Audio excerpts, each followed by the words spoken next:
Now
for a little rest after breakfast.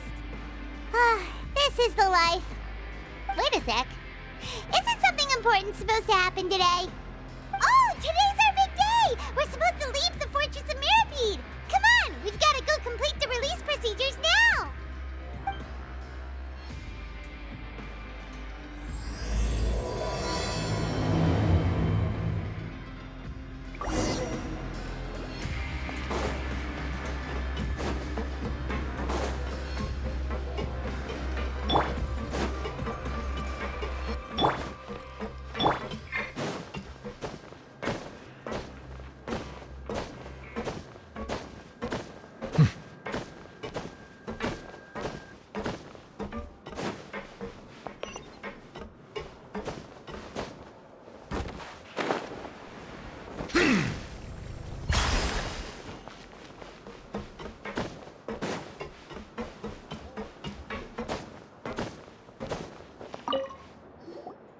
Please, sign here. This document will be effective immediately upon signing, and you two may exit the Fortress of Mirapede via the regular channels. It's been so long since we've been to the surface. Let's hurry up and... Huh? What's happening?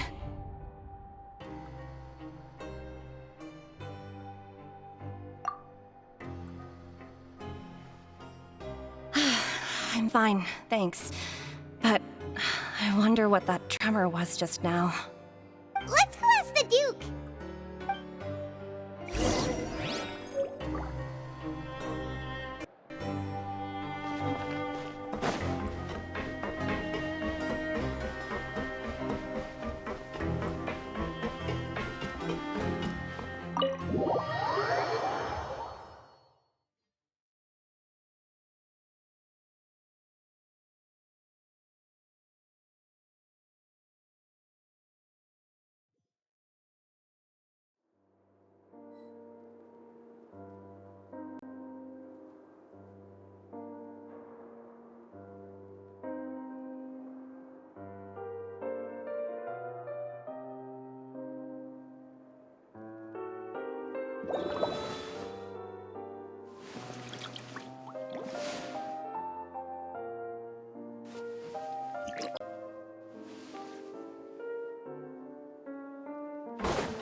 Your Grace?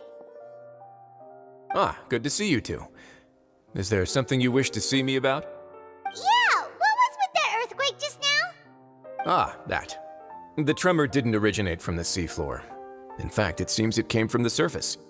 Over the years of serving as the warden here, I've developed a sense for distinguishing between what occurs on the surface and what occurs underwater. Besides, the seal that Monsieur Neuvillette set in place won't fail so easily. So the fortress is okay?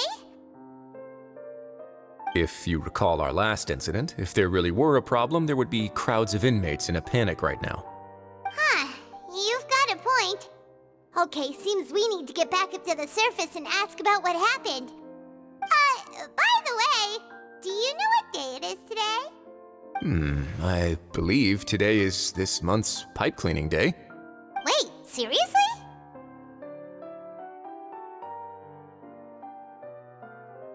Aha, yes. Have you completed your release papers? Yep. It's you two. Are you leaving now? That's right! Today is our last day in prison. But now that Paimon says that, it doesn't feel like we were confined here. It's actually been pretty nice.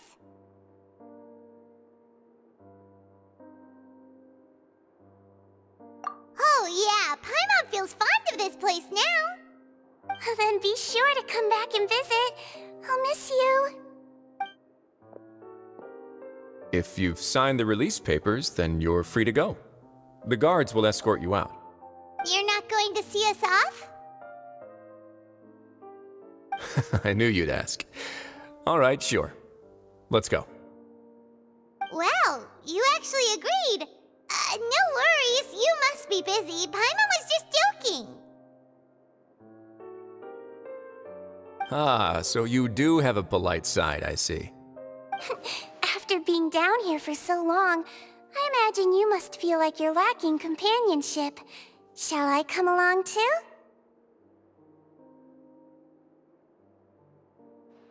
Yeah, don't worry, we'll come back to see you. Paimon really likes the cafeteria here. The chefs sure do know how to make good grub. I hope you won't be here as convicts the next time I see you. We'll do our best to stay out of trouble. Well, it seems our work in the Fortress of Mirapede is finished. That's the end of another chapter in our journey. And since Nervlev was the one who asked us to come here, we should probably go report to him now. Next up, the Palais Mermonia. You're going to see Monsieur Nervillette? Please pass on our kind regards. I'm sure just your regards will do, no? I believe it would be the polite thing to do. You're right. I've heard the Palais has been terribly busy these days. Tell him that I hope he hasn't been overwhelmed by the recent string of troubles.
These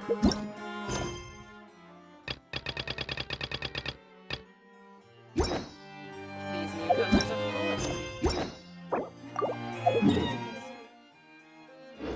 The right decision.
Navia sure is buzzing with activity today.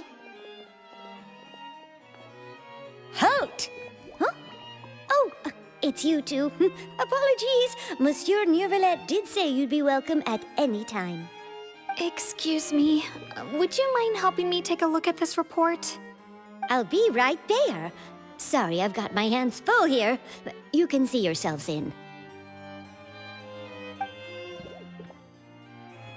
Everyone's so busy. Seems a lot has been happening.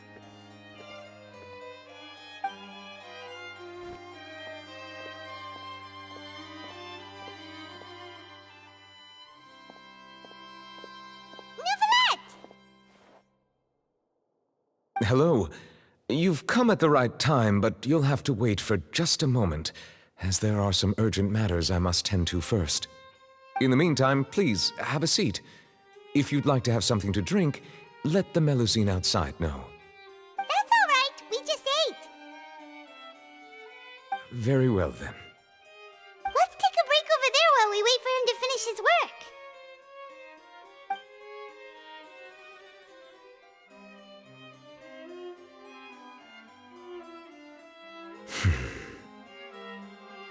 All right. That should wrap things up for now. Are you done with your work? Yes, sorry to keep you waiting. Today should be the day you were released from the Fortress of Meripede, and it appears that you've managed to complete all the release paperwork. That's right, and we came here to see you right away.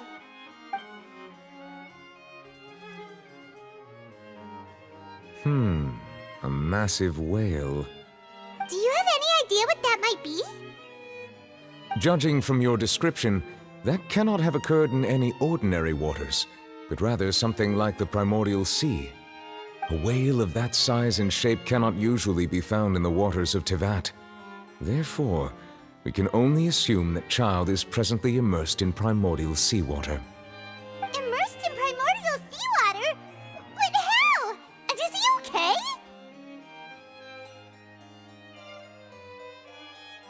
Most people wouldn't be capable of entering in the first place. I'm not completely sure how he could have gotten there myself.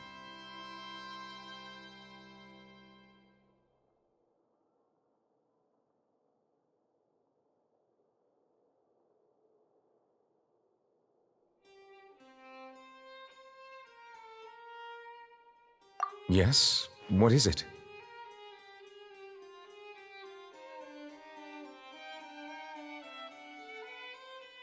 Ah, right! Paimon felt it too! We asked the Duke and he said it wasn't from underwater, so we figured you might know something about it.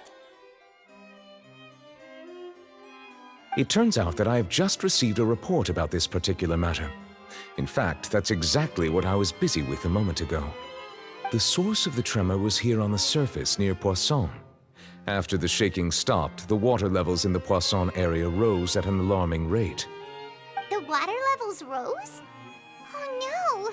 What about all the people there? Fortunately, the water levels only rose for a short period of time and have already returned to normal now. However, I still have a bad feeling about the whole phenomenon. If the change in water levels is connected with the leaking primordial seawater, then the situation in Poisson may be much worse than it appears. Navia should be in Poisson, right? We need to go check on her! I would also like to go there as soon as possible, but I'm afraid I can't leave just yet. We must immediately formulate disaster prevention plans for the surrounding coastal areas to avoid potential catastrophes. I'll have to ask you two to go to Poisson first. I'll meet you there to check on the situation once I've finished things here. There's no time to lose! Let's get going! Please be careful.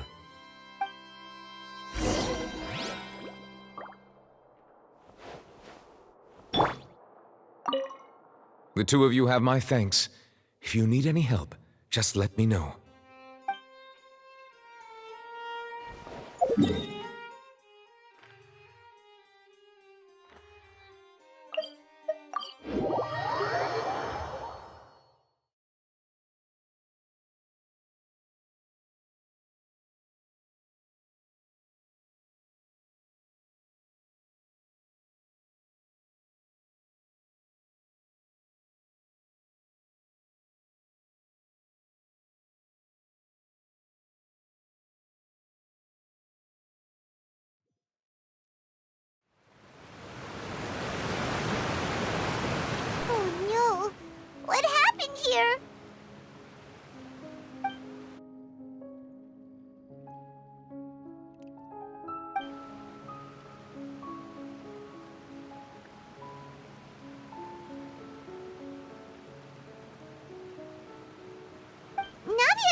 make sure she's still...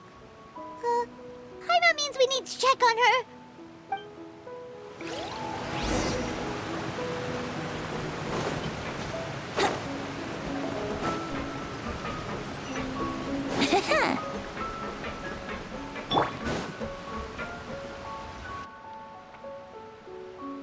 We haven't seen a single soul all the way here. Oh, this is getting scary. What will I ever do now? Look, there's someone on the roof over there. Just stay put. We're coming up. Watch your balance. All right, just hurry.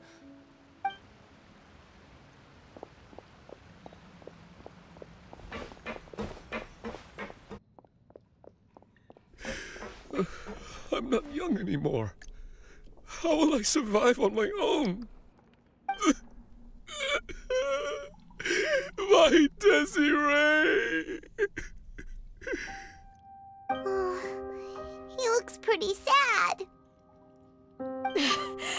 My leg! My leg! How could this have happened? It hurts! Just hang in there. Help is on the way. You can hold my hand if it makes you feel better.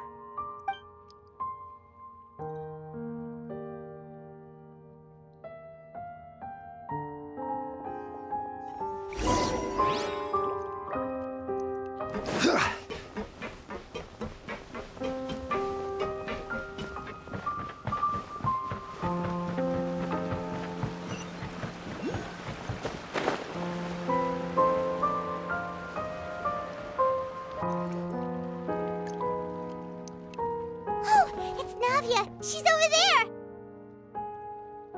Hey, Navia, are you okay?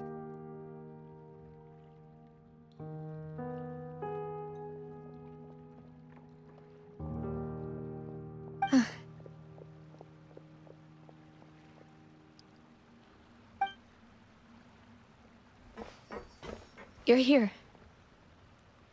We heard there was a situation in Poisson, so we came as quickly as we could. Yes. As you can see, the water level suddenly rose. It caused quite the disturbance, in fact.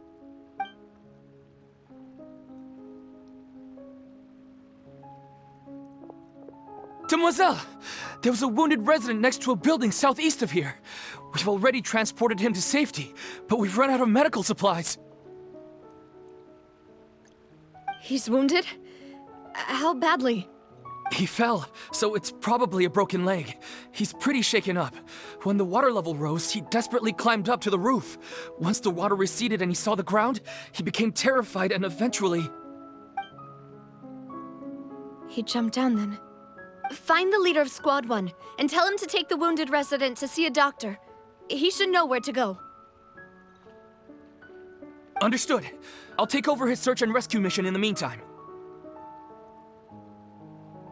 All right, you'll be in charge.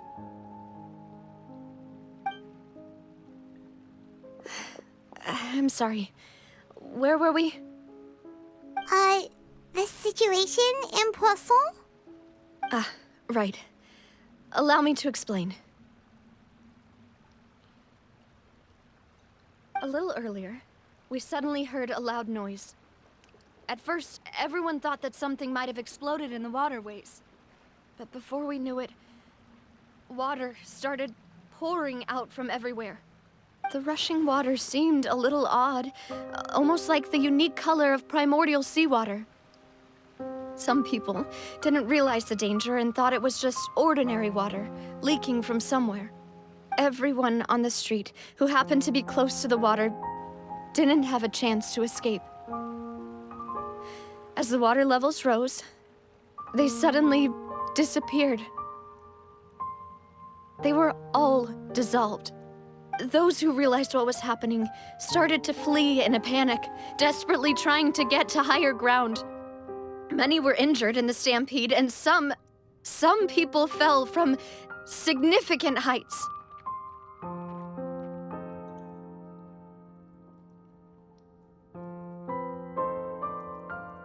The The Spina di Rosula initiated rescue operations as quickly as possible, but there have been a lot of casualties. Fortunately, the water began to recede after some time, and the chaos came to an end. The water that flooded the area contained primordial seawater, so the lower levels of Poisson are still hazardous. To ensure everyone's safety, I've asked the people there to leave as soon as possible. No one knows if this could happen again. All we can do for now is try our best to help evacuate the residents. We still haven't completed the head count, but we'll have some numbers soon. How awful.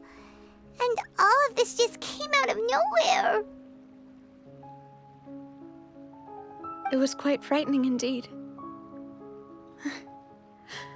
I only wish that everything that just happened was a bad dream. Is there any way we can help, Navia?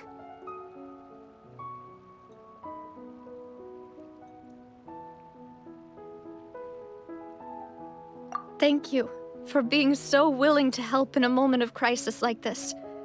You don't know how much it means to me. I really can't express how grateful I am.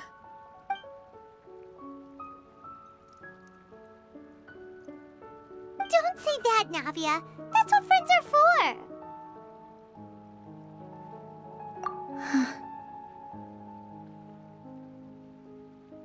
Demoiselle! We've got a situation here! I'll be right there.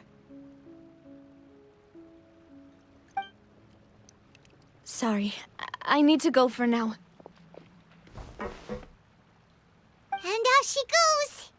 Seems it might be a while before she can take a break.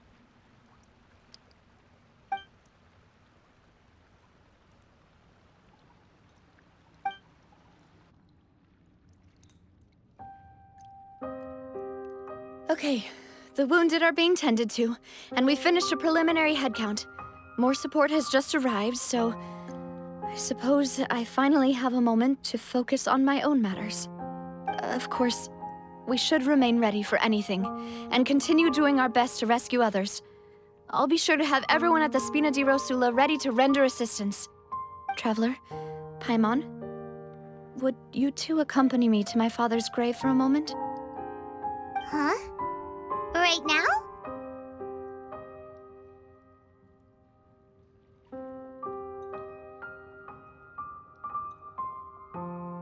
Thank you.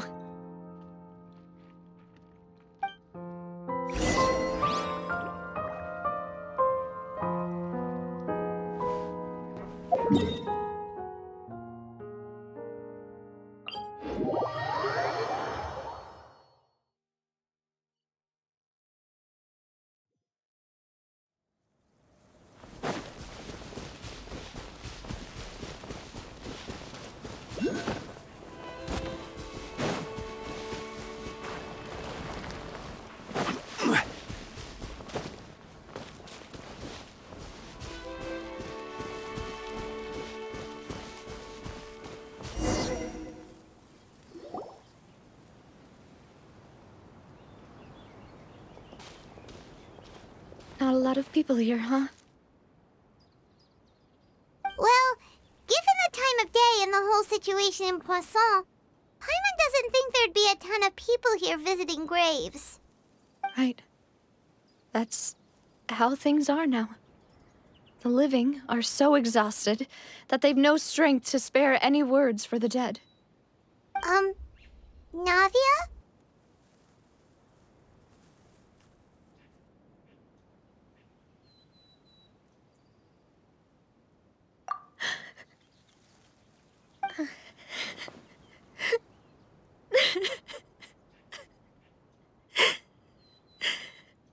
Navia, what's wrong?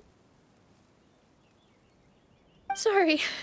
I just... Malus and Silver. They won't ever come back here again. What should I do, Papa? Huh? What happened to them?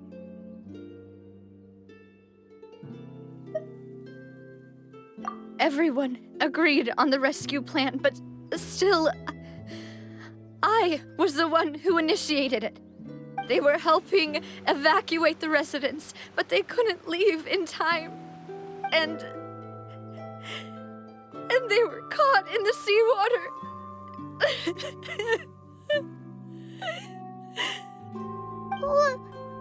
What should we do? I've known them for so long. And I know they weren't afraid. But I could at least hold a funeral for my father. And I know where he rests. But as for Malus and Silver, they're just gone. I just can't.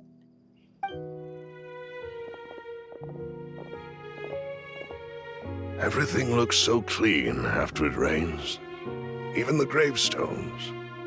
I didn't expect that you'd enjoy a glass of red wine in front of Master Callus's grave. I can understand. Besides, the scenery here isn't half bad. See, it's not just me. I always want to bring something when I visit Papa. Perhaps we might even have a picnic. He wouldn't be angry, would he? How could Master ever be upset with you, demoiselle? Yet the cemetery is the home of those who have passed, is it not? Everyone ends up here sooner or later, no matter who you are. Buying yourself a plot in advance, are you? No need yet. But when I do, I hope you'll let me be buried beside Master Callus, demoiselle. Hey, stop joking around. I'm quite serious. That way, it'll save us both the trip to see each other whenever you visit your father's grave. That makes sense. In that case, could I be buried on his other side? After all, besides you, demoiselle, the two of us could certainly be considered Master's closest companions, no? Personally, I believe we fill those shoes just fine. Why are you bringing this up all of a sudden? Seriously. All right. I'll remember your requests. But I'd really prefer not to talk about this stuff. And what do you mean by saving me a trip? I'd make the journey even if I had to visit you two somewhere else. I'd promised to let them rest in peace here. But here I am breaking that promise. I'm sorry for letting you see me in a mess like this. I don't usually cry, really. Paimon doesn't know how to help you feel better. But, well, she understands how you feel. I had always thought I could make my wishes come true. But now that I think about it, that never solely relied on me. Many things can only be accomplished with someone else's help. Malus and Silver have helped me so much. But by contrast, I could do nothing for them. I'm so sorry. You can spend as much time as you need here, Navia. We'll stay with you.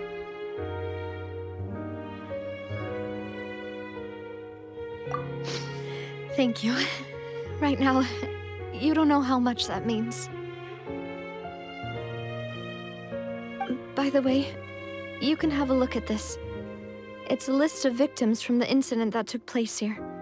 Obena, Khan, Burnett, Giverny, Francine, Karina, Daisy Ray, Joinville, Julianne, Esson, as well as Malus and Silver. So, everyone else is safe. But still... It's okay. I know what you're thinking. And you're right.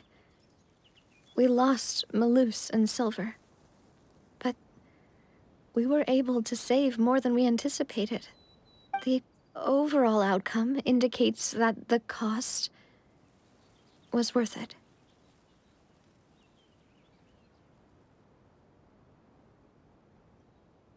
Right!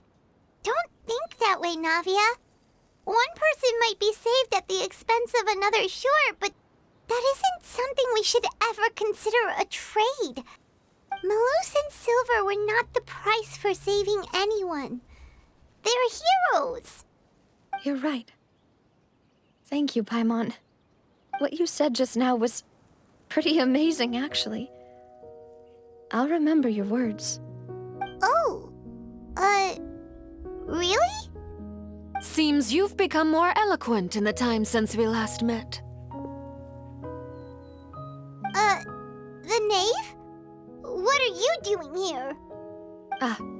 Is everything going well on your side?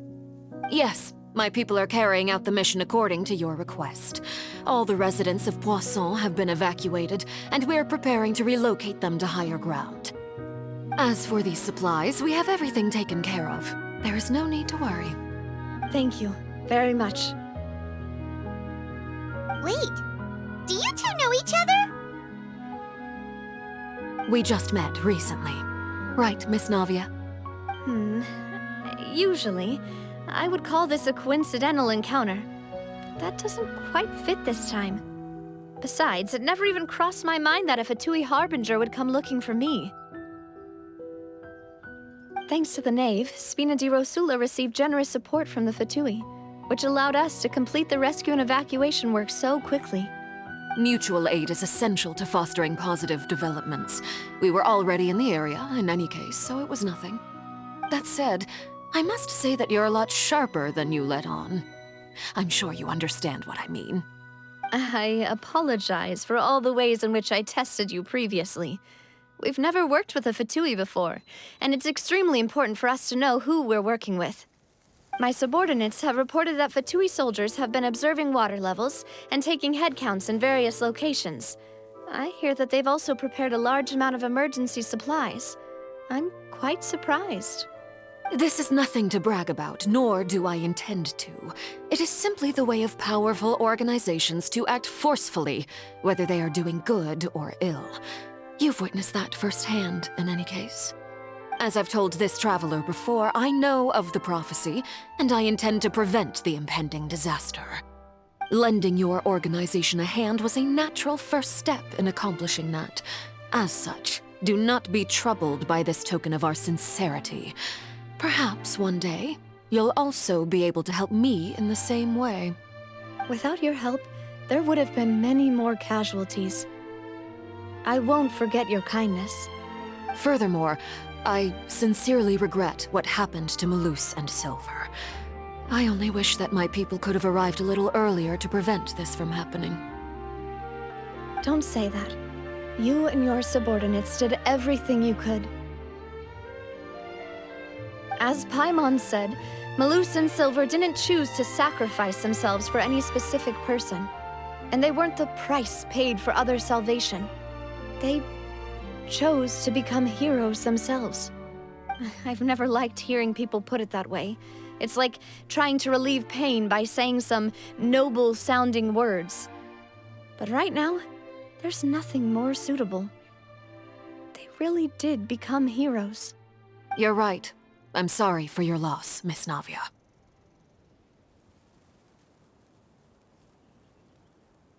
Water is life to Fontaine's people, and it also spells disaster. It's no wonder that people always say that prophecies represent fate. Fortunately, I've never been one for such opinions. So, you're one who will try to change fate, then? Of course. That is why I'm going to Hotel Bouffe de Thé. I still have some things to take care of, and the children need my attention. By the way, Traveler, Paimon, one more thing.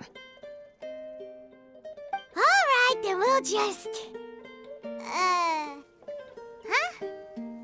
This isn't right. Paimon thought you would ask us to walk with you for a moment so you could tell us something in private. That is a clever and useful conversation technique, which I do like to use when necessary. But there's no need today. It would not hurt to have Miss Navia listening in. Traveler, I'm sure you remember that I said we could work together when we had the chance. You and I both know that there may be issues with the primordial sea. Previously, it was the fortress of Meripede's sluice gate, and this time it was the water levels in Poisson. These are both signals.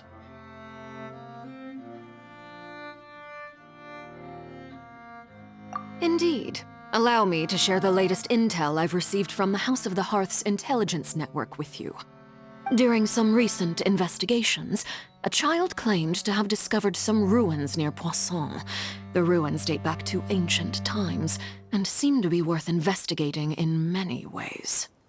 Judging by the dating of the ruins, they may be related to the prophecy and the coming crisis.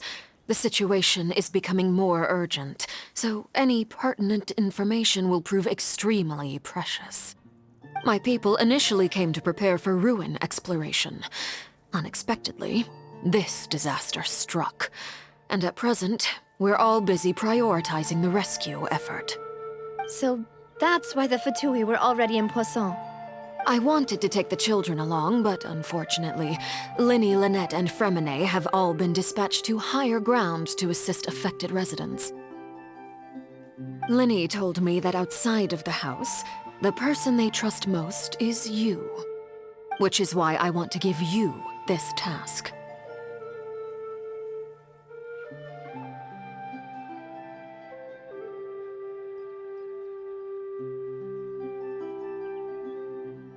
The House of the Hearth's members see each other as family, but Linny, Lynette, and Fremine said that they also see you as such, even though you are not from the house. I'm sure you already understand how earnest they consider their friendship with you to be. Oh, that somehow makes Paimon feel kinda happy. The intel I just shared about the ruins could fetch a high price.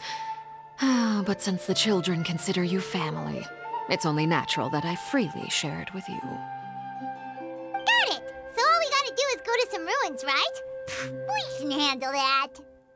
Excuse me, but may I tag along? You wish to join, Miss Navia? But are you sure you're up to exploring some ruins? You need to rest. Well, I'm sad, yes.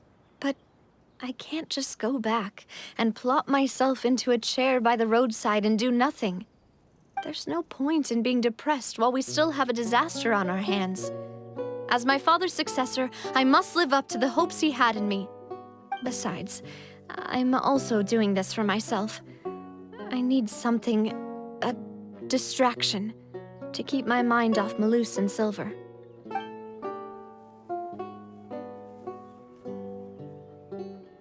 Since you put it that way, I have no objections. What do you say, traveler?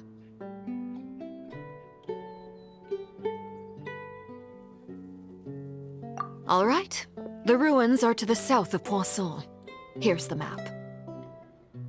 Okay, the three of us will handle it. Come on, let's pack up and get going.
So, are these the ruins the knave was talking about?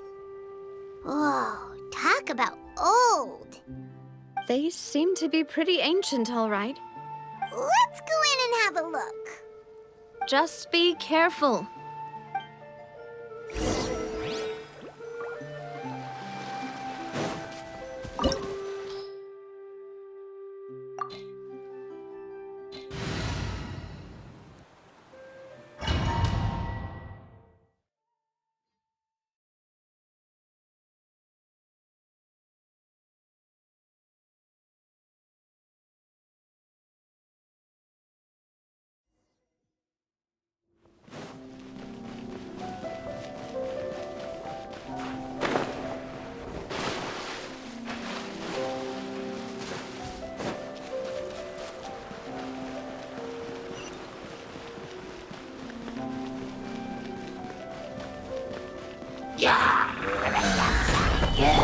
Bow your head.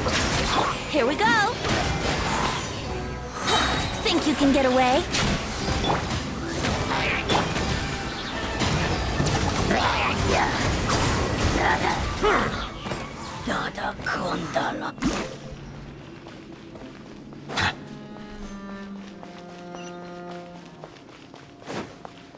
The floor here isn't safe.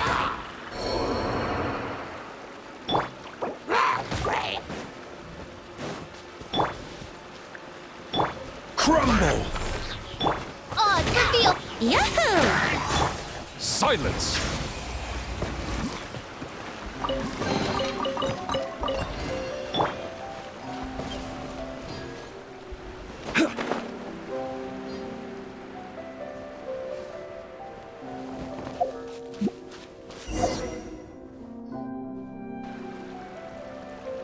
This place has also been contaminated by primordial seawater. Yeah. And a lot of it, too. A Fontanian would most likely dissolve the moment they fell in. Right! You can't go down if there's primordial seawater. It's too dangerous, and it won't be any help for you to just stay here. Don't get Paimon wrong. We're not saying you're useless. It's just that... No, you're right. I can't do anything in this situation. I'll leave this to you.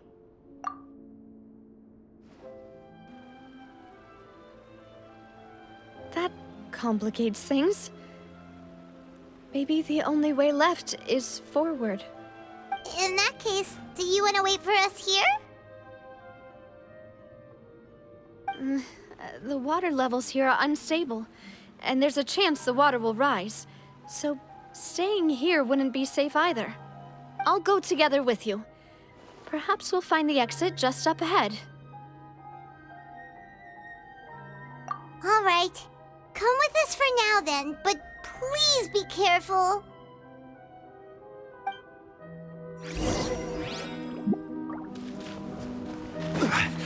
Oh no, it's a dead end!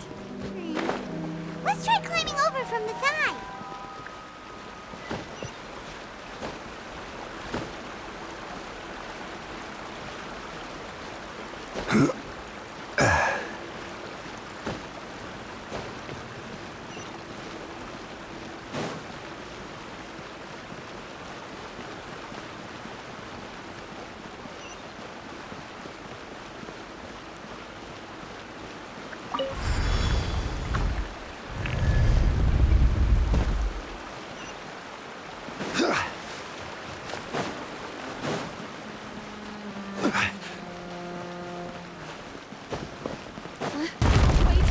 There's something wrong with this bridge!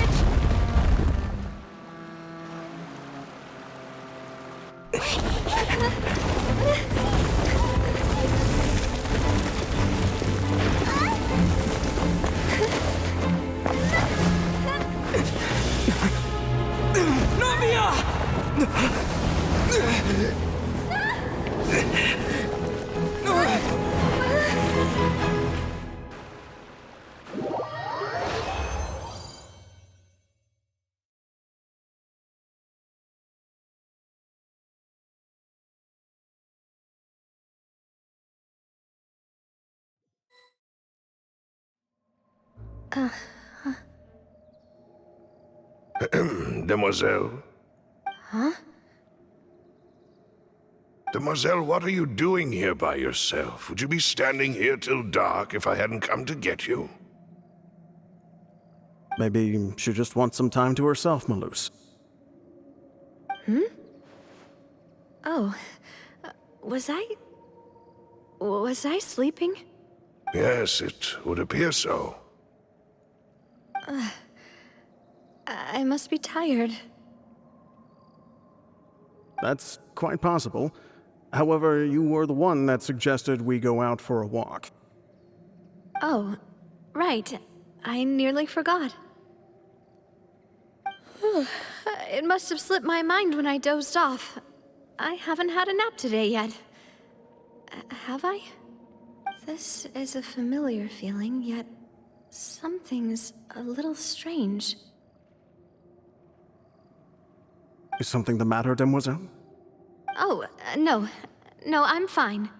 I was just trying to recall why we came out for a walk. Do you remember Mr. Giverny? He'd requested our help before with foreign merchants who had a debt dispute with him, and we'd resolved the matter not long ago. We were headed to see how things were going with him at the moment. Ah, right. Yes. I remember now. Oh, Miss Navia. Ah, Mr. Malus, and Mr. Silver, too. It's good to see all of you. How have you been? I've been great. Thanks to your help, those bothersome merchants finally realized that I wasn't the one they were looking for. Why, I wasn't even the guarantor for that person. They were knocking at my door day and night. Even my neighbor, Obina, was getting fed up with them. Sometimes force is required to calm someone down and get them to listen to what you have to say. That's right. Oh, by the way, Burnett, what was it that you wanted to give to Miss Navia again?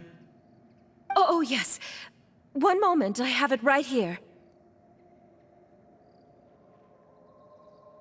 Miss Navia, these are some flower seeds that I prepared. Please take them. They're a very good variety, and they'll become very big and beautiful once they bloom. I don't know what we would have done without your help, so this is a little token of our appreciation. I hope you won't refuse. Ah, did you cultivate them yourself? Thank you so much. I'll certainly take them. Malus, we do still have some empty flower pots at home, right? Why, we can have as many pots as you'd like, Demoiselle. Perfect. In that case, we'll swap out some of the decorative plants for some of Mrs. Burnett's flowers. Very well. Wait. Something seems to be off here. Excuse me, madam. If I'm not mistaken, your name is Burnett, correct? That's right. Is something wrong? No, it's nothing. This is the first time we've ever met, but your name seemed familiar to me. I must have heard it when I was discussing things with your husband previously. I've heard this name before. Sometime recently, I'm sure of it. And why are there so few people around here? Where did everyone go? We must mind the time, Demoiselle. We still have important things to attend to today. Huh? We do? Like what? Well, now, did you forget? Miss Navia, here you are. I've been looking for you. Please, come to the Opera House. Your trial is about to begin. My trial? Wait, why would I need to go to the Opera House? Yes, she's right, Demoiselle. It's just about time now, so we should get going. Oh? All right then.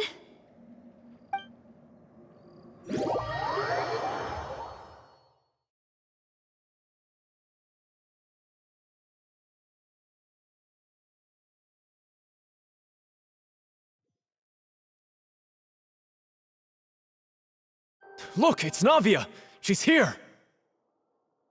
And her two attendants are with her! Goodness, everyone's finally here. There sure are a lot of people here to see the trial. And they all seem to be oddly excited about something. I even know some of these people. Karina, Desiree, Joyville, Jolien, Essen. Why are so many people here? And why do I have no recollection of this case?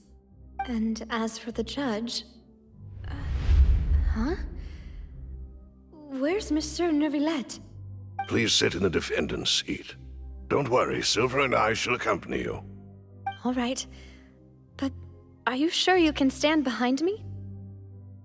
Typically, it wouldn't be allowed, but today is an exception.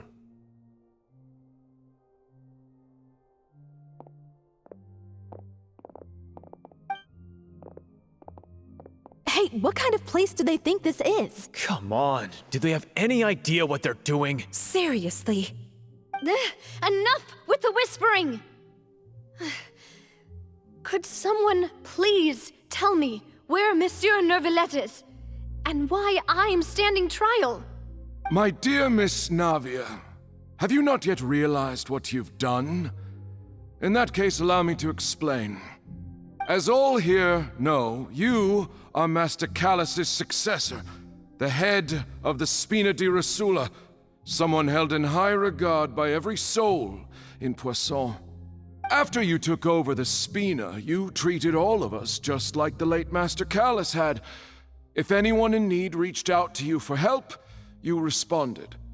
Not only you, but your butler, your subordinates, nearly everyone in the Spina di Rosula fought for the well-being of those in Poisson. Wait a moment. Aren't you just proving that I'm a good person? Yes, correct. Absolutely right. And that is why you stand accused. You have helped so many people get through so many difficulties. You are one with us. We are inseparable. We are one big family, all of us who are from Poisson, inextricably linked. And with you being so important, we couldn't possibly do without you. Therefore, this fair and honorable court shall declare you guilty, and you shall stay here. You will be together with us forever. Huh? What are you saying? Everything you have said is correct. I have indeed done a lot for my hometown, and I would be willing to be with you all, but what is the purpose of having me stand here like this? What is there to discuss? Ah, well, if that's what you think, then I have no further comments. How wonderful, Miss Navia!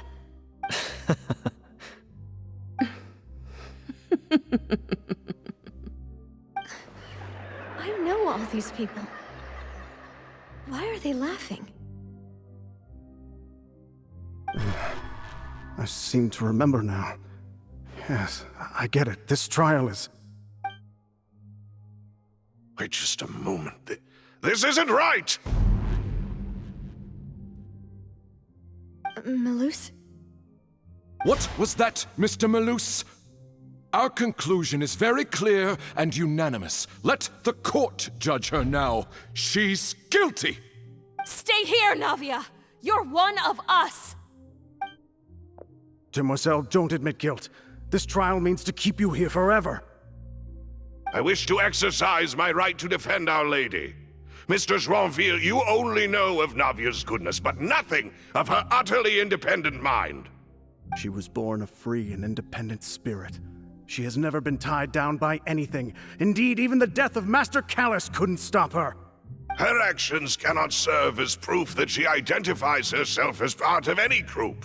She merely acted as an individual, extending her hand to help others.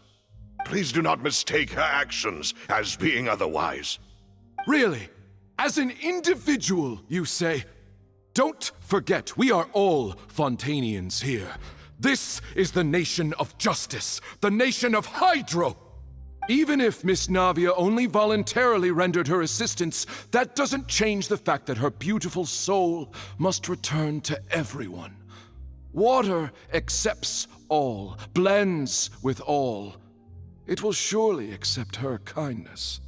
Everything is measured here in the nation of Hydro, and in the end, everyone shall meld together. Thus, when a unanimous opinion emerges, that opinion represents justice. Now I speak for everyone. Our opinion is consistent. Navia should stay. We and Navia are one. And you would call this justice? Preposterous. You are merely jealous that Demoiselle still has a chance to exist as an individual.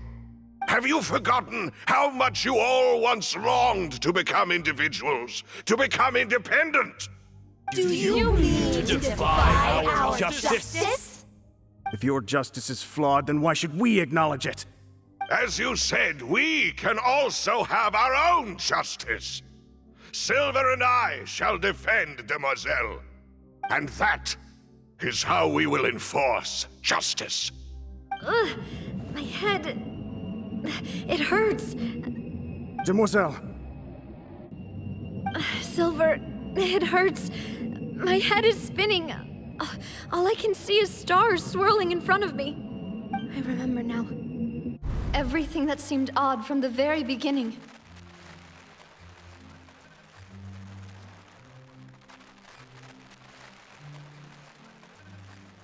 Karina, Desiree, Joyville, Jolien, Essen, and Mr. Giverny and Mrs. Burnett, who we met earlier. Even Malus and Silver. I don't want to admit it, but they're all dead. Don't be afraid, and don't admit guilt. We will protect you to the very end. Absurd! Who are you to say that she cannot be judged? We are the majority, and in the nation of trials, the majority is absolute justice. We are the will of all. Don't let them escape! We shall keep Navia here with us!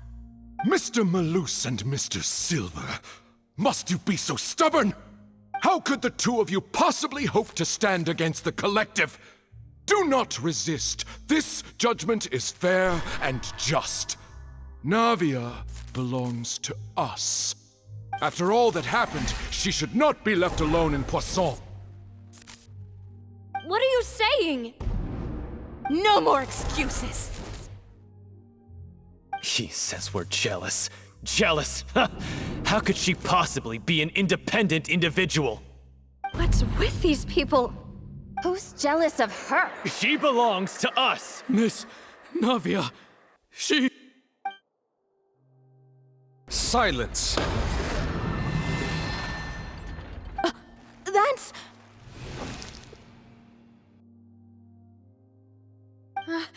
Monsieur Neuvillette! Such commotion is prohibited in the court. The accusations you just presented are nonsense and cannot constitute a proper trial. The court will adjourn for the rest of the day. In this, I shall hear no objections from any unauthorized party. Our thanks, Monsieur Neuvillette. Please leave with me, Miss Navia, while there is still time. But... Go on now, Demoiselle. This is your only chance to leave this place. What, can't bear to leave us behind or something? Malus. My apologies. I couldn't resist making one little joke once I realized that this shall be our last goodbye. Malus... Silver... Quickly, you must come now! Goodbye, Demoiselle. Farewell.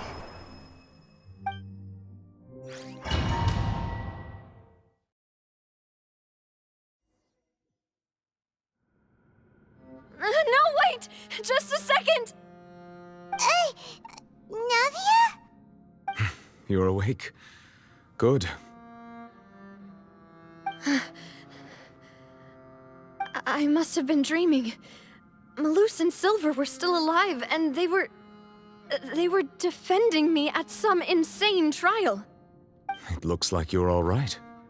Did all the sad feelings cause you to have a nightmare?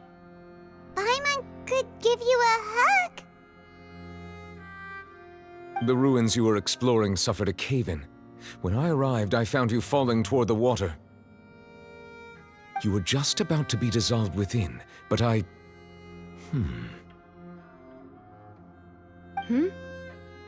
What is it? I think I saw two Oceanids protecting you. It was only for a moment, perhaps even a fraction of a second, but they gave me the chance to retrieve you. Were it not for their intervention, I would not have been able to rescue you before your consciousness dissipated. Wait, did you say Oceanids? You mean like what happened with Vache?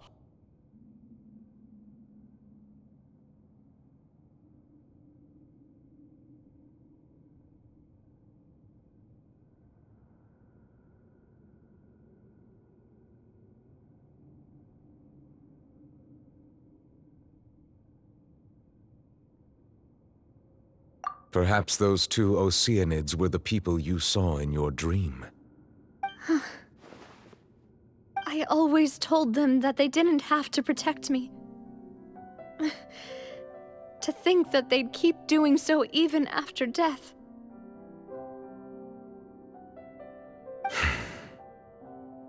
Please come with me.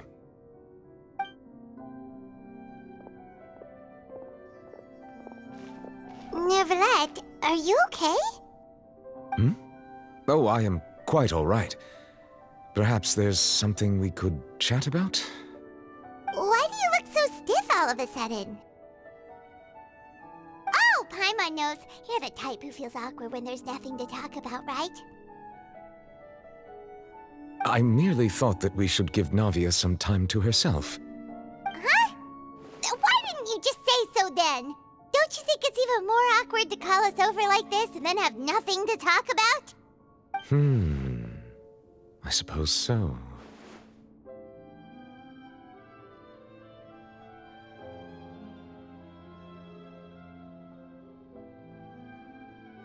Ah, Sigewinne. I hope all is well with her these days. Her work in the Fortress of Meropide has not been too much for her, has it? No way, don't worry. She's doing fine down there. She's an amazing head nurse. I see. Well, that is good. I have always worried that Sigewinne would need a lot of time to understand the world of humanity, just as I have. Oh, and the Duke also says hi. Even though Sigewinne made him do that. He hopes that you haven't been overwhelmed by all that's happened lately. Thank you. I have indeed been busy lately, and I also hope that everything is going well in the Fortress of Meropide. He still doesn't know what to talk about. Let's chat about something else then.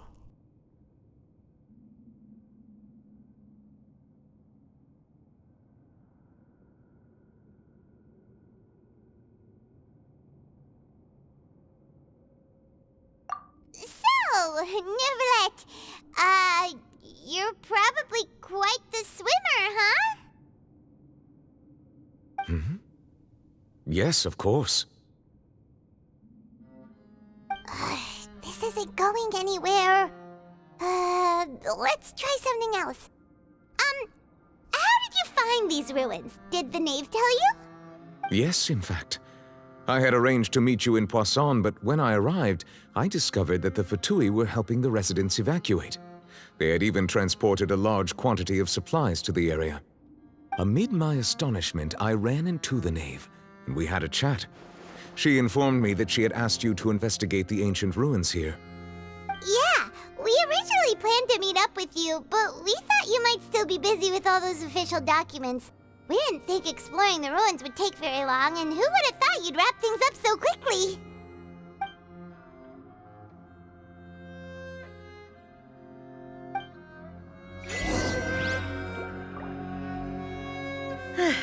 I'm sorry to have kept you all waiting like that. I'm feeling much better now. I guess we should get going again. Will you come with us, Monsieur Neuvillette? Yes, if you wouldn't mind my company. All right! Another one joins the party! Let's get going then! Time for takeoff.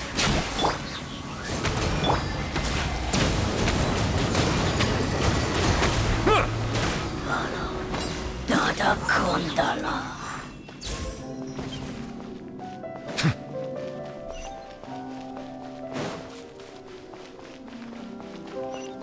Oh no! Another unstable path! Watch your step!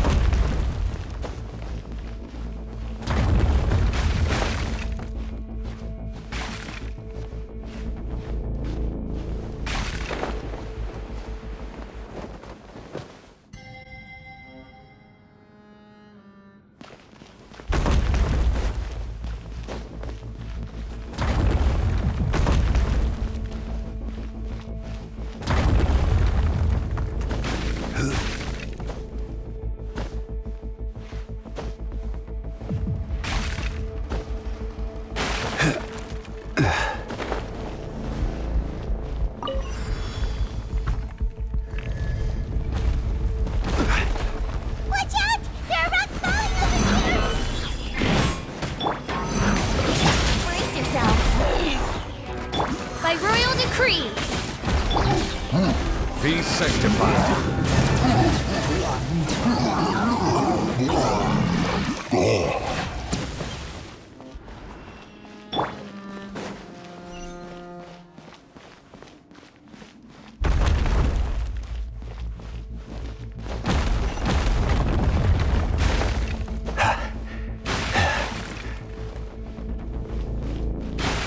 Almost at the top. Keep it up.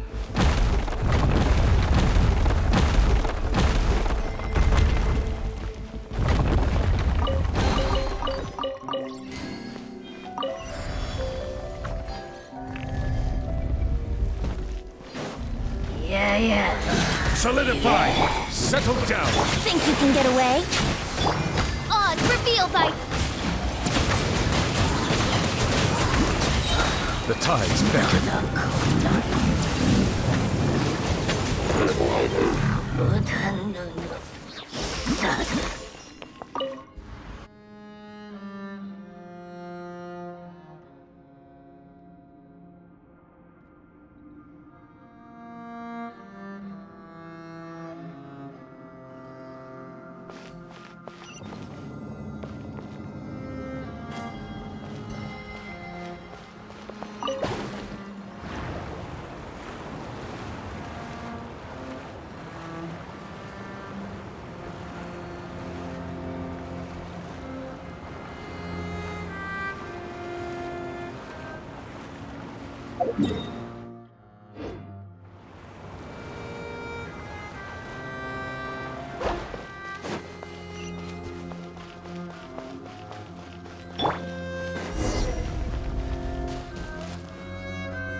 Looks like we've reached the end. This is the place. There should not be any other hidden spaces in the vicinity. The path sure had some twists and turns, but it turns out that this place isn't actually that big.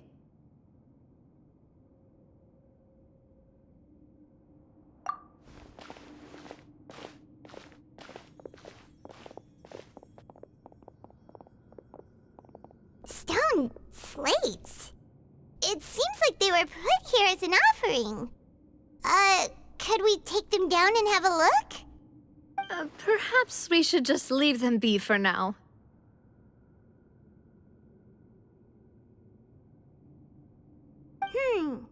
There are 4 locations in total, but only 3 stone slates. The slate that should be in the first empty spot is missing. The surrounding walls also show signs of damage.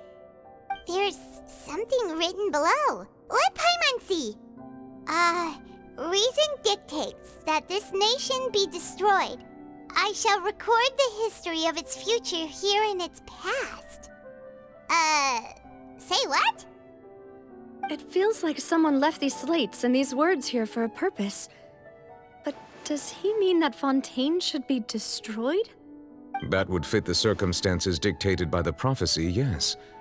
Indeed, the slate's contents correspond to it. Take the second slate, for example. There's a person kneeling here. She seems so dedicated.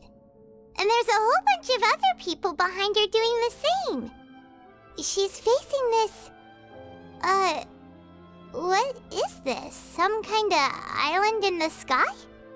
And is that Lady Farina in the third image? Did the Hydro Archon fall into the water? And is that a ring of people around her? Paimon doesn't quite get it. Are they all in the water? The fourth image. I know this one. This exactly matches the content of the prophecy. The people will all be dissolved into the waters, and only the Hydro Archon will remain, weeping on her throne.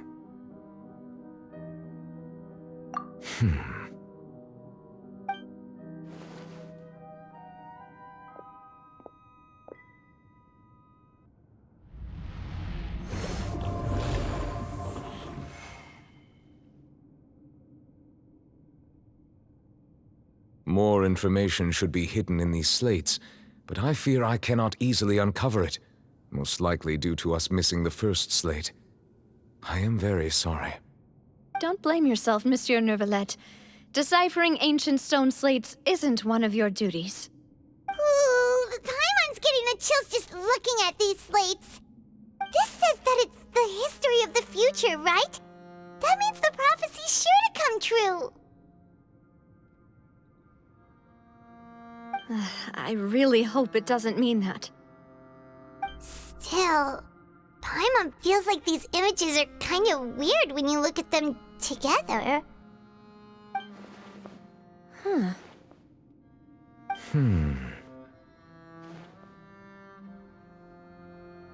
That's right!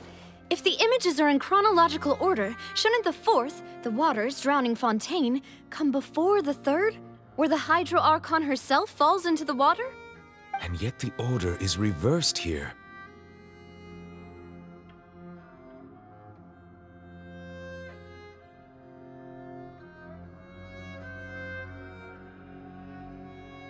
If we go by timing, Lady Farina only emerges in the third image.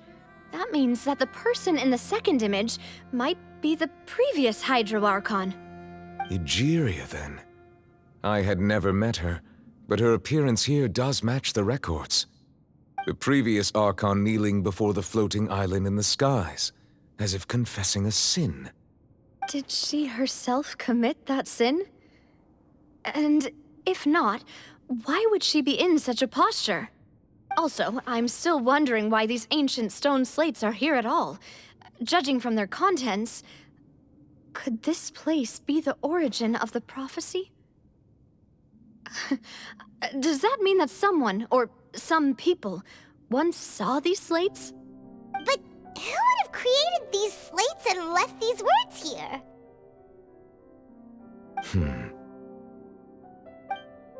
It seems that any further clues will have to come from Farina. In that case, there's no time to lose. There's nothing else to be gained here, so let's head back first.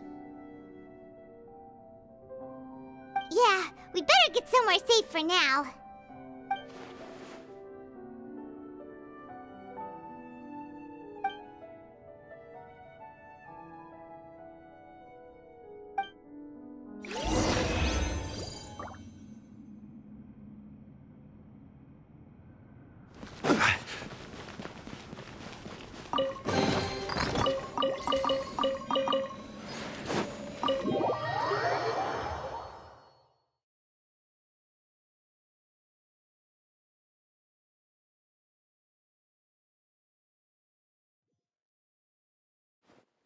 Let's split up here.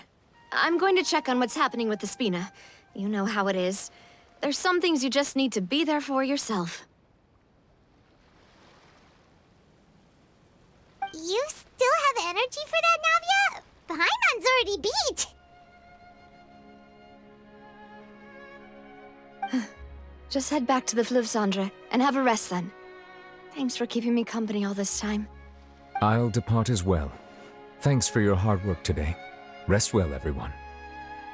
Traveler, I will go talk to Farina tomorrow morning to ask about the stone slates. I'm sure that you're concerned about this matter as well. If you have time, drop by my office. I will share the results of our discussion with you.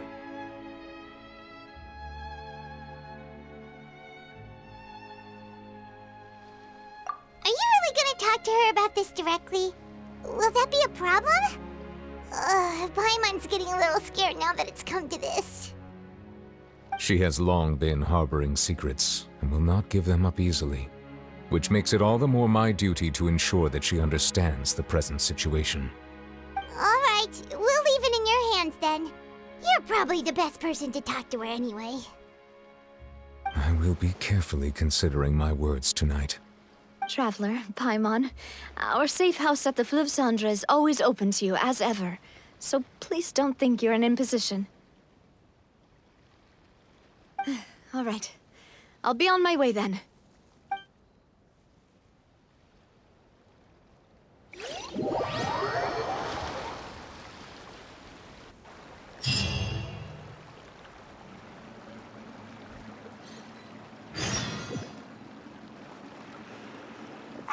We're finally back!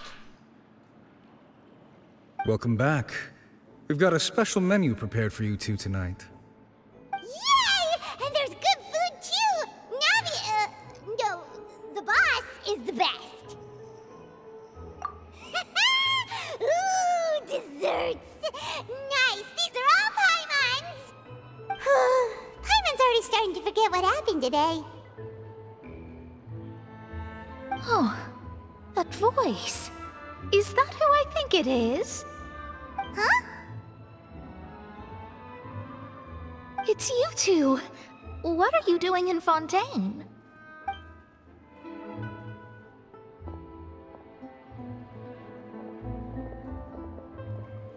Mona?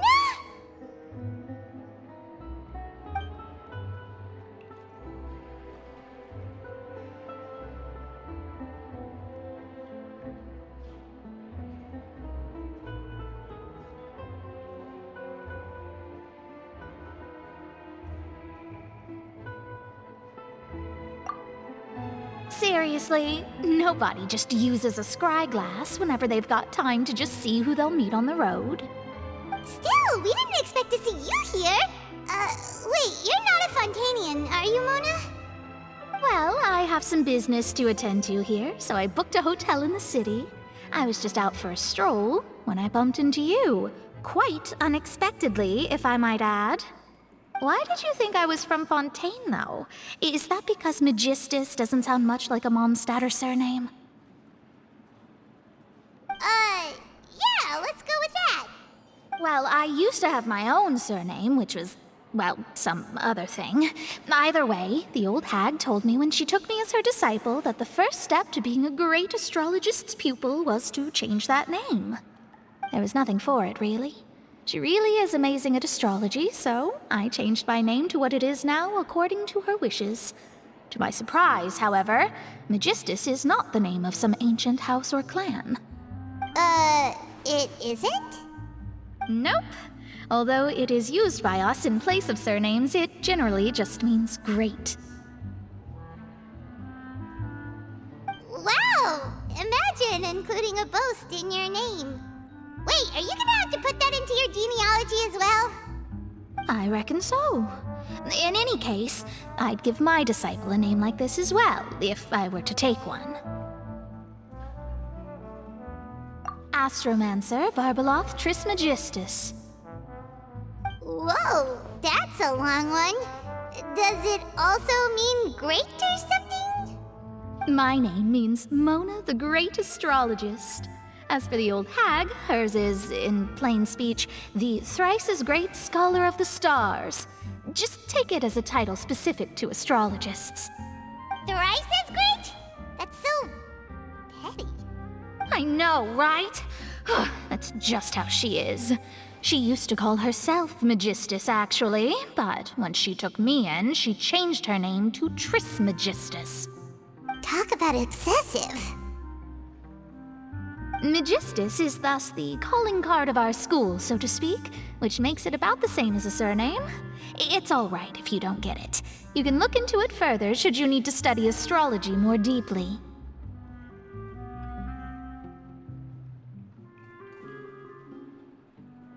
That sounds terrible! But anyway, you're not Fontanian, are you, Mona? You're from Mondstadt, right? Well, I was born in Mondstadt, yes. My parents migrated to Dorman Port, and I traveled with the old hag for a while, after which I settled down in Mondstadt City. Oh, that's a good thing then. At least we know you won't be dissolved by Fontaine's waters. Speaking of that, I'm sure you're aware that a bunch of things have happened here in Fontaine, right? I know you're not a local, but I'd avoid getting too close to any water that looks strange all the same. There's something ominous about it.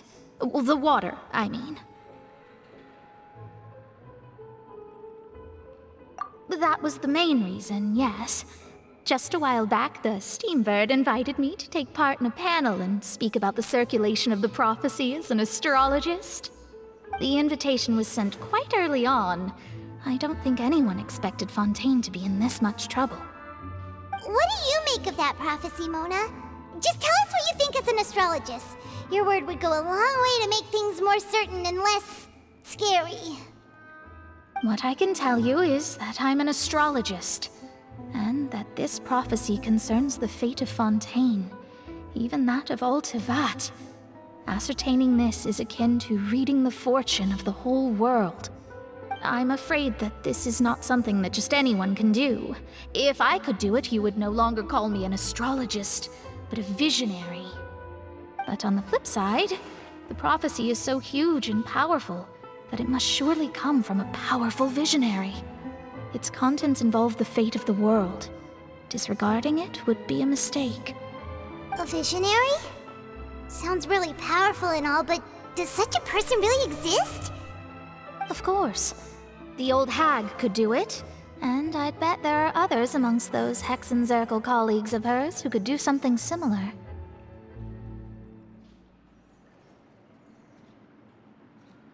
Huh? Are you sure? All right, I'll help you. It isn't often that I see you with such a serious look on your face. I'll tell you once I hear back from her.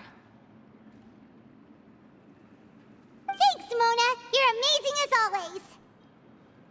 Oh, well, this is something only I can do after all. So yes, your praises are quite welcome. That's the greatest of astrologists for you! Of all the people we know, you know the star's the best! Indeed, indeed. That's the spirit. Oh, sorry. I came to see what all the commotion was about. If there's anything you need, do not hesitate to inform the Spina di Rosula. Oh, whoops. Guess we were getting a little too carried away there. Well, I'll go tend to my own business now. If I receive any news, I'll be sure to come find you two again. And there she goes, quick as rushing water. And here we are with the Spina guy giving us suspicious looks. Right, but we were able to recruit Mona's help, didn't we? Our Fontanian friends will thank us someday.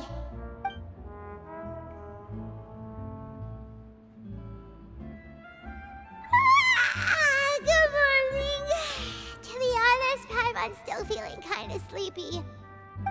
But it's time to get up, traveler. We agreed to go see Neuvillette, so let's pack it up and get going.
You're here! Finally! Is something wrong? Monsieur Neuvillette and Lady Farina, they seem to have gotten into a dispute. Please go see for yourself.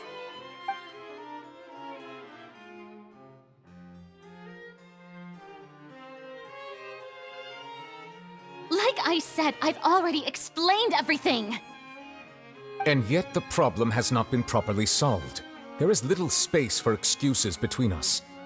It is not my intention to offend you, but please, tell me where you stand. You are the Hydro Archon Focalor, are you not? Look at this. This is a list of the victims from the recent Poisson incident.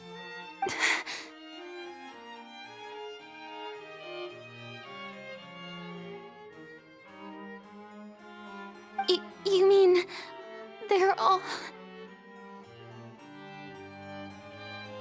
We did not arrive in time to avert this disaster, and I will not have it happen again. I will say this once more. You must tell me everything you know. Yesterday, I found 3 stone slates in some ancient ruins near Poisson. Do you know anything about those? Seriously? You're questioning me like this is a court case now. I don't know anything about that. But you found them in some ancient ruins, you say? That's correct, which is why I came to ask you some questions. There should have been 4 slates, but one of them was missing. The other 3 featured different images that seemed to correlate to the prophecy. The prophecy? The second of these slates depicts the previous Hydro Archon Egeria kneeling before a floating island in the sky, as if confessing something. Do you know nothing of this either? I don't. I've never seen such slates. I'll ask you again. Do you really have no information regarding the previous Archon?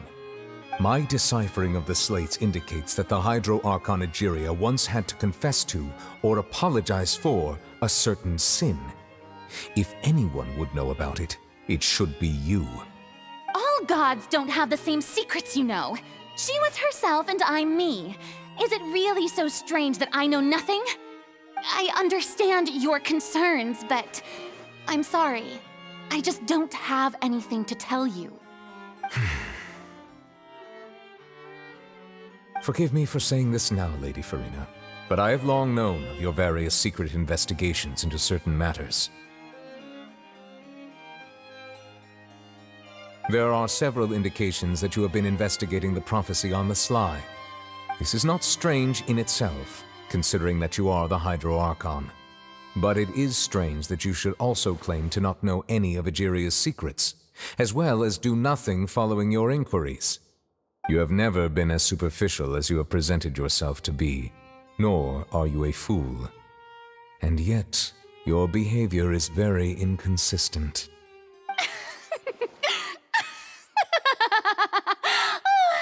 So you've been watching me all this time, have you? I didn't think you were that type. You... Well, since you know about my secret investigations, then you should know I'm actually working to take care of it. There's no point questioning or suspecting me. You're the Eudix, but you're still my subordinate. You should be following my lead. Just trust in me, your Archon, and do as I say. Never mind whether you can truly convince yourself to or not. It'll all turn out fine. That's all I have to say.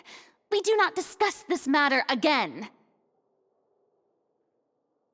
Oh, the opera's about to start. Toodles!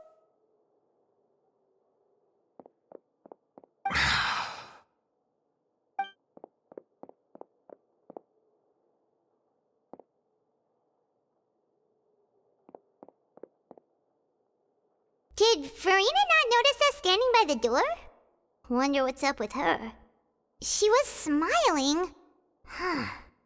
She didn't seem in the mood to care if we were listening in or not.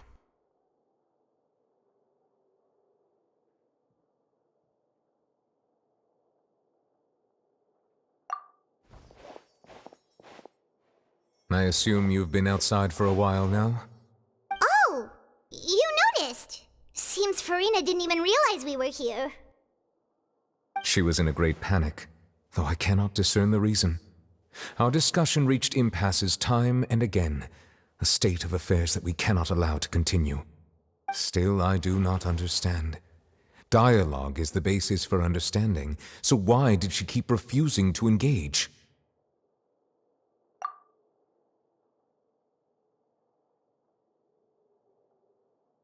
Everyone in her inner circle has noticed that she is hiding some secret.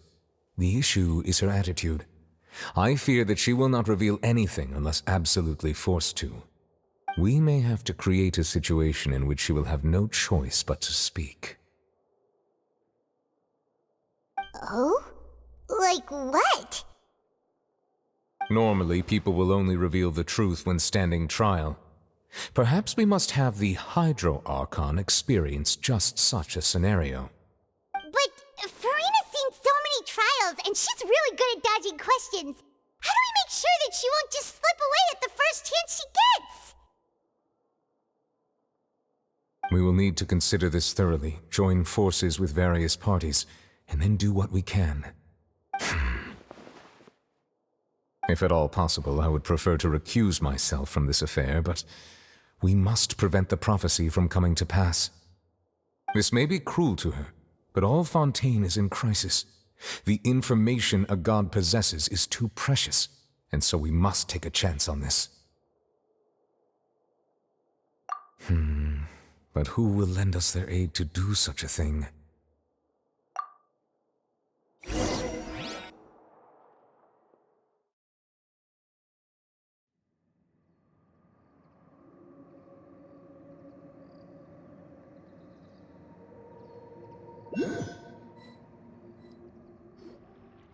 Well, that's everyone, huh? Speaking of which, it was pretty smart of you to think of hiding here. Poisson was just involved in a disaster, so it's presently devoid of people. That naturally makes it the best choice. And here you are drinking tea like it's the most natural thing in the world, huh? That's what family should do. Sit and enjoy a leisurely time together. It's nice to enjoy tea here, you know? Care for a cup? Lend me your ears, everyone. Or perhaps one of you might like to start us off. How about you, friend? Me? No, I don't think I can. Then, how about you, good sir? I fear that I will cause the mood on this boat to become as somber as it is in court. Well then, I guess we're lucky we've got a local like me to organize things. Wonderful, the spotlight at last. I guess I'll be facilitating things from here. That was a little long-winded, don't you think? Oh, you might be right. Anyway, to cut to the chase, our friend here, the Traveler, has brought us together to discuss something. As for what that is, well, let's start by saying that we'll be pooling our efforts together to create a series of traps. Oh, how intriguing. Well, it's just an expression, really. One that I just learned from Chlorand, and used on the spot. So, let's invite her to explain in detail. A round of applause, please.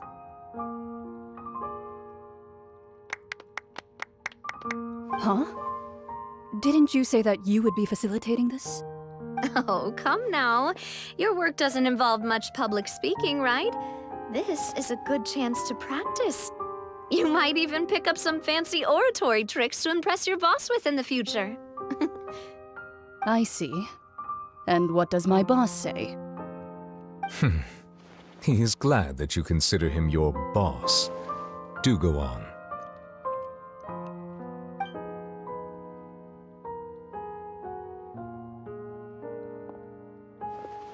In that case, do any of you have experience hunting?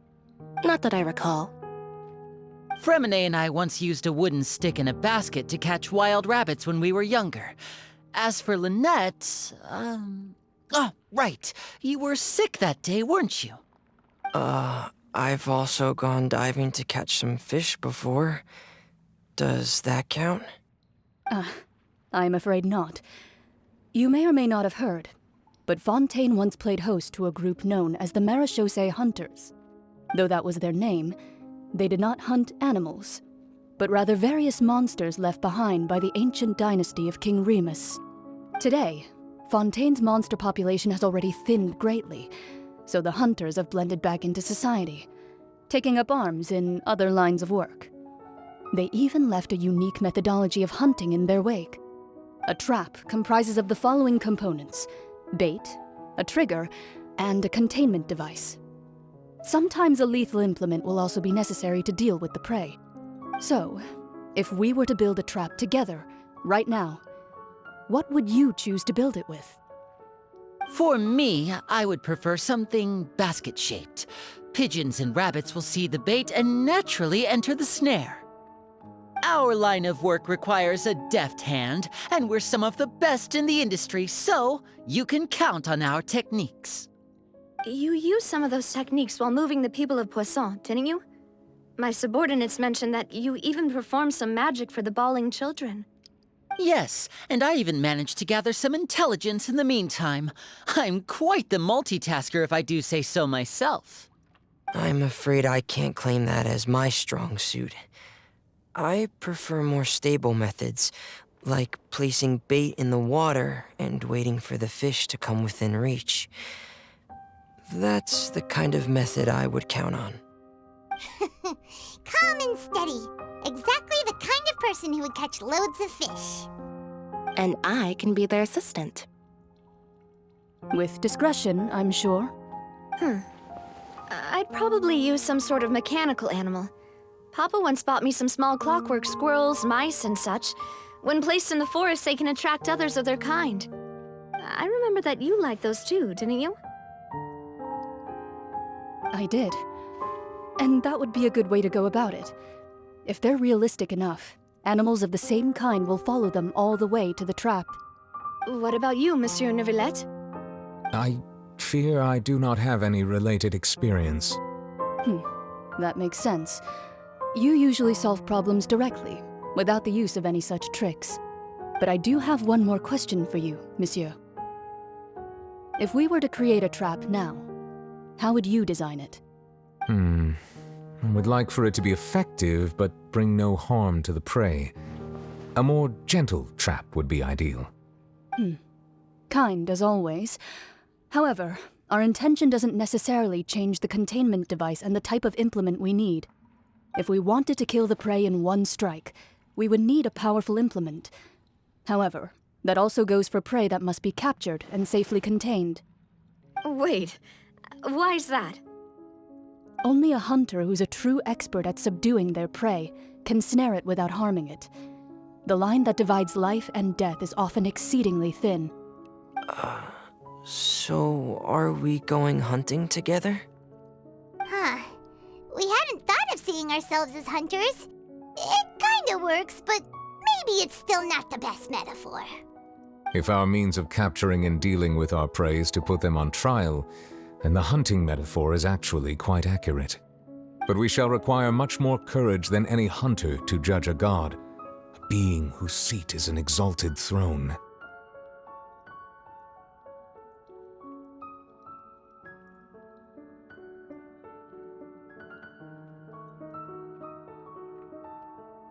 Oh, so that's what's going on. Sounds very interesting.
It's been a tough few days, hasn't it?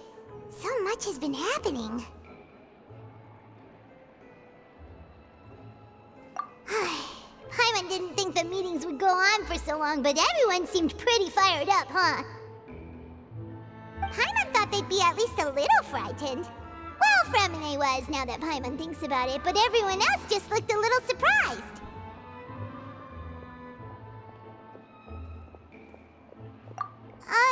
Well... It's hard to say. Paimon doesn't have any experience with this sort of thing. But with you around, Paimon sure will do great. After all, you're the most reliable person in the world, aren't you? Did you just pour some tea? Paimon didn't notice you doing that at all.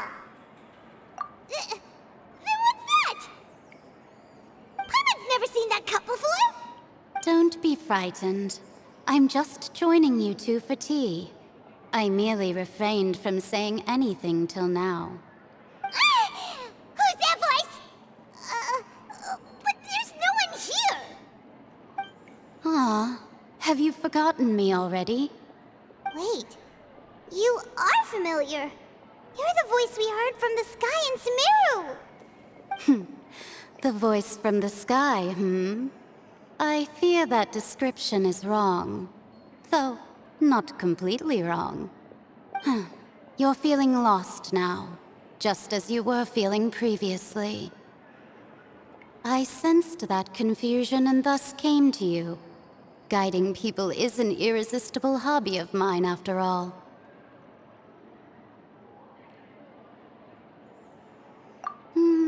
Consider me a passerby, just accepting a commission from my friend's disciple on a whim.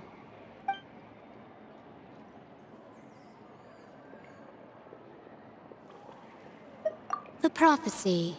Yes, what has been prophesied will be fulfilled. You may view such things as the history of the future. What? Then is there any way we can stop it? I believe you have witnessed a failed attempt with your own eyes. Can everything in Tevat so easily be changed?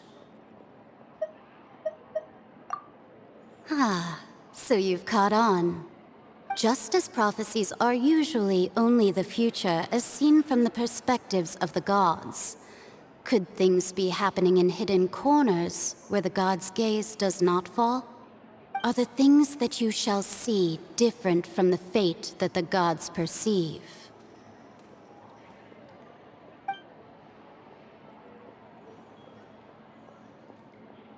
What is she talking about?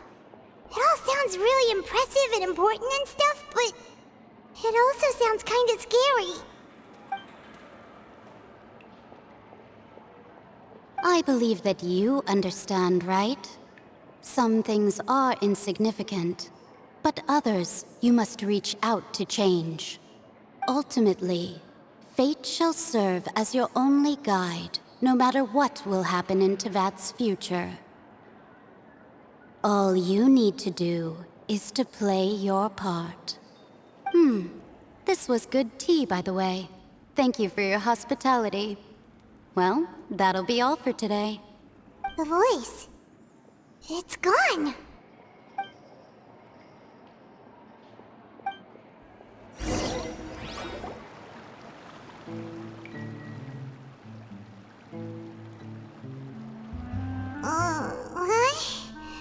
I want to hear someone talking.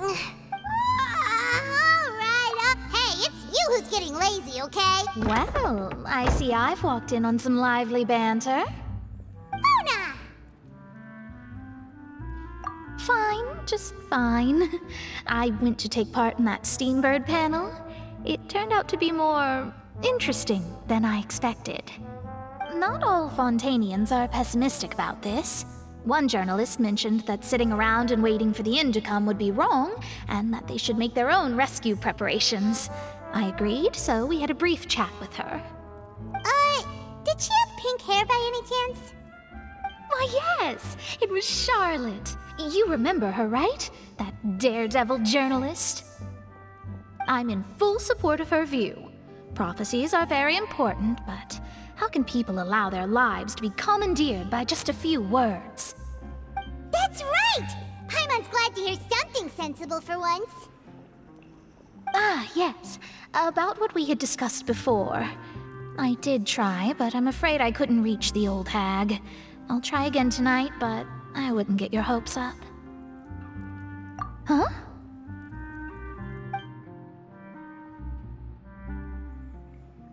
Goodness gracious. Are you serious? She said that even the god's gaze has blind spots. Pretty bold if you ask Paimon. Most people would believe the gods to be all-knowing, right? The Hexen Circle members are certainly anything but ordinary. As for the mage named N, the old hag has mentioned her a few times. She said that N's sense of direction is incredible, and that she loves guiding those who are lost. But I've never met her, and if she were still alive, she'd be... Well, suffice it to say that the hag's at least a few hundred now, and N's been around for longer than that. Whoa. The Hexen Circle sounds like a scary group. But they must really stay in shape to live so long. Their abilities alone are pretty terrifying. If she came to see you personally, then the problem you're facing must truly be of great importance. Well, it's not like Paimon could understand anything she said. Yes, she was quite cryptic, but I suspect she means that there is still a way to turn things around. She didn't say when or what that would be, though, so... Perhaps it is something that you cannot know right now.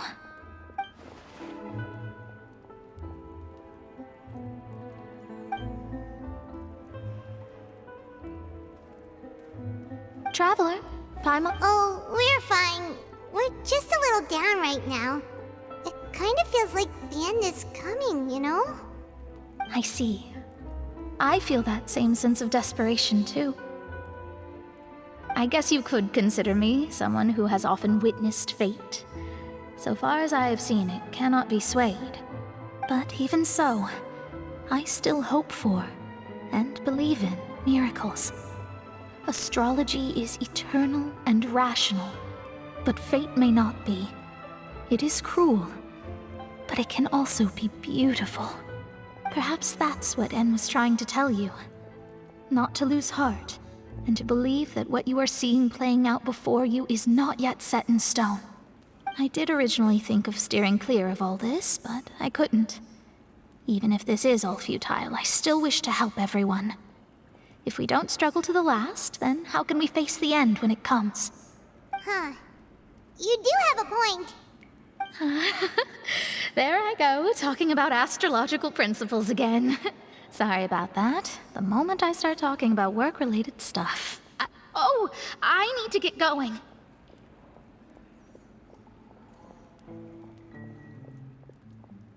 It was worth trying to comfort you, even if only a little. I believe that you'll help those who are struggling in the same way I did. I suppose that might be why we always seem to meet by coincidence. Paimon feels kinda moved by what Mona said. But also kinda sad, too. Hey, Traveler. Paimon suddenly feels like going outside for a walk. Let's go. Let's walk around the city, shall we? There's a few spots we always like to walk by.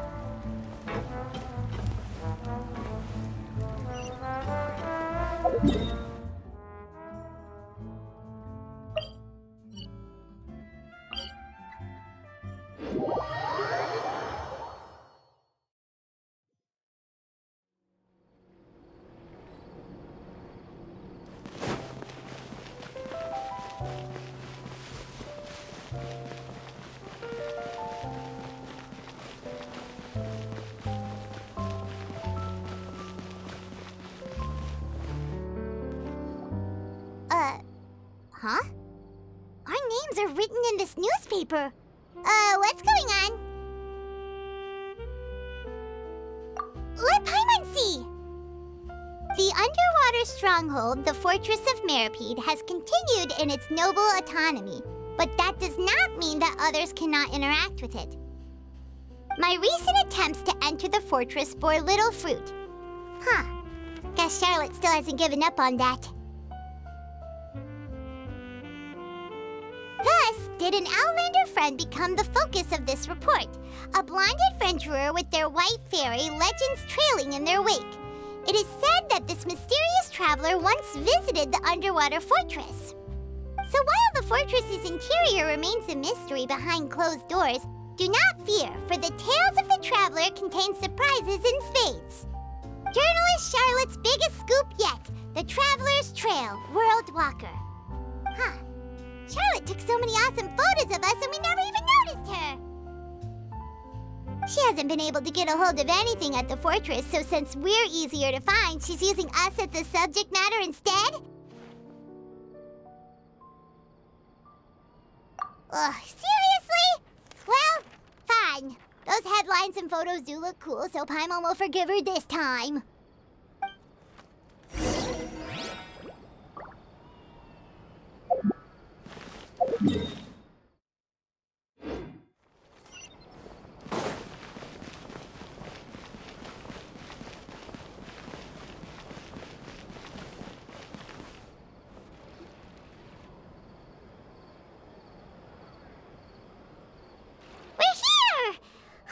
Paimon's hungry.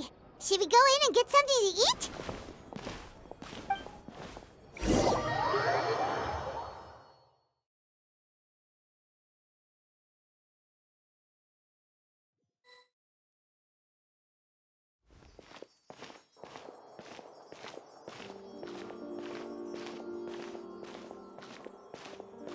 Hey, quick! Look! That's the limited edition, only 16 slices a day cake! It was so delicious the last time we tried it! Despite the tense situation we were in, let's give it another go! Paimon's sure it'll be great!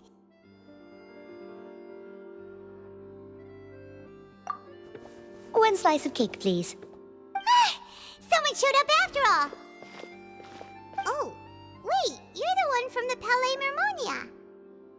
Oh, are you here to buy cake too? It seems Monsieur Nervalette was right. You really can eat. Wait, did he really say something like that?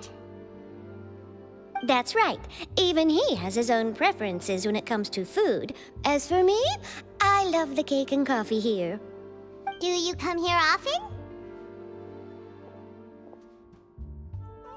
Usually every day.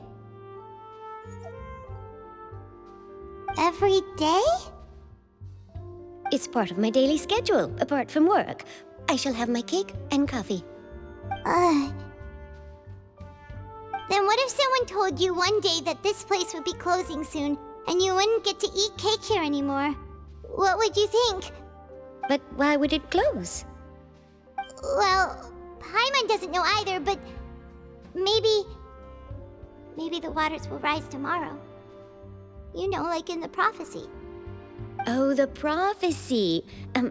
To be honest, I haven't paid much attention to that. No, still, even if there'd be no more cake tomorrow, that wouldn't keep me from having some today.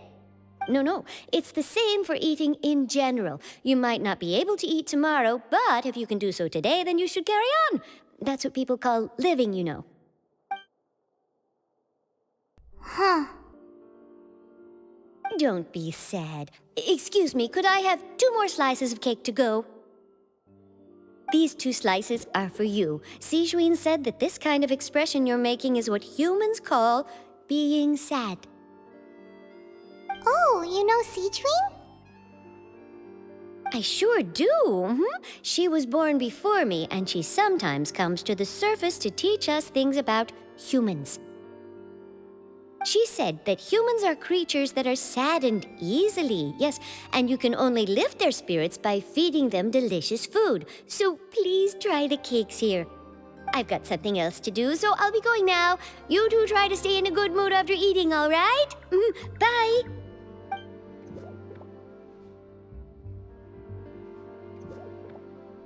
And there she goes! Alright, let's dig in. Paimon's sure this cake will be delicious.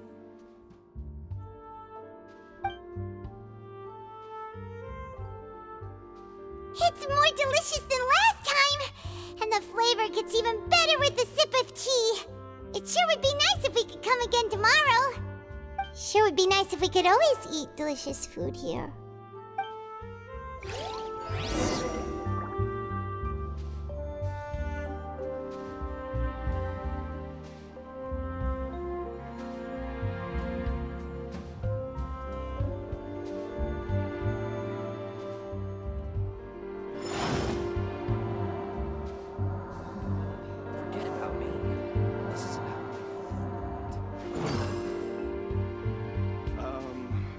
did you want exactly? Art is the key ingredient in fine dining.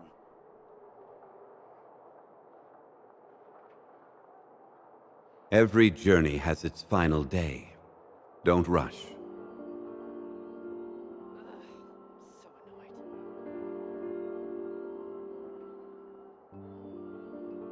Forget about me. This is about what you want. What did you want exactly? Art is the key ingredient in fine dining. Osmanthus.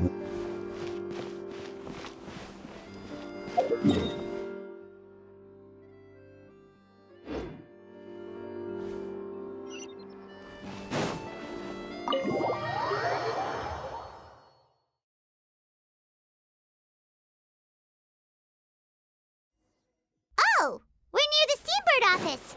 Let's go look for Charlotte and have a chat.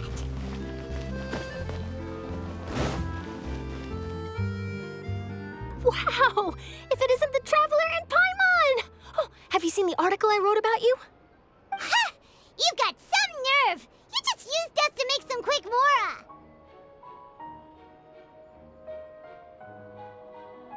Oh, you needn't worry about that. I heard that you were in Poisson some time back, so I sent you a letter to discuss just that. It appears you didn't receive it, though. It's all right, though. I've set aside the amount intended for you. I've even set the table with some food. Really? Oh, you're the best! You're almost a little too easy to win over, Paimon. If I were a journalist with ulterior motives, you'd be in trouble now, you know. Oh, Paimon knows you're not like that. Still, what brings you here all of a sudden? Were you looking for me? When Mona mentioned you, we thought of coming to see you at work. I see. It seems you've already bumped into Mona here in Fontaine. So she mentioned me? What did she say? She said that you're a real daredevil of a journalist. Nice. In which case, can this daredevil journalist dare to request an exclusive interview with the legendary Traveler and Paimon? Huh? So your article in the paper today doesn't count? Oh, of course it doesn't. That was more like live photography. What I'd like to do is dive deeper and ask you to talk about the things you've seen and experienced. Yeah, are we even qualified enough? Why not? If I say you're worth an interview, then you're worth it. But not right now, of course. I'll need a few days to prepare. Oh, in that case, we'll just chat when you have the time then? Oh, so that's a yes? Ooh, splendid! I'll tell the editor-in-chief immediately. I'll have to apply for lighting, a venue, some props, and... Whew, so much to get done now. Talk to you later. Wait, Charlotte, Paimon's still got a question for you. And what's that? If, just for example, Fontaine were to be flooded tomorrow, what would you do today? Huh, that's the prophecy you're talking about, isn't it? I mean, I do hear about it often, but I've never once thought that the day could be tomorrow. If you're seriously asking, then I might try and think of a way to leave Fontaine. Oh, but I'm still a journalist first and foremost. That means I have a duty to be reporting from the scene. And secondly, I wouldn't forsake my homeland that easily. From what I've seen, most people don't know what they'd do should the worst come to pass. In truth, it might be better just to behave like normal rather than worry over such an end. So in all likelihood, I'd probably still be prepping at the office for that interview of ours. I know what you're thinking. That sounds a bit sad, but I've always believed that it's best to do what you enjoy. Just think about it. If this nation really were to be suddenly destroyed tomorrow, but I still successfully finish an exclusive interview with a truly unique person, then the story I would wind up writing would truly be timeless. And then do you know what I'd do? Well, I'd write that story, send it for printing, and use messenger pigeons to get copies out to the various nations as soon as possible. I'm not a dreamer, nor am I a workaholic, but I do love my job, and I'd be proud of leaving such an article behind. I guess you could say that I was born to be a journalist. But anyway, that's my answer. And on that note, I'll get back to my preparations. That's so nice. All of a sudden, Paimon actually kinda envies her. Anyway, let's go and take a look at the sea, shall we?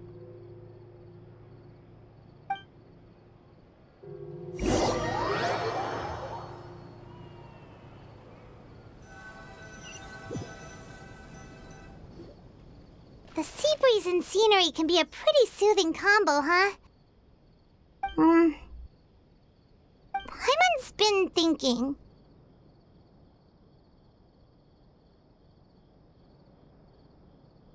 If it wasn't Fontaine, but all of Tevat that would be destroyed tomorrow, where would we go and what would we do? No, Paimon should ask, if you could choose, what would you like to do?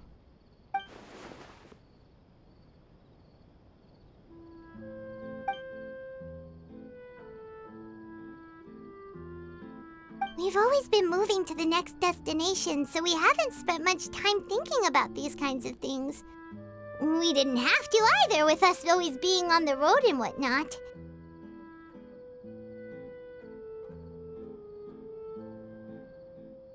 You mean, still traveling?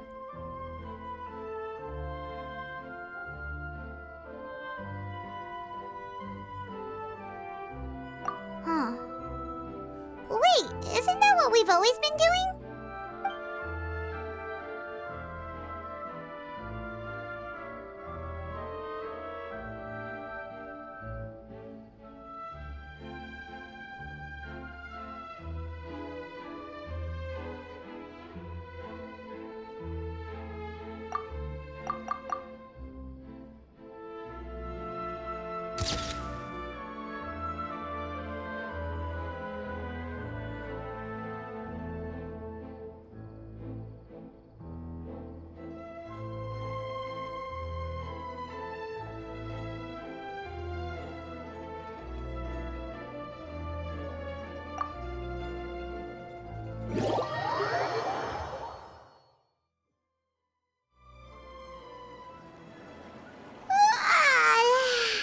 Feels like you'll grow mold if you stay here long enough.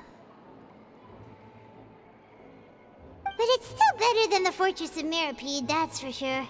It's not only damp there, but salty too. Ah, so the two of you are still here. Wonderful. Oh, you're from the Palais Mermonia, aren't you? Yes, I'm Isadora. Monsieur Nervillat sent me to look for you two before. I heard that afterward you went to the Fortress of Meropide.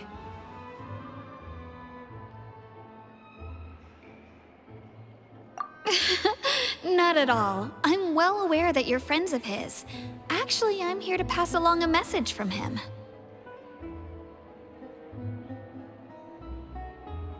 Yes, inside the Opera House. The Maréchaussée Phantom has declared the incident a small-scale riot. A riot? Well, that said, I don't personally think it was that serious. Lady Farina was watching a performance at the Opera House, and while she was resting during an intermission, some other audience members suddenly started harassing her, loudly accusing her of doing nothing about the prophecy crisis. And before she could respond, others started to join in. The crowd continued to grow, and protests against the Hydro Archon started to break out. So people have started to put the blame on Farina. Guess they finally found an outlet for the pressure they've been under due to the prophecy. I agree. People will naturally rely on gods, as is customary. But the moment people feel threatened, gods are also the first to be blamed. So what happened after that? Is Farina okay? Seeing that the situation was spiraling out of control and that further argument was pointless, she claimed that she'd gotten tired of this and left in a hurry. The Maréchaussée Phantom had their hands full maintaining order and did not catch where Lady Farina had gone. Only when things had stabilized did we realize that she had gone missing. So, you mean she's still missing? That's right. The Maréchaussée has dispatched many people to search for her, but we don't have any leads yet. That said, I don't think there's much to worry about. She is a god after all. Even if she were to fall into the hands of rioters, what could ordinary people do to her?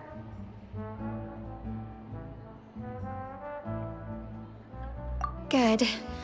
Monsieur Nervillet sent me to tell you about the situation, but he didn't say anything else. Don't worry, this is more than enough to go on. Thanks for keeping us informed. Ah, is that so?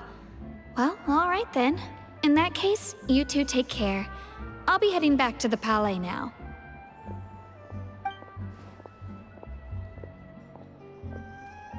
Well, sounds like we should hurry over to Poisson then.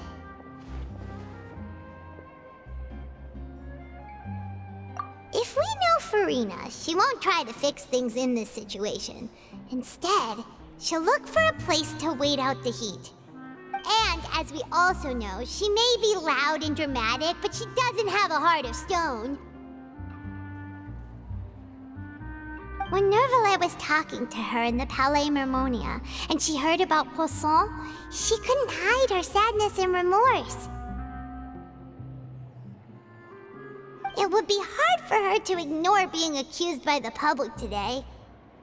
Paimon thinks Farina's probably taken the opportunity to slip away to Poisson and try to relieve the sense of guilt that she's feeling. Huh! Well, what do you think? Paimon knows the answer, of course, but Paimon can do the analysis to back it up, too. Cool, huh?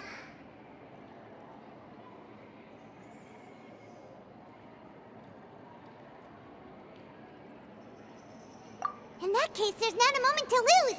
Poisson, here we come!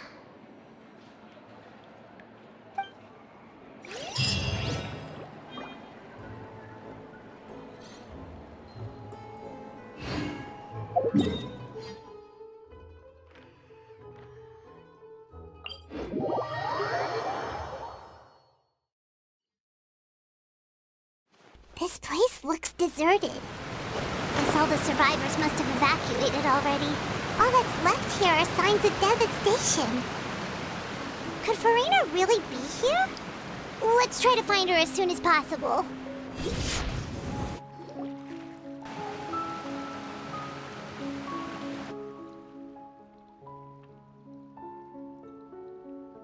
Ah, that's Farina, right over there. She really is here all on her own.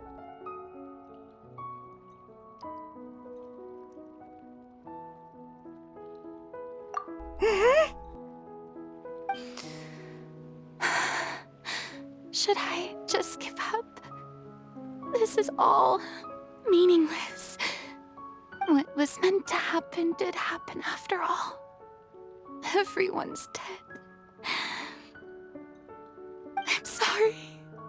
I am so sorry. Give up, Farina. There's no point in holding out. I'm sorry. But what can I even do other than to repeat meaningless apologies over and over?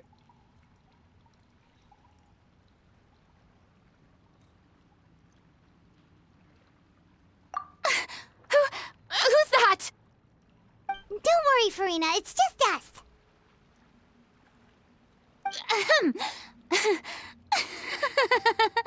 So it is you, blonde traveler from another land. Why, I almost thought you were someone from that mob of my ignorant subjects, come to kneel and beg for my forgiveness. Farina, you were crying just now, weren't you? The tear stains on your face are obvious. What do you mean, tear stains? Oh, I remember. The show at the Opera House earlier this morning was so moving. I'm still trying to process it. Who did that uncivilized rabble think they were, disturbing my enjoyment of the arts? They even dare to tout their Archon. I must teach them a lesson.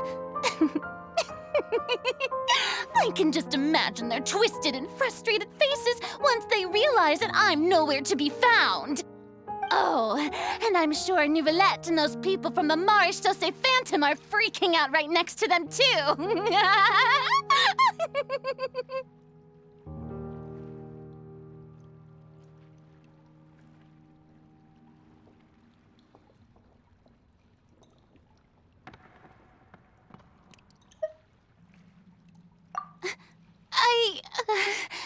Of course not! Hey, there she is! The Hydro Archon's over there! Quick, after her! Farina, those people seem to be after you. They are... They're just some rabid fans who want to cut the line because they haven't been able to meet me in person, aren't they? That's against the rules. I can't let them get their way. Farina just ran off! Quick, we have to catch up with her!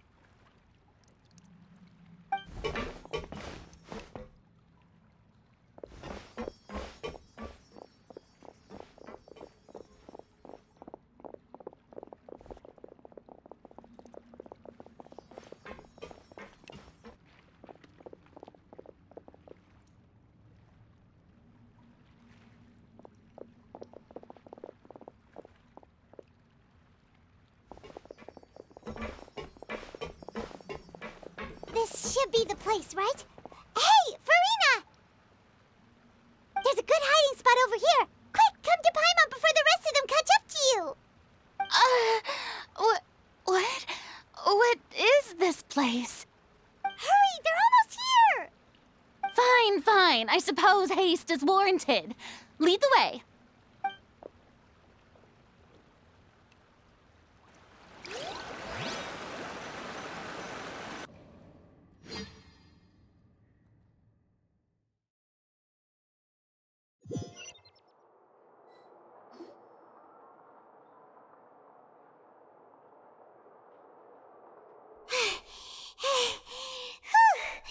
Paimon's exhausted.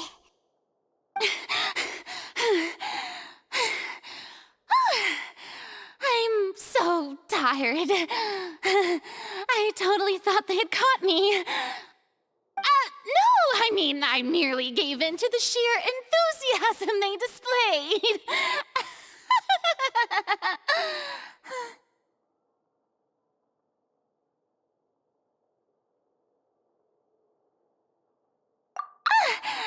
You're right. Yep, that's a good girl.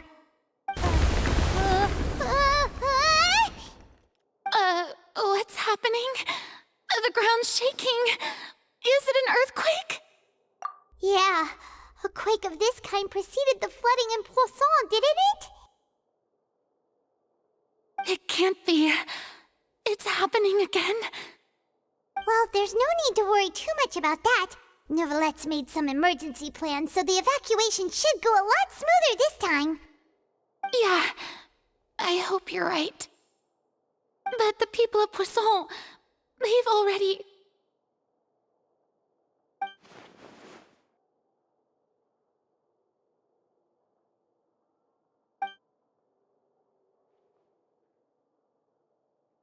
It's true. I've been investigating the prophecy for hundreds of years. I once had informants all over Tevat, searching for clues and feeding information back to me. I've tried all kinds of ways, too, to hold back the sea. Anything to keep the coastline from advancing. But all my efforts proved to be futile in the end. Really, the truth has been clear to me for a very long time. We cannot make an enemy of the divine. No matter what we do, the will of the heavenly principles will have its way, and the prophecy shall be fulfilled.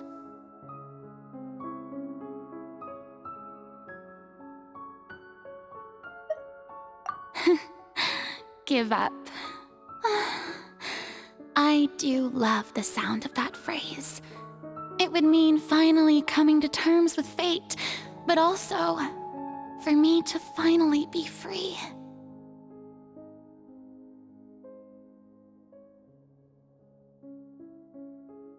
Indeed, I've thought about giving up so many times, especially after we almost lost Poisson. Fate is really unreasonable, isn't it? It has no heart and obeys no rules. The prophecy has only just started to come true, and so many people have already lost their lives. But just now, it all became clear to me. I still don't have the right to come to terms with fate on behalf of everyone else. As long as the final moment hasn't come, it's still not too late. Don't worry. I will keep hope alive for everyone until the very end. Well, that's enough for now. I got the impulse to play the stricken maiden, but honestly, considering my rank and station, that wasn't a good fit at all. Don't take any of what I just said seriously. How could I possibly let Fontaine fall to the whims of trivial prophecy? Come on! Paimon could have sworn you were actually being honest just now.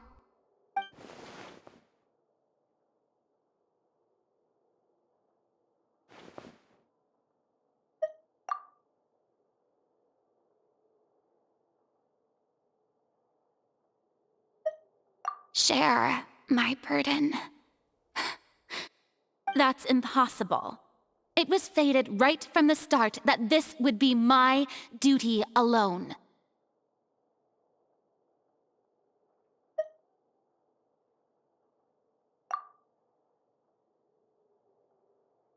A witness.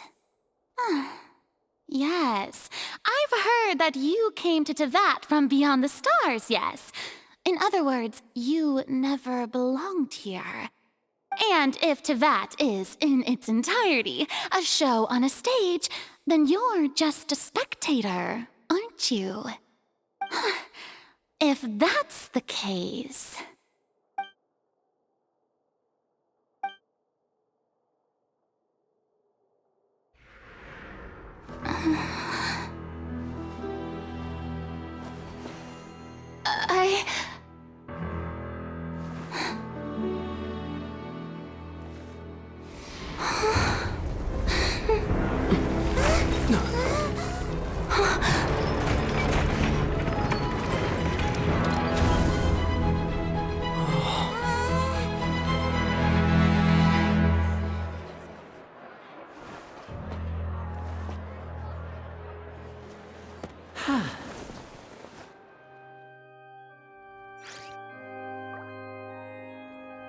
Ladies and gentlemen, this concludes my opening performance.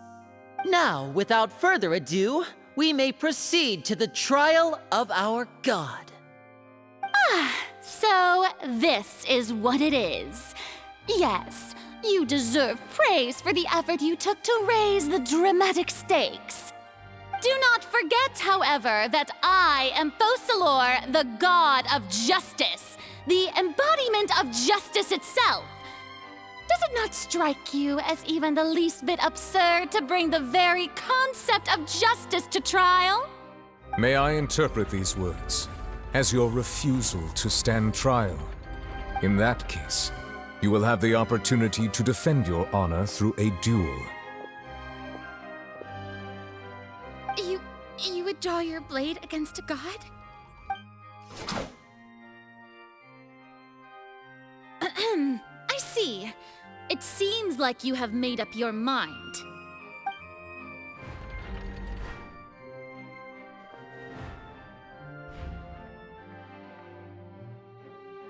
Paimon can't believe it.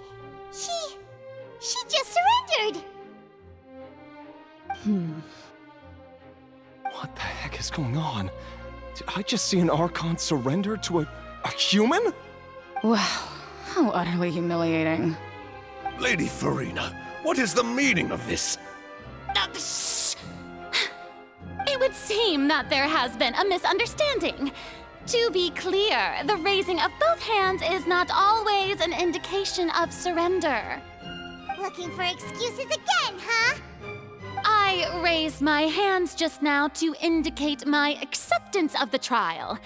No duel shall be necessary. I will admit that I've been running away for a long time. I'm sorry, everyone. I was unable to protect the people of Poisson. It is my duty to stand trial for my crimes. You are not the only ones to be disappointed in me. I, too, am exceedingly disappointed in myself. But now, it is time for the Hydro Archon to show you her courage and resolve. I, Farina, will use this trial to show the world the true meaning of justice! This time, I will protect you. Applaud and rejoice! One of the most outrageous and fantastical arcs known to the opera epiclese is now unfolding before your eyes. Mark my words, this shall be one of the most exhilarating and brilliant shows ever to grace the stage of Fontaine! The trial of the Hydro Archon, Focalor, will now begin! Woohoo! Oh, now we're making history! Why does it feel like Farina just took over the whole thing? Like, come on! Didn't she just get forced to stand trial for her crimes? Also, even though she's still acting super dramatic, she is taking this seriously this time, right? All right, then. Who will be my opponent in this trial? The court asks the prosecutor to please take the stand. Is that so? Very well. Then please speak, witness of Tivat, my accuser and fated opponent.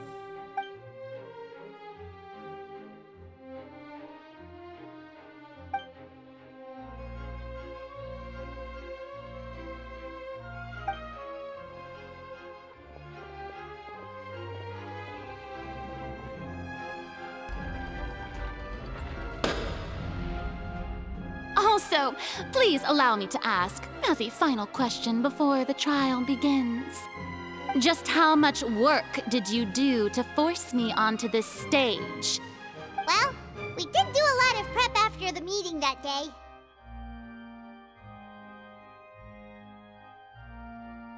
I can go over the tasks assigned to the Spina di Rosula, since they were rather straightforward and easy. Navia, the president of the Spina di Rosula. Most of the people who participated in the disturbance this morning were my subordinates. They changed into plain clothes and came to the Opera House as regular audience members, waiting for the perfect opportunity to incite insurrection against you. The people's resentment against their Archon has been building as more and more of the prophecy is fulfilled. A spark was all we needed to turn smoldering anger into a flame. Moreover, according to our understanding and analysis of you, when something like that occurred, you would likely flee the scene and head to Poisson by yourself. So, we arranged for a second group to lie in wait there. So, you mean, the ones who scoured the settlement for me were also from the Spina? And their goal was to force you to step into the giant magic box so you may personally participate in the greatest magic performance in all of Fontainian history. That's right. That house was a magic box, rather than someone's residence. As the super ultimate version of the setup that I used when I first performed at the Opera Epiclese, the volume of the box was increased by a whole order of magnitude, and the distance it traversed was the entire gap between Poisson and Aranias. Its cargo, of course, was an Archon instead of a human. My thanks, Farina. Without your help, we could never have pulled off such an extraordinary performance. You're welcome? Of course, this performance was only made possible with Father's support. The House of the Hearth spent a massive amount of labor in Mora to pull this off. We had to select a location, construct the giant magic box, dig a tunnel, and open up a path through the water. It was a lot of work for all of us. So, in other words, the earthquake that we felt within the giant magic box was just a normal tremor from the transportation of the whole house? That's right. It wasn't a sign of another disaster to come.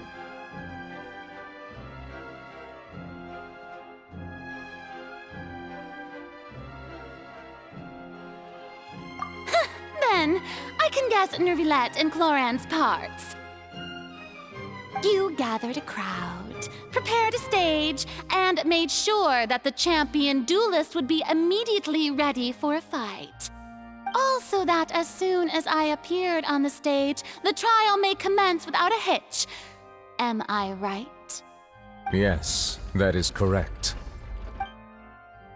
Well, Clorand, I must commend you for your courage. Only the most outstanding champion duelist in all of Fontaine would accept a duel with an Archon without flinching. Thank you. As for you, Traveler, I suppose your role was to keep me distracted with conversation once you found me in Poisson. You'd make sure that I didn't notice anything amiss before revealing yourself as my prosecutor once we'd arrived onto the stage. Oh?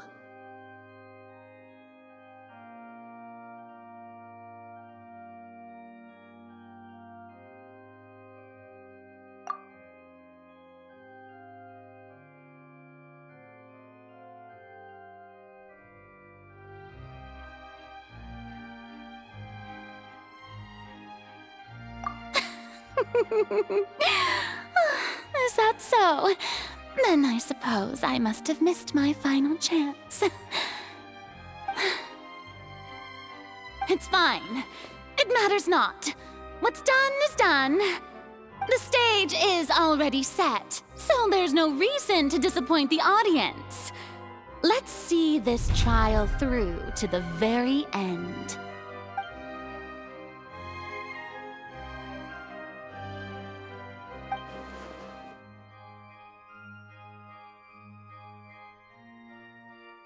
Sir Prosecutor, please allow me to pass this along.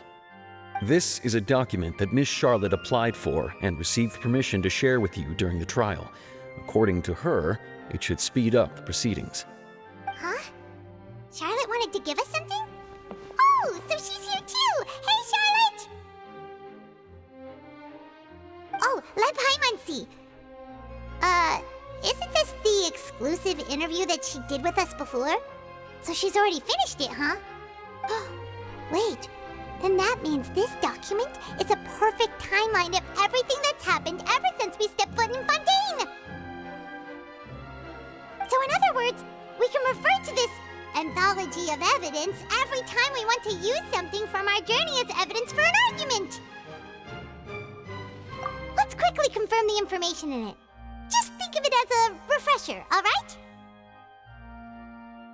You defeated the Hydro Archon in the very first duel you took part in at the Opera House. That's one for the history books, all right. I didn't think that you'd wind up getting to the bottom of the case I'd been following all this time. I guess you could also see this as a happy coincidence. This is the first time Monsieur Neuvillette had a difference of opinion with the Oratrice. Even the Hydro Archon can't figure it out. A Fatui Harbinger. She's an extraordinary person. Her instinct must mean something. The fortress of Meripede was almost destroyed in a single day. That I didn't witness that scene personally will always be a source of professional regret, I think. According to Monsieur Neuvillette, both Child and that whale should have been in the primordial sea at that time.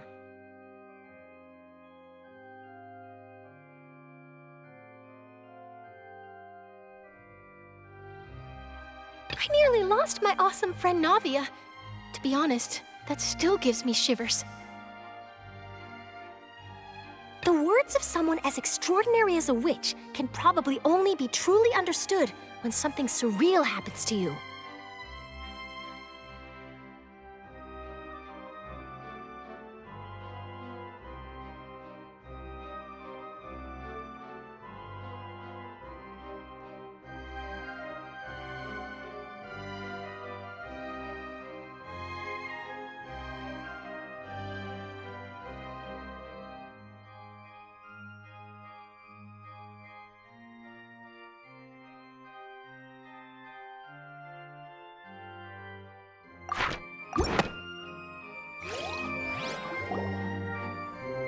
The prosecution and the defense are both in position.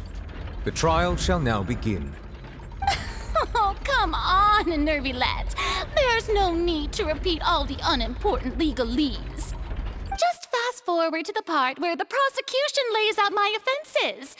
As the defendant and the lead actress of this performance, I still haven't even been informed of my supposed guilt in all of this.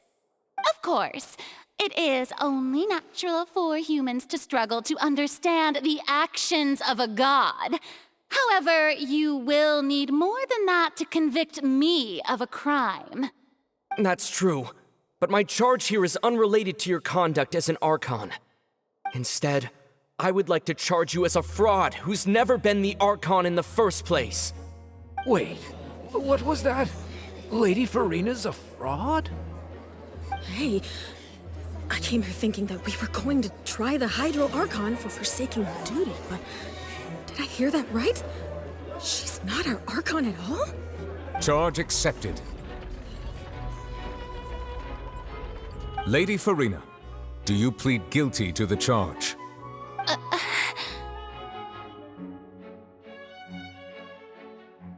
Lady Farina. I plead not guilty. How can I be guilty? There is no way that I, Focalor, otherwise known as Farina de Fontaine, a member of the Seven and the Regina of all waters, kindreds, peoples, and laws of Fontaine, could be anything other than your true Archon. Yeah, even though Lady Farina can be rather eccentric, isn't it going too far to doubt her very identity? Yeah, I've never questioned her identity either. Sure, Lady Farina can be super irresponsible, but what grounds does that prosecutor have to make such a huge claim? I have cause to believe that common sense will prevail in this case.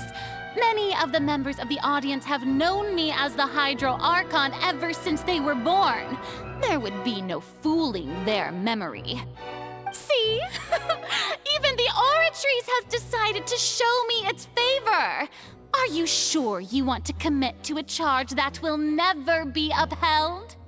If you wish to drop the case, I can promise you as the God of Justice that you will not have to face trial for making a false accusation. We will treat everything that's happened as a dramatic spectacle and move on with our lives. What do you say to that? Huh. An argument with near impossible odds, huh? We have to not only refute Farina's claims, but also overturn the long-held beliefs of the people.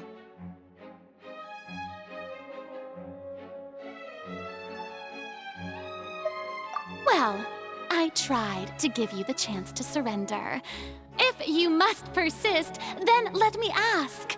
If you believe I'm not the Archon, then what manner of being do you think I am? And if I was not the Archon, then how did I manage to live for over 500 years?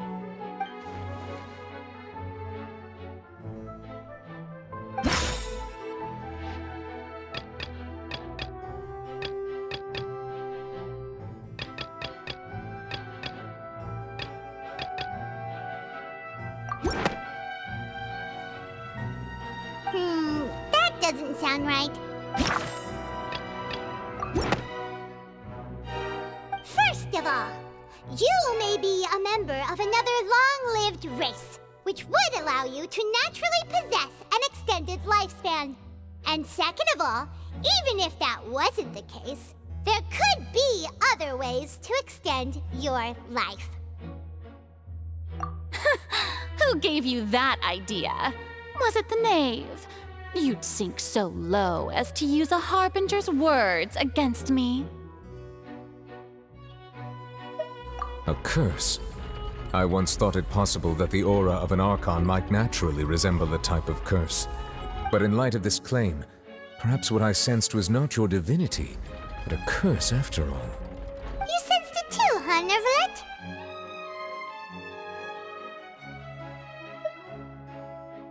Lady Farina is actually a human? Well, it is true that it's extremely difficult to tell humans and gods apart just by looking at them. It's not impossible.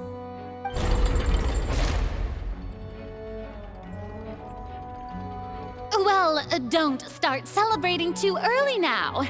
Even if I have been carrying a curse like you said, how does that prove that I am merely a human being? Besides, everyone knows that the main difference between a human and a god is the possession of authority. Gods can do what humans cannot. That's why they're worshipped as gods. For centuries, manifestations of my authority have served the nation of Fontaine. One need only to turn their eyes towards the Oratrice Mécanique d'Analyse Cardinal in this very opera house, or consider the indemnitium that is used in every aspect of life.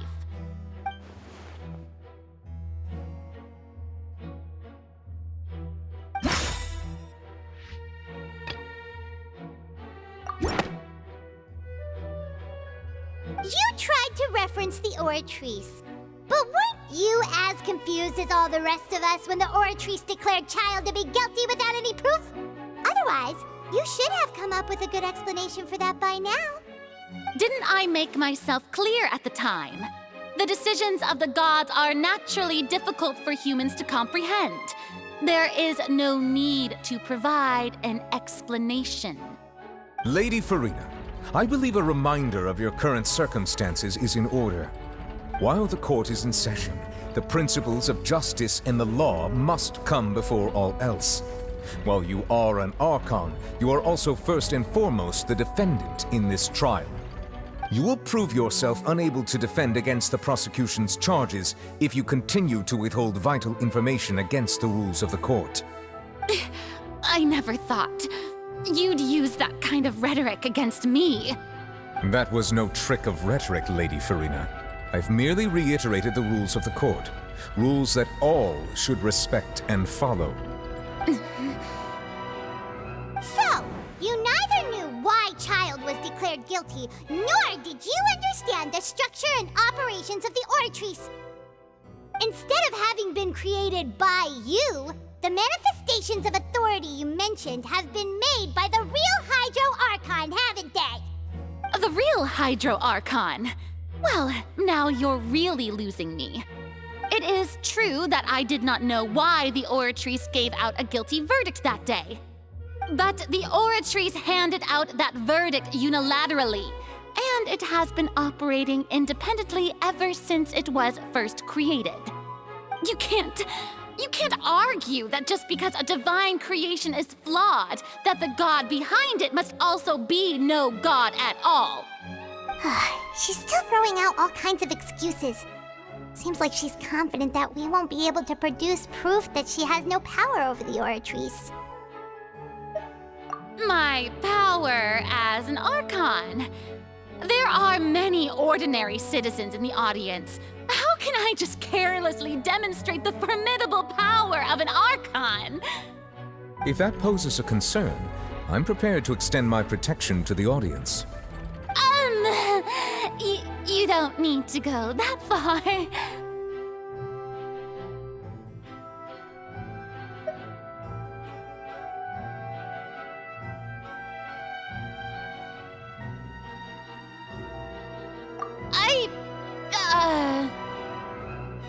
Aren't you the Hydro Archon?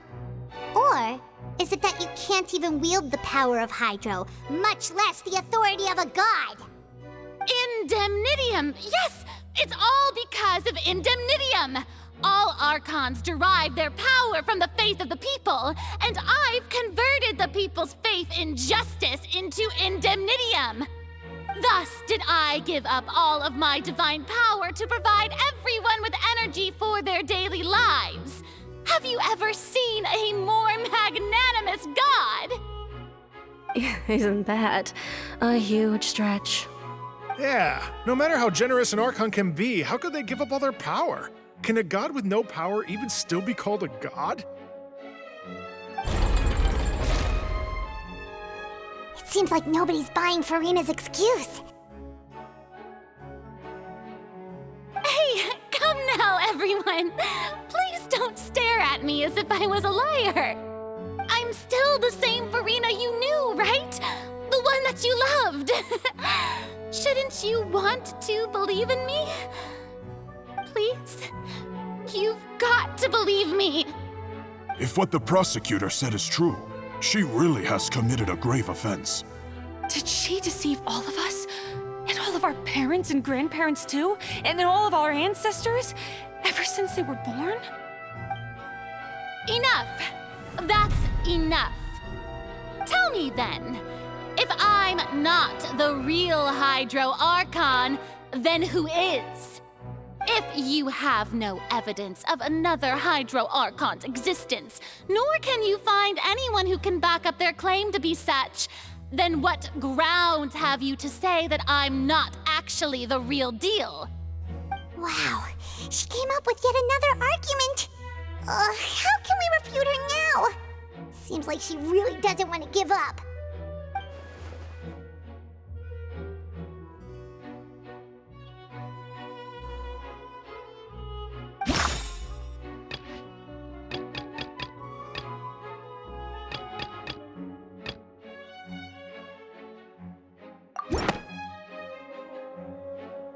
That doesn't sound right.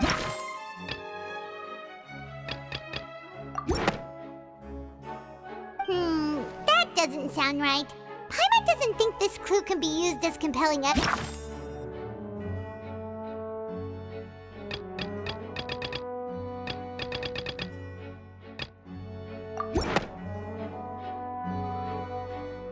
It has been established that all Fontanians can dissolve in water from the primordial sea.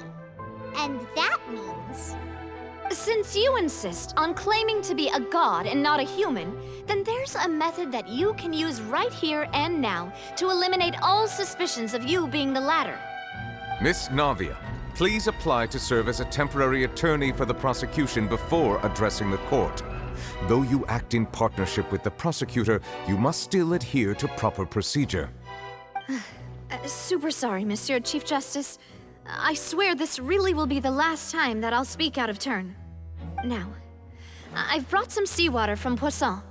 As everyone knows, a massive flood struck the area not long ago, taking many lives, including those of some of my closest friends. So, Miss Farina, would you dare to touch some of this seawater? If we are to believe that you are indeed the real Hydro Archon, touching this seawater would have no effect on you. All it should do is strengthen your case. But if you don't dare to touch it, then we would have basically proved the reverse. Oh, and I must remind you that after the disaster at Poisson, nobody wants to see any more people dissolve. I do hope you'll act prudently and choose the simpler path of admitting guilt. Navia from the Spina di Rosula. The Spina has governed Poisson for many years. I guess her suggestion is valid. If Lady Farina is indeed just a human, she's probably Fontanian like all the rest of us. Would she really dare to try?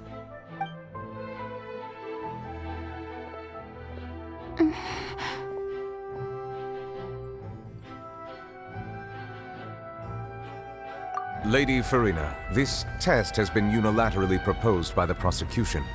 As it falls outside the realm of standard court proceedings, you possess the right to decline participation. Well, of course he had to tell her that. But refusing to participate is basically the same as a confession of guilt. She's just staring at the water without saying a single word. It really does seem like she's quite terrified of it. That could only mean... What's going on? Is she really planning to... that's not what we thought she would... Due to the inherent risk of the test, Lady Farina, you may...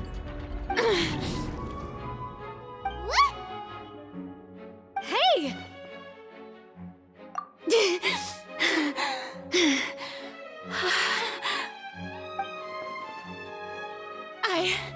I'm fine!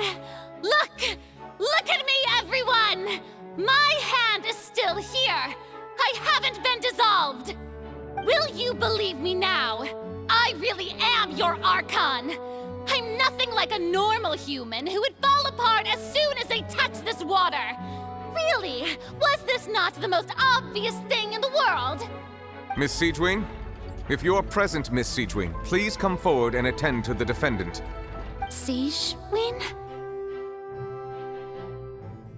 Don't be nervous. It'll just take a few seconds. Let me see. That should be enough. Please announce the results of your evaluation to the court, Miss Siegewin. As everyone doubtlessly saw, Miss Farina was displaying symptoms of hyperventilation and flushed skin. These indicate that she was experiencing the adverse effects of exposure to primordial seawater. The extent to which she was affected is the same as other humans when exposed to primordial seawater of a similar concentration. Thank you, Miss Siegewin. Lady Farina, you may return to the defendant's stand. Oh, wait. What did she just say?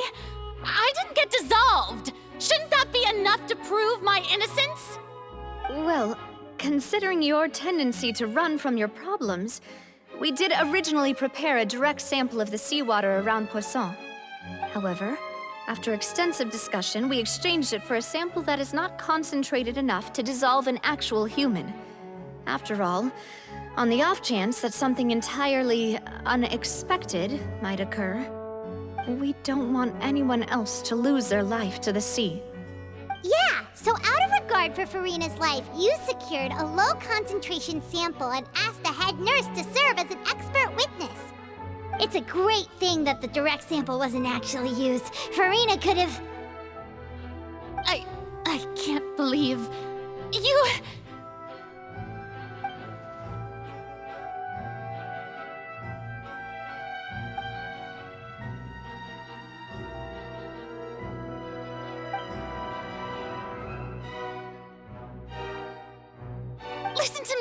Listen to me, everyone! Please don't give me such cold and disdainful looks! What happened just now didn't prove a single thing! Think about it! How can you conclusively prove that an Archon can't also be affected by the primordial seawater? Also, if I was really just a human, why would I dare to just put my hand in that kind of water?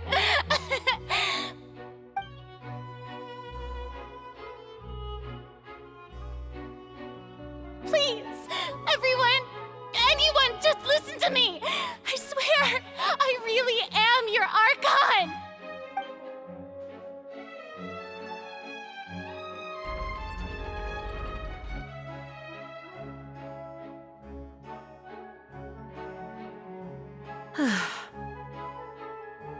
I don't think anything she says at this point will sway anyone. The odds are just too stacked against her now. With all the things that have been said, Paimon doesn't think there's any way left for Farina to win. I believe the time for arguments and presentation of evidence has come to an end. If there are no objections, we will move on to the final judgment.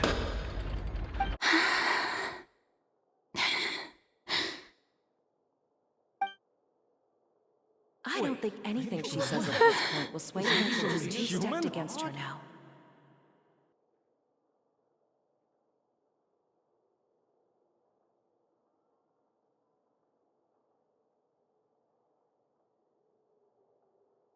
In my capacity as Chief Justice, I shall now render judgment on Farina's misrepresentation of herself as the Archon of Fontaine. As a human who knowingly deceived her fellow citizens, Farina is... guilty.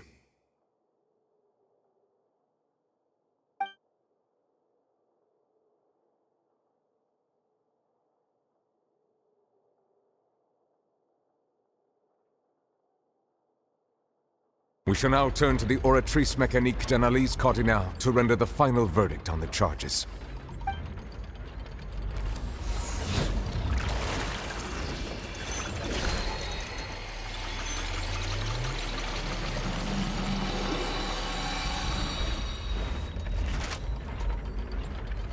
According to the judgment of the Oratrice Mécanique d'Analyse Cardinale, Farina is... Well, what's wrong? What's the Oratrice's verdict? No, the Oratrice also displays a guilty verdict. Isn't that correct then? However, the exact wording of the verdict is thus: The Hydro Archon. Guilty. To be punished via the death sentence.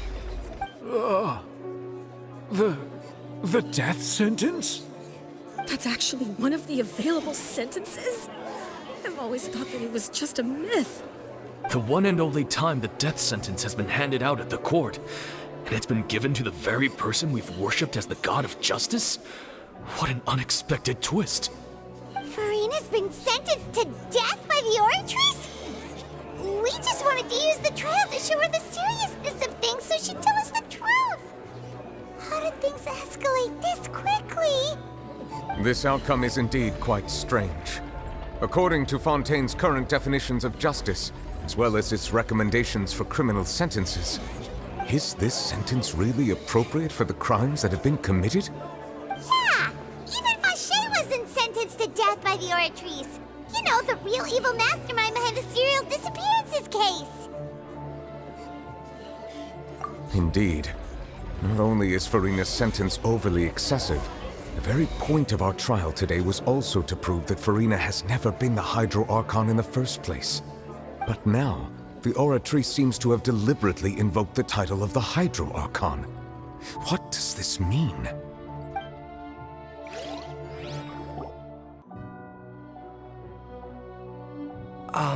Excuse me, if I may interrupt. Is the trial still going? Fremine! You finally made it. I assume this means you've completed your mission? Mm-hmm. Any mission Father assigns to me will always be top priority.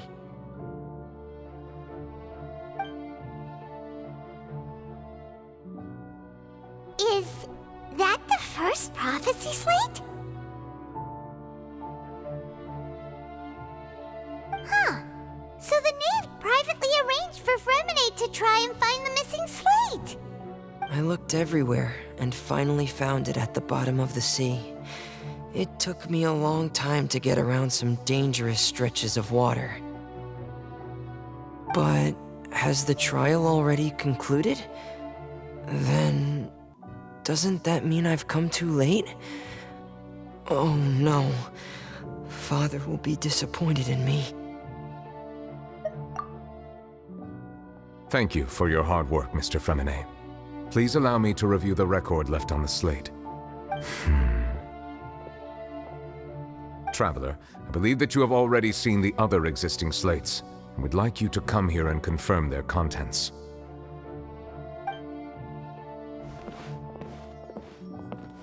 Huh? So what do you see? What is it?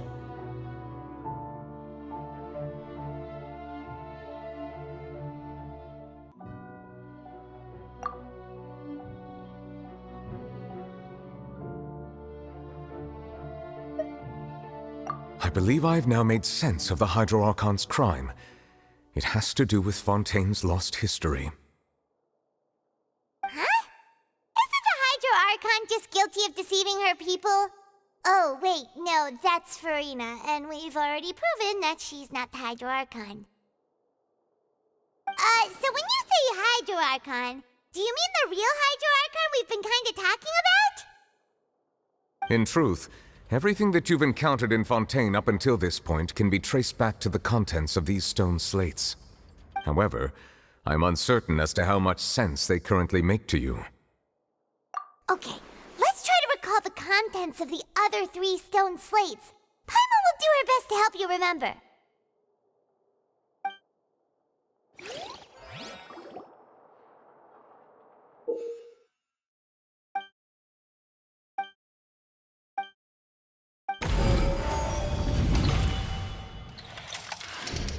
The first stone slate describes what you just said. It seems to show the previous Hydro Archon using her divine power, and then the Oceanids turn into humans. Does that mean that Fontanians are transformed Oceanids? Oh, Paimon wasn't expecting that. But if Oceanids can turn into humans, then perhaps this process can be reversed as well. The second stone slate shows Celestia floating in the sky, and the Hydro Archon and her people worshipping it together. But the heavens still brought judgment down upon them. This must be the point when the Hydro Archon and the Fontanians were branded with their original sin. Does this mean that the original sin and the Hydro Archon sin are the same thing? The third slate shows the Hydro Archon seeking into the sea surrounded by many people. That reminds Paimon, didn't we also watch that happen to someone else? Well, the fourth slate is the prophecy the Fontanians have been talking about. People dissolving into the sea, the Hydro Archon crying on her throne, and so on. We didn't believe that such a crazy disaster could happen at first, did we? But after that incident, it was just a question of when and not if.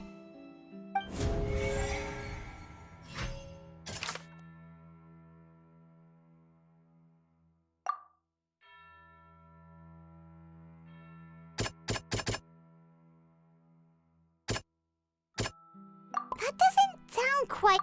That doesn't sound quite... We know from the case of the serial disappearances of young women that Fontanians can be dissolved in primordial seawater, and the first stone slate tells us that long ago, the Hydro Archon used her power to turn Oceanids into humans. This might be the reason that Fontanians can dissolve.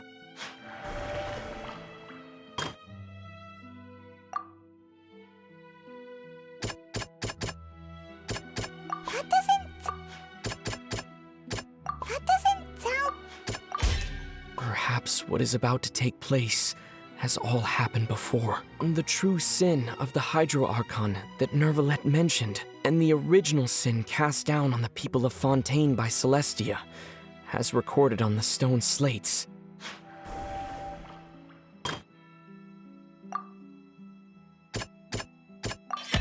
It's not as simple as falling into the sea. When Navia fell into the sea, her consciousness was subjected to judgment. The stone slates show the people gathered around the Hydro Archon in the sea. Could that be alluding to the same thing?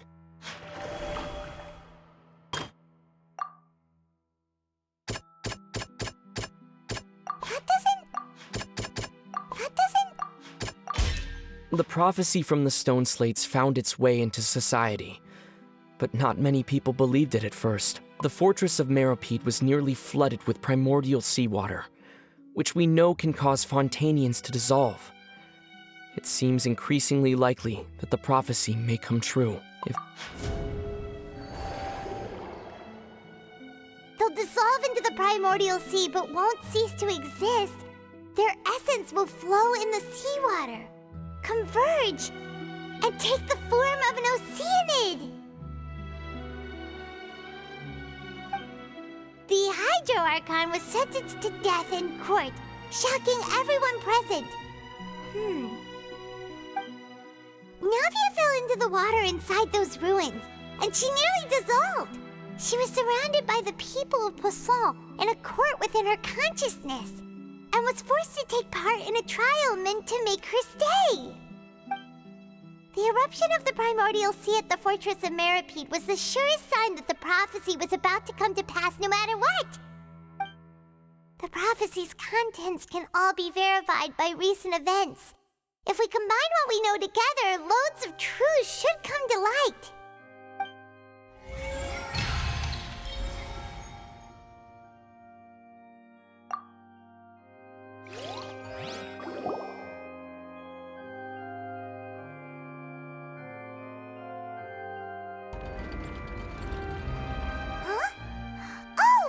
Gets it now, so that's how you can make sense of it. But then it feels like we're going to have to share some truly shocking revelations. Let's hear them. Incredible. Linny, did you hear that?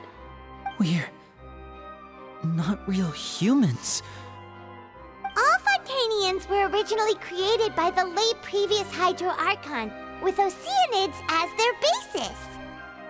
The evidence for that can be found in how only Fontanians could dissolve in primordial seawater, and how all the girls Vache dissolved were also turned into Oceanids. Oh, and according to Navia, when she was about to get dissolved, she also saw everyone gathered around for a trial. All of them in the shape of Oceanids. Indeed.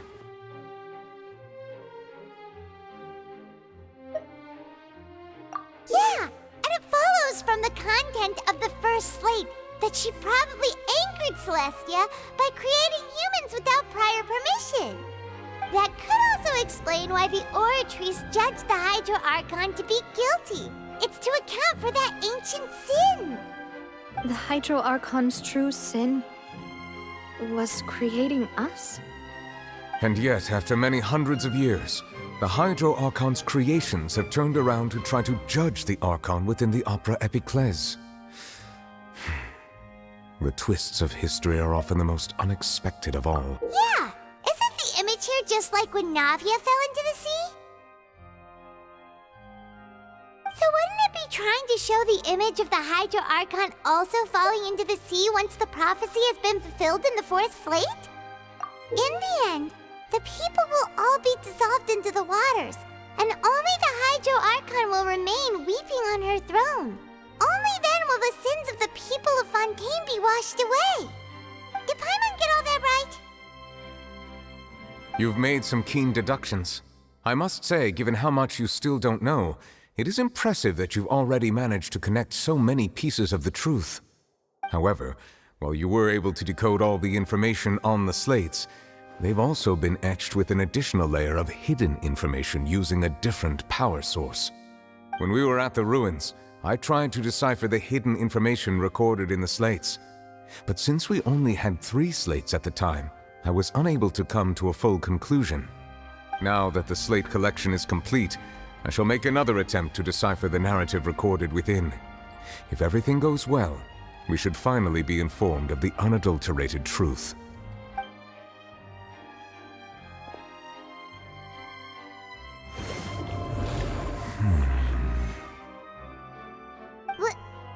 Well? Did you get it? I believe I should share this truth not only with you, but with all the people of Fontaine as well. I will try to briefly summarize it for you.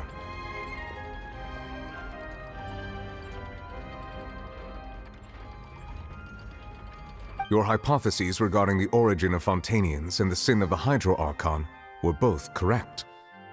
In the Fontaine of old, the previous Hydro Archon sensed the yearning of her Oceanid familiars for life on land.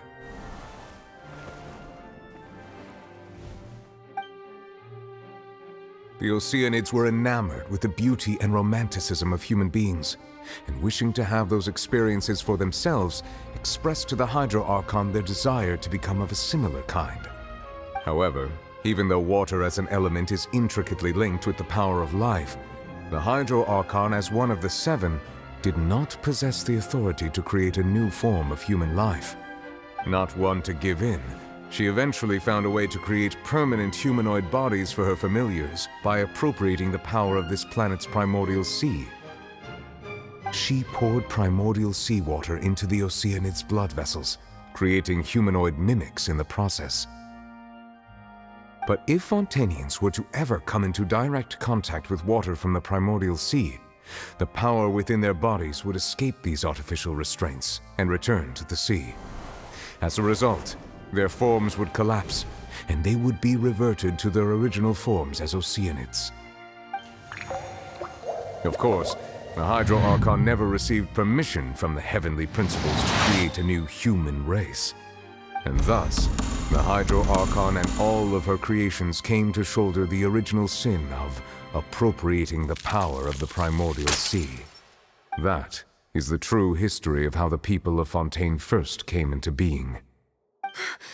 So we were all Oceanids before we turned into human beings? That's way too much information for me. I think I'm just going to pretend that I never heard a single thing. Wait, but if that's the truth, we can't let the Hydro Archon be sentenced to death. After all, her only sin was creating us. This really might be too much information for your regular Fontainian, but it does answer a lot of our questions.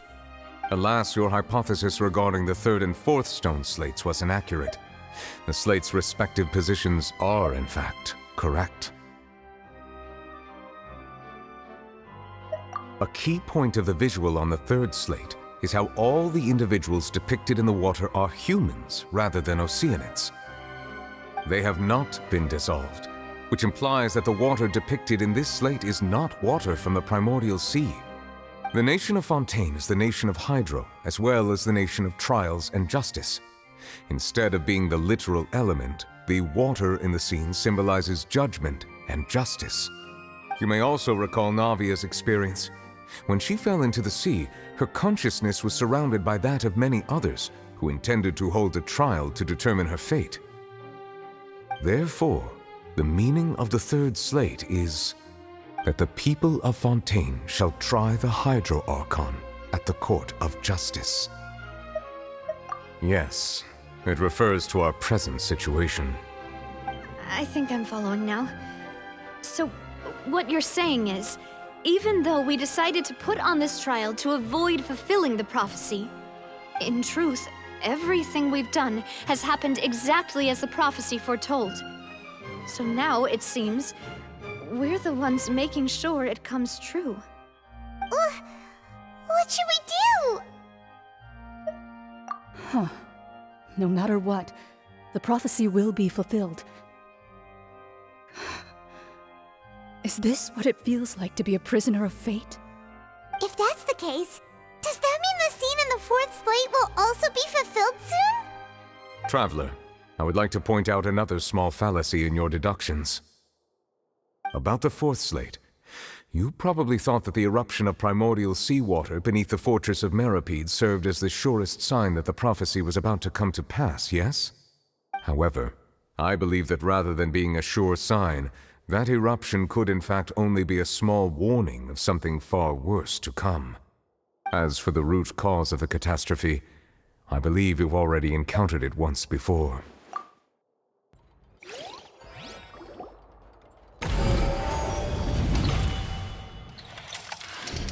This eruption was just a small warning of the things to come.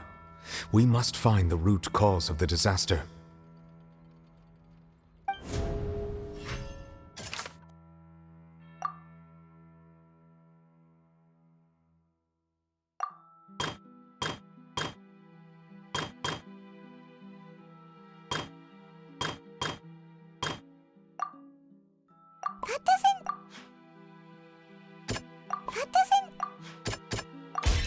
It was both dream and reality. If we're talking about a true culprit, that could only be that thing inside the primordial sea, right? The truth, the original sin, the trial, and the root cause of the disaster.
That's way too close!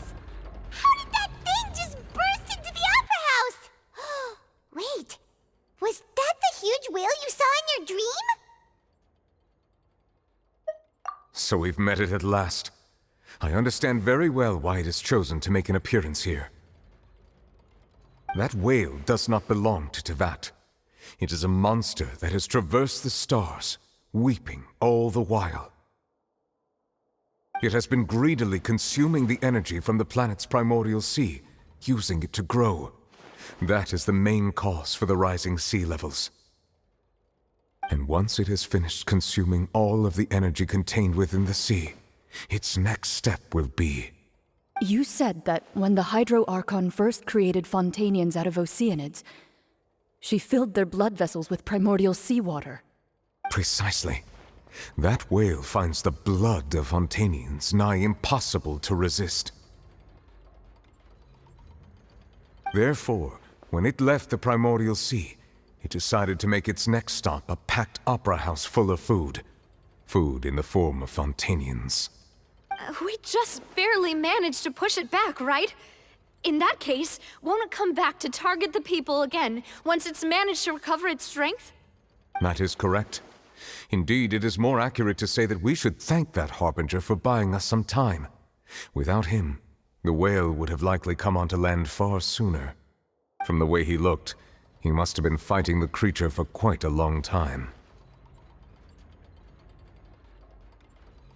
That battle maniac. We've always known that he had a special connection with that whale, but we definitely didn't expect it to help us out like this. Anyway, now that we know that this whale is the actual cause of the disaster recorded in the prophecy, all we need to do to stop the prophecy would be to find a way to beat it up, right? It is too late. It had already absorbed too much of the primordial sea's energy before we could notice it. At this point, it has become practically integrated with the sea itself. Even if the entirety of Teyvat were to be destroyed, it could still survive and swim off towards some other world. That's not something I will accept. We've already done everything we can, and we even found the true culprit. We've come so far. You can't just tell me that the last hurdle is some impossible foe. That's just not fair. Indeed, that's not how a grand performance should end. I'll fight it to the end, no matter what. So the prophecy will be fulfilled no matter what, huh?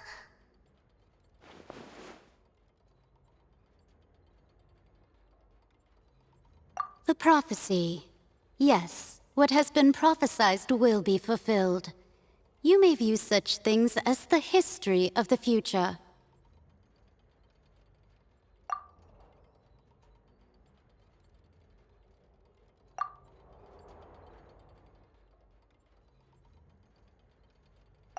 Just as prophecies are usually only the future as seen from the perspectives of the gods, could things be happening in hidden corners where the gods' gaze does not fall? Ultimately, fate shall serve as your only guide, no matter what will happen in Teyvat's future. All you need to do is to play your part.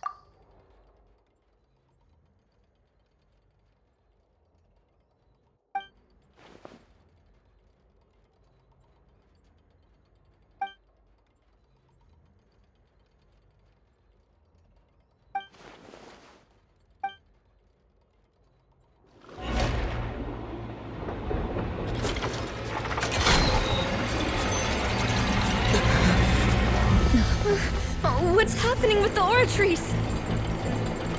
I believe it is preparing to carry out the death sentence.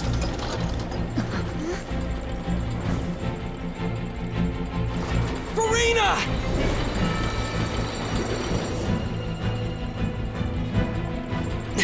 No, I still need answers.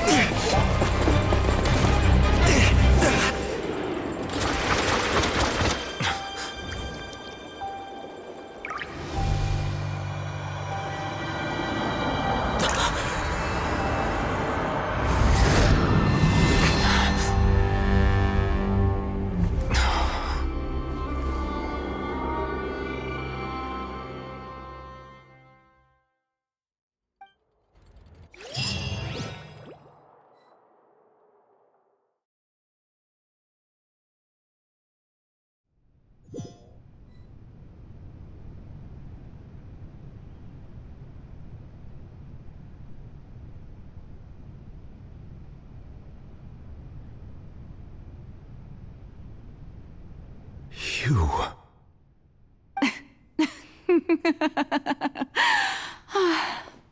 Sorry. That shocked expression on your face is just too amusing. I couldn't help myself. You are not Farina. Who are you? The sweet sound of bewilderment. Marvelous. A sure sign that my attempt to deceive everyone was a resounding success. But to answer your question, I am Focalor. You know, the god. Focalor? Why did you deceive us? Oh, that wasn't my goal, of course. Goodness, no. But I had to fool everyone else too, if I was to stand any chance of deceiving the heavenly principles. Deceiving the heavenly principles? It's all because of that pernicious prophecy. Dreadful, wasn't it? Everyone doomed to dissolve. Fontaine condemned to be flooded. One was not amused. In fact, one was positively bemused when that problem was thrust upon me by my dearest predecessor. That's the former Hydro Archon Egeria for the uninitiated. It hardly gets more disastrous than a preordained national catastrophe, now does it?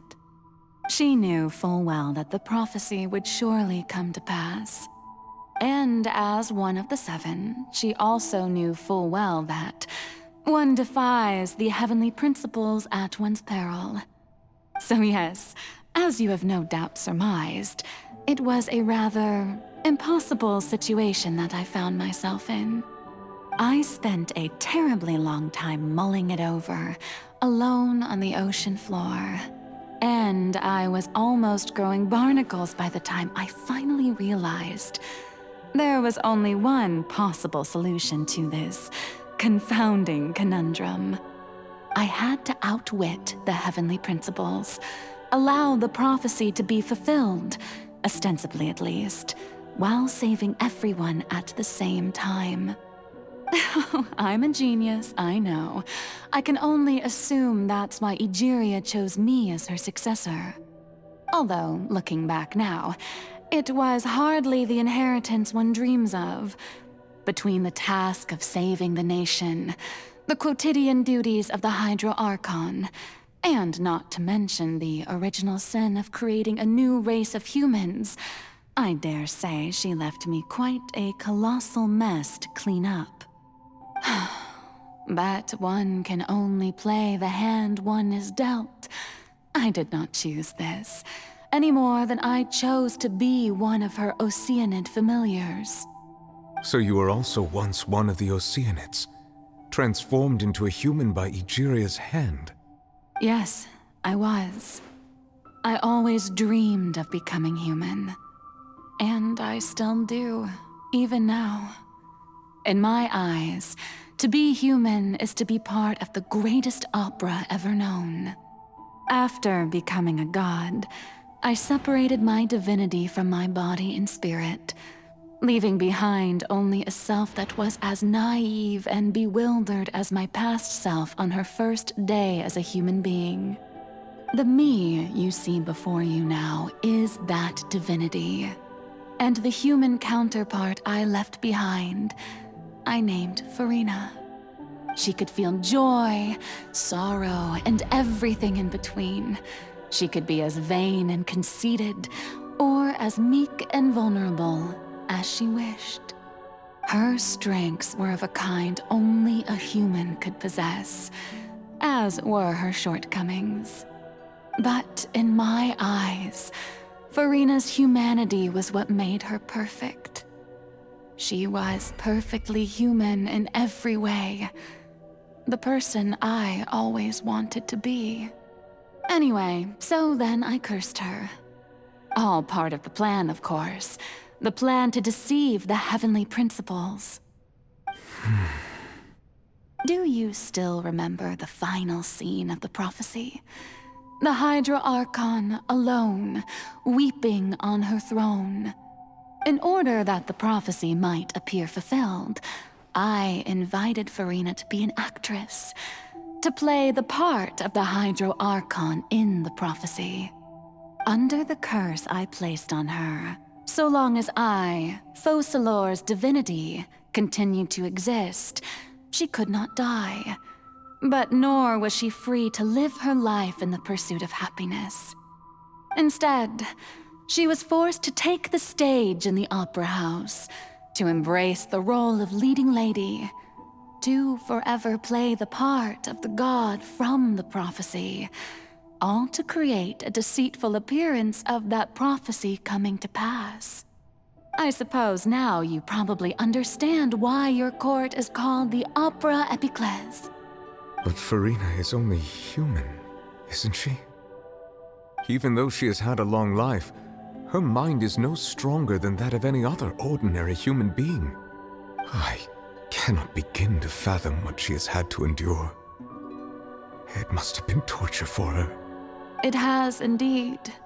And although she is, in a sense, me in human form, I most definitely owe her an apology for it. It's been 500 years, and all along, she's been playing her part in the most unimaginably long, unbearably lonely, and agonizingly painful opera of all time.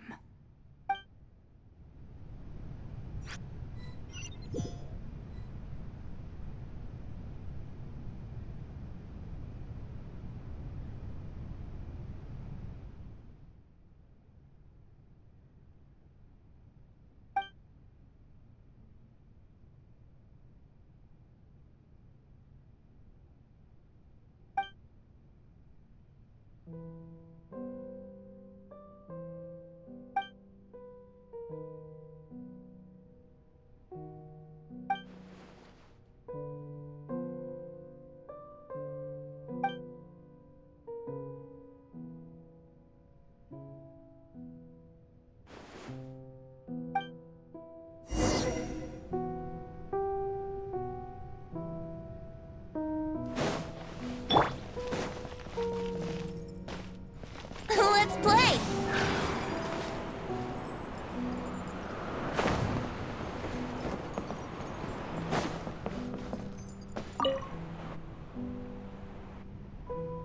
Oh? Who permitted you to come onto this stage? Now, I understand your admiration for my august self, but I must ask you to keep to the rules. All right. It is not my intent to reprimand you. There is no need to state your name. Just be off with you. Do not distract me from my performance. Oh, do not jest. Can you not feel it? I am Focalor. The eyes of countless Fontanians are upon me. I must, at all times, display the utmost elegance and nobility.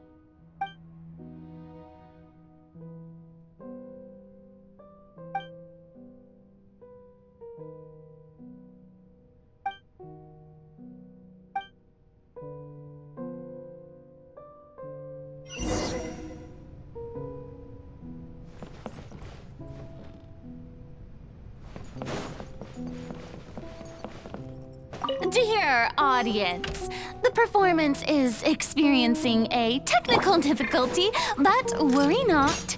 The guards shall resolve it soon enough. Yahoo!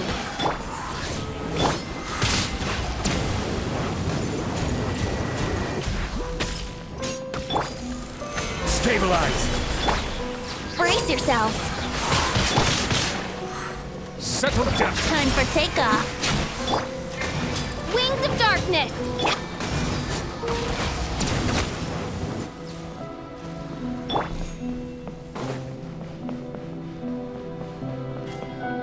Hey, what gives?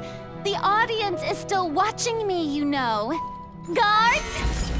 Wait, where are the guards? Guards!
Farina.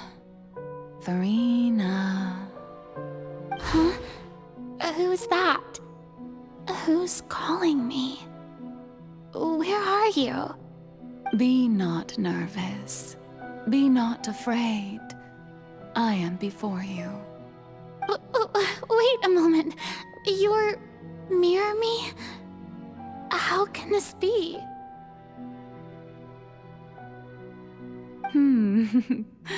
Mirror you, huh? You know what? That's not bad. Let's go with that. Mirror me. What do you wish to say? The prophecy. Have you heard of it? What prophecy? Wait. I know. I think. I don't know why, but it's in my head somehow. The people will all be dissolved into the waters, and only the Hydro Archon will remain, weeping on her throne. Only then will the sins of the people of Fontaine be washed away. Oh, very good. You know it well. What's going on? I can't seem to remember anything clearly. The only thing I know for sure is this prophecy. Will it really come to pass? Yes, it will. And that is why I've come to you. Disaster will come to Fontaine sooner or later. Things will develop just as the prophecy declared. There is no escaping it. But doesn't that mean everyone will die? I'm a Fontainian just like them. Will I dissolve too? Oh, don't worry. Magical meetings exist in this world precisely to give people a chance to turn things around. It is the reason why you met me today. I will tell you how to save everyone, but you may have to suffer somewhat. Oh, so there's still hope after all. Goodness, you frightened me. You spoke so much and with so much certainty.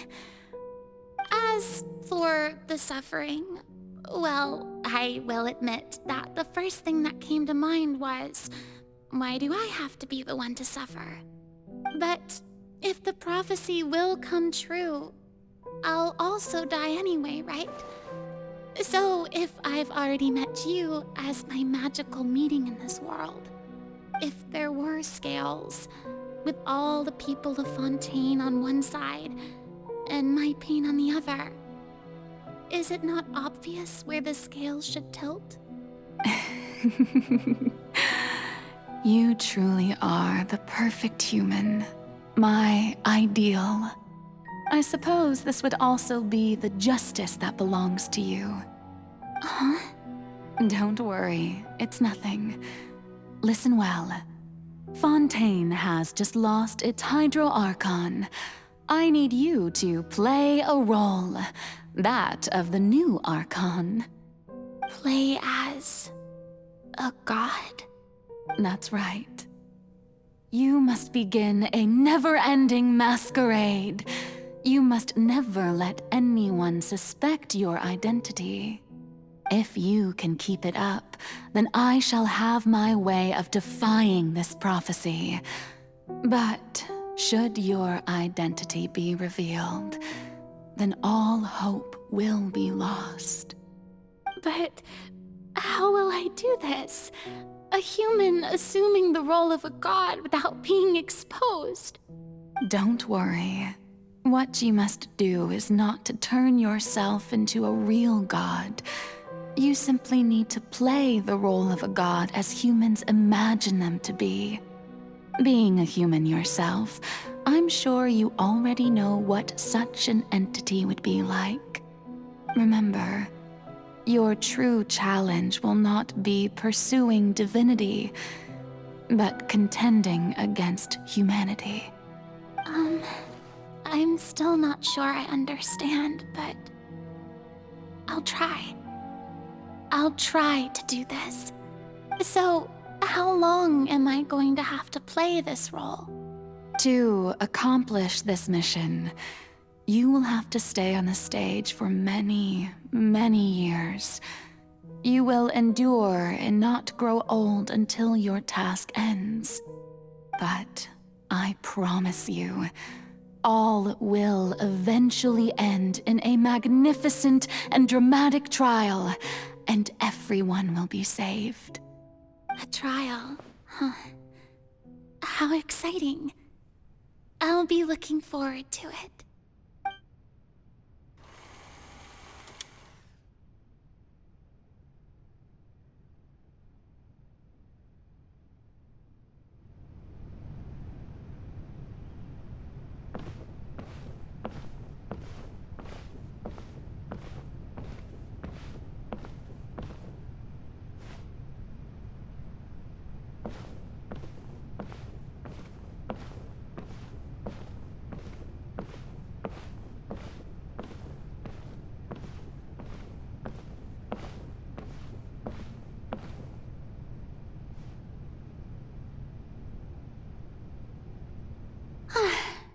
The Maison Cardinalise has announced my accession, but this is my first time facing the people. What should I say to most appear like a god? To be honest, I still don't know. Perhaps I should first try to act natural. Ladies and gentlemen, good evening, and welcome to the Opera Epiclese. I'm sure you've all heard about how I have taken on the role of Hydro Archon. Indeed, I am Verena de Fontaine, your new Archon. In truth, I know little about becoming a nation's new god, but it will be my honor to guide you all. As the god Focalor, the god of justice, I shall do all within my power to lead you into an age of fairness and justice. Once again, thank you all for coming. If you should have any questions or suggestions, please send them to the Maison Cardinalise. The future of Fontaine will require us to work together, after all. This should do it. I thought I might stammer, but thankfully, I was able to convey my thoughts just fine. Okay, and next. That's the new Hydro Archon. Is this some kind of joke by the Maison? I would have thought that a being that surpasses humanity would be a bit more assertive. Hey, did you hear that? She even told us to send her suggestions there at the end. Shouldn't gods be all-powerful? She's being so modest. What's the difference between her and an ordinary person, then? If you ask me, perhaps the succession didn't actually happen. She might just be a Maison-back puppet. Wait, what's going on? Why is everyone suspecting me of being a fake? Oh, this is bad. If I get exposed here, there'll be no saving the people from the prophecy. Right. Mirmi said that I just need to play the role of a god as humans imagine them to be. Calm down, Verena. Think. What do the people want? How would they imagine a god to speak and act? Assertive, with a strong sense of presence. One who can dispel all doubt. That is the character I'm fated to play.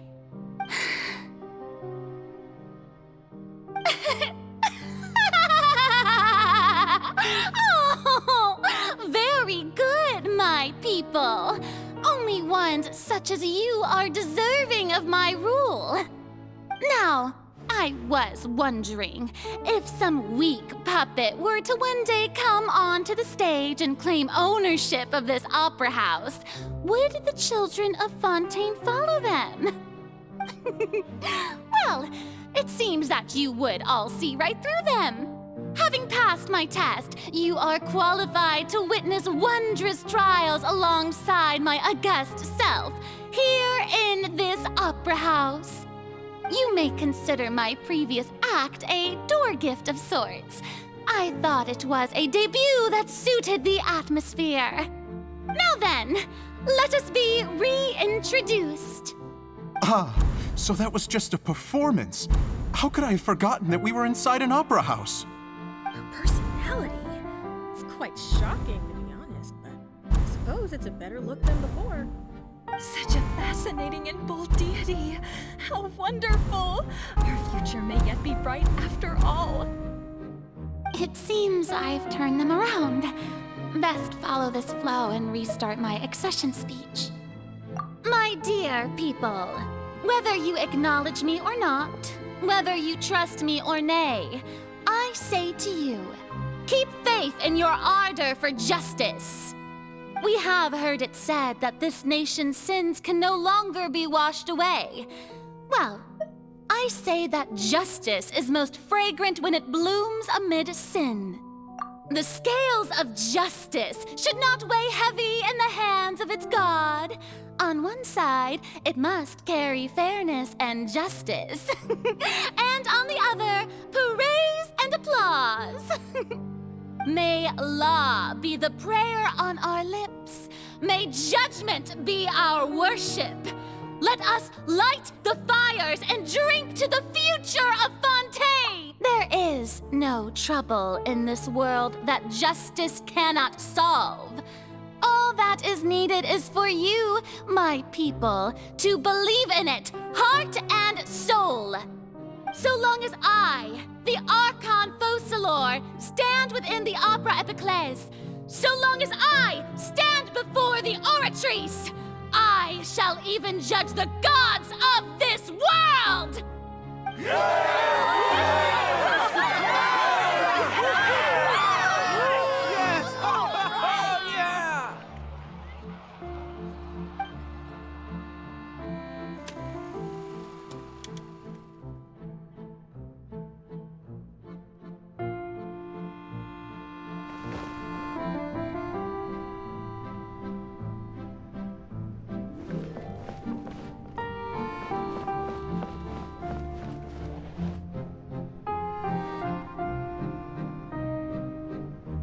Lady Farina, here are today's case reports, as well as a summary of the follow-up for your perusal.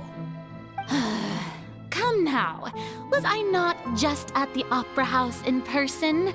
Leave these kinds of things to Neuvillette. Besides, none of these trials were the one that I'm looking forward to the most. If I may be so impertinent, what kind of trial are you truly looking forward to? A magnificent, dramatic, and wondrous trial. A trial to end all things. How could you hope to understand? That's true. I fear I lack the ability to grasp your divine thought, Lady Archon. No need for fright, and do not take what I said before too seriously. Go now, do your duties. The trial I await. It will come one day.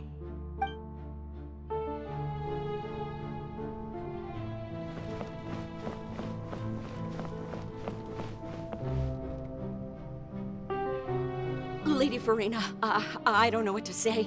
Thank you for agreeing to see me. No need to thank me. Or rather, thank your own sense of perseverance instead. Long have you stood in line to meet me, have you not? Oh, I'm afraid that's just an inevitable consequence of my divine charm. All right, Deoteria, is it? How is your son's illness? You remembered me, and you knew of my family, too. He is doing much better now. In fact, he is far more of an ardent believer than I. He was the one who forced me to seek an audience with you, and to bring your words back to him. Oh, good. Very good. If this should happen again in the future, please do not hesitate to come and tell me. Going down to citizens' homes every so often, while not usual practice, should serve as a fine change of pace. Oh, you're such a gentle and wise god. Thank you once again, on behalf of my son.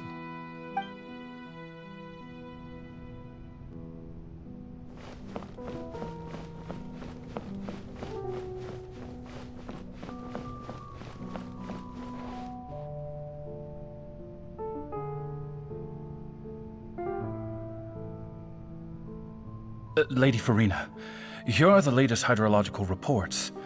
As for the specific parameters you asked to take note of, I'm afraid things still don't look good. I see. It's as I thought then. As your god, I did already expect this, but I wanted to see how far your human wisdom would allow you to analyze it. All manner of signs indicate that the prophecy will still come to pass. Forget it. That's not something you need to worry about right now. Well, as I understand it, the Fontaine Research Institute is also trying to find a way to counter the rising water levels. Really? Have they found anything? I'm afraid that they haven't found any effective solution thus far. Oh, is that so? Well, no wonder. This issue has reached the realm of the gods, after all. Still, their spirit is praiseworthy.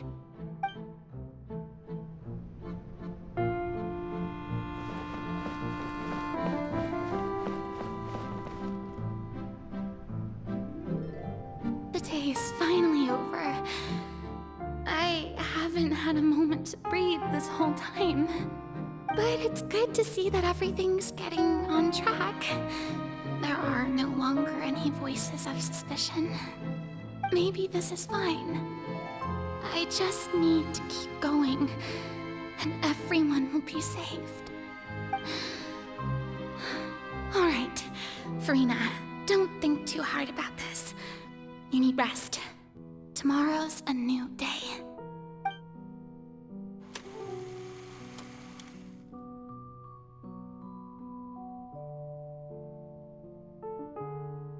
Lady Farina, here are the new trial reports for the latest cases, as well as a summary of the follow-up.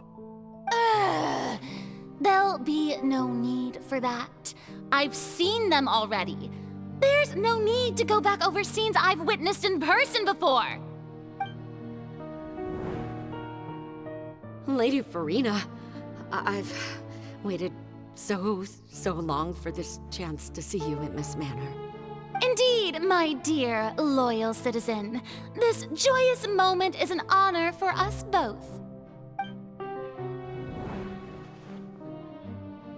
Lady Farina, we're detecting significant hydrological anomalies near Poisson. Understood. Keep monitoring. Keep me informed should anything come up at the Institute.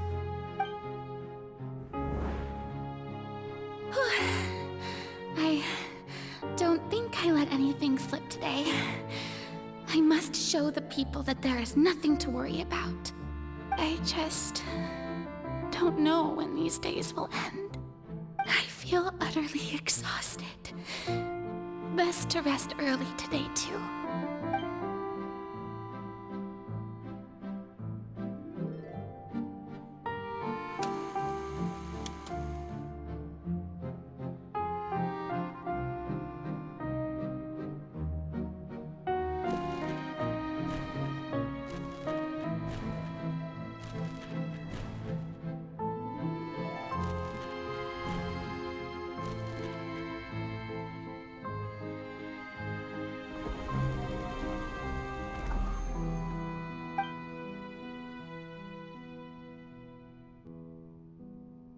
Lady Farina, it's like a dream being able to speak with you up close like this. I've heard that the first member of our family who was honored to receive an audience with you was Madame Deoteria, almost 20 generations ago. And what a fine family yours is indeed. It brings me great joy to meet such a faithful believer, a descendant of a line most ardent. Surely you exaggerate, Lady Farina. My lady? What is it, good citizen? Oh, are you crying? Oh, really now? I didn't even notice. This must be the overflow of hydro from my person. Well, can't quite help being the god whose dominion is the waters, can I? No wonder. No wonder. A manifestation of your power, then. Oh, Archon, I am honored to have witnessed it. Honored indeed.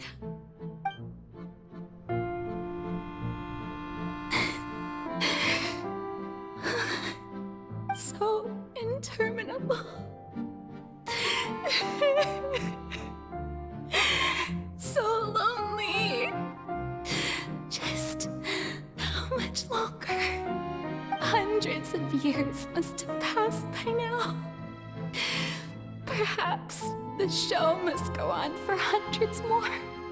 I never imagined that it would hurt so much. Have I reached my limit? No. Perhaps I reached it long ago. Today I didn't even notice my own tears. I want to tell someone, anyone, about this.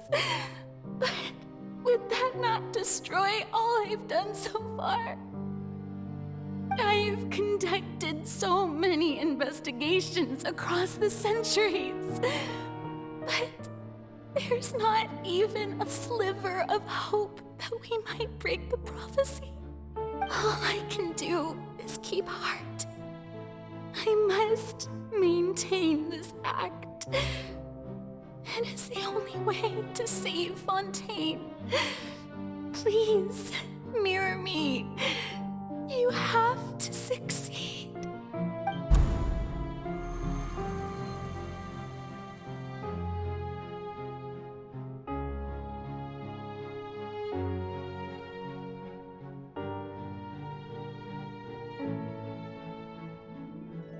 Farina, you don't have to shoulder this burden alone.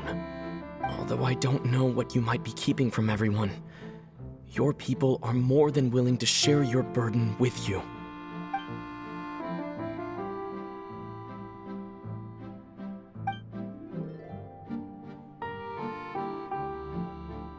Share my burden. That's impossible. It was fated right from the start that this would be my duty alone. But even if your burden doesn't need to be shared, you can still choose to confide in someone. Just share it with me. I'm what you'd call a witness. A witness? Yes. I've heard that you came to Tevat from beyond the stars, yes. In other words, you never belonged here. And if Tevat is, in its entirety, a show on a stage, then you're just a spectator, aren't you? If that's the case... He's right. I could confide in him, couldn't I? But if things don't play out as expected, the people of Fontaine will be the ones to pay the price. No, Farina. You shouldn't be selfish. But what if it's really all right? Farina, you've worked so hard for so long. Surely it would be okay to put yourself first for once. Just this once. Is it such an outrageous thing to do anyway? To find someone in whom you can confide your frustrations and sorrows? Surely it could not hurt. If you let this opportunity slip through your fingers, it might never come by again. Think about it long and hard.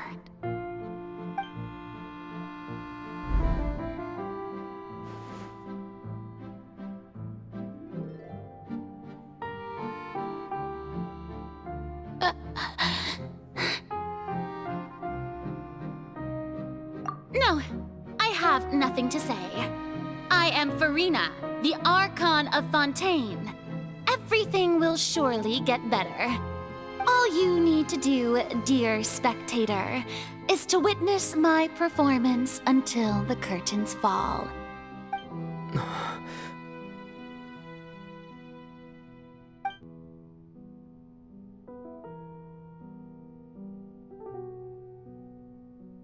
Fine.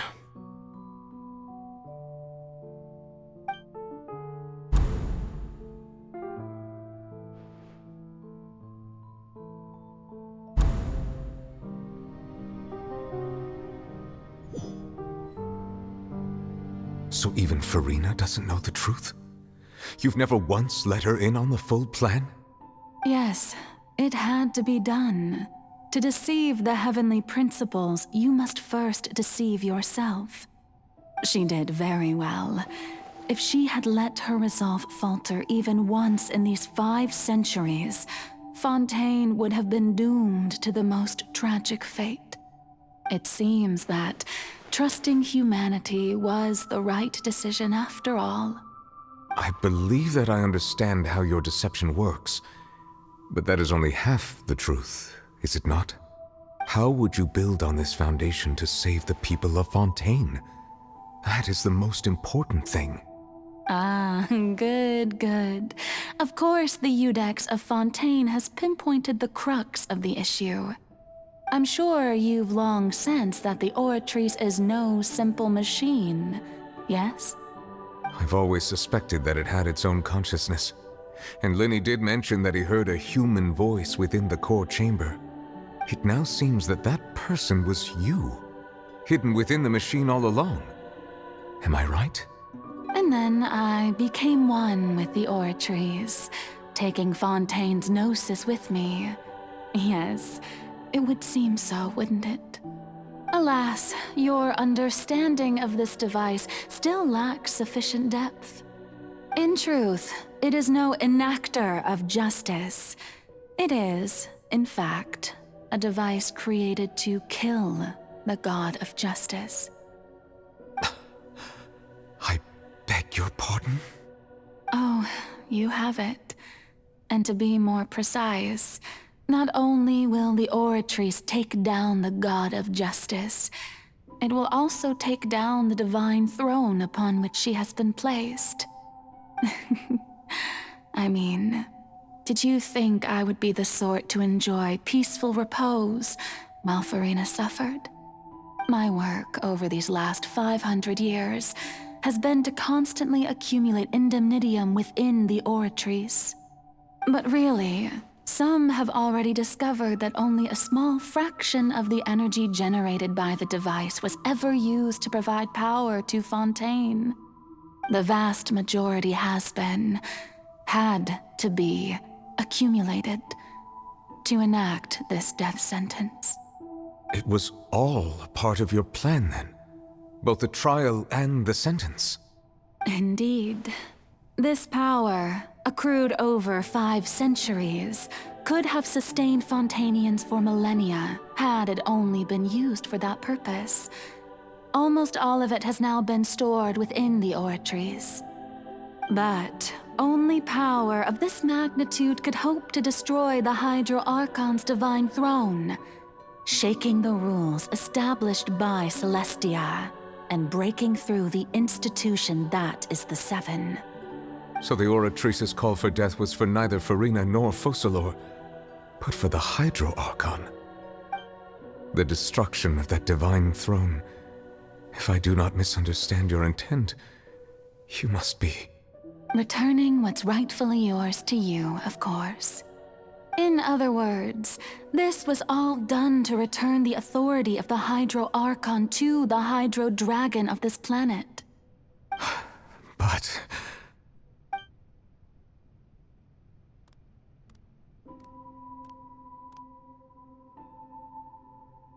Oh, what? Getting sad again, are we? The authority of the ancient dragons shall soon be yours once more, O Hydro Dragon Sovereign. And this is the face you make. all you've done throughout the years is just so you can sacrifice yourself at the very end. I've never quite seen it that way, you know. Even now, I'm quite pleased at how well my deception worked.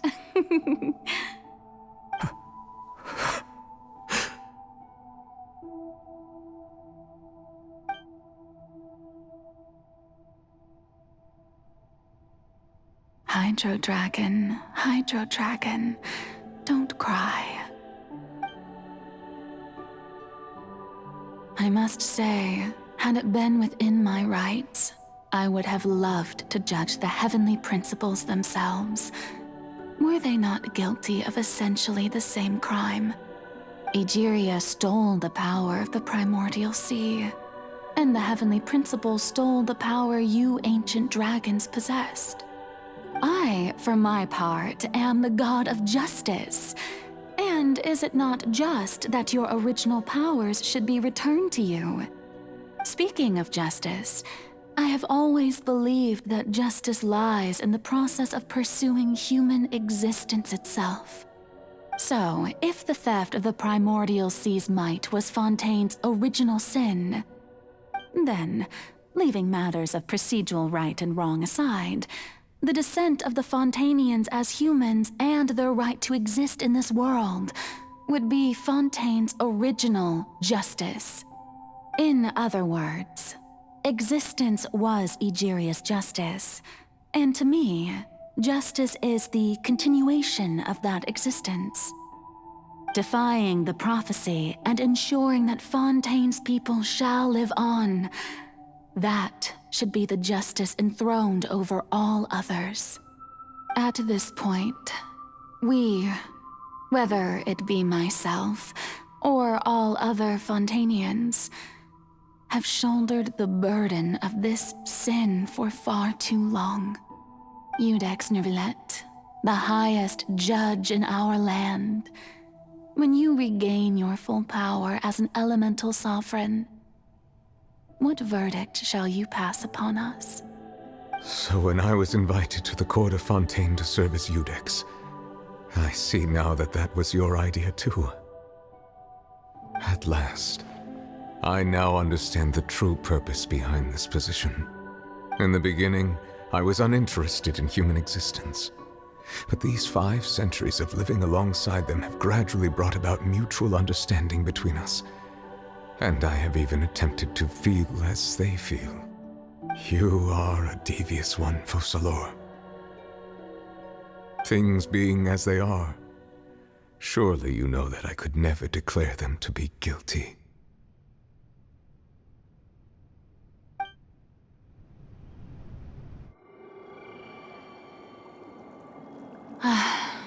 The hour of my execution is almost here. For the sinner, the curtain call has come. I know I may not sound it, but faced with death, I find myself a little afraid. Perhaps this is one thing both gods and humans have in common.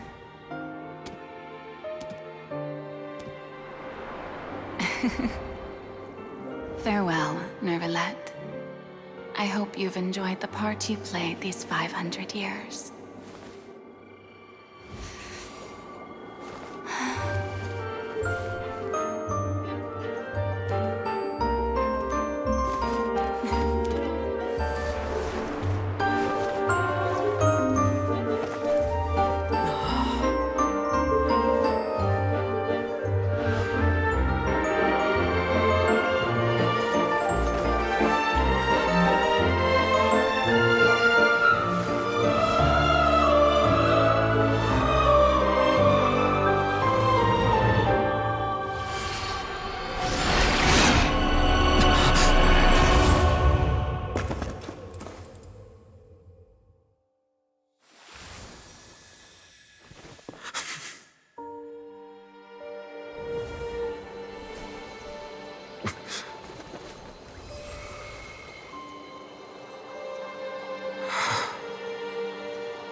Codex Nouvellette, hereby declare,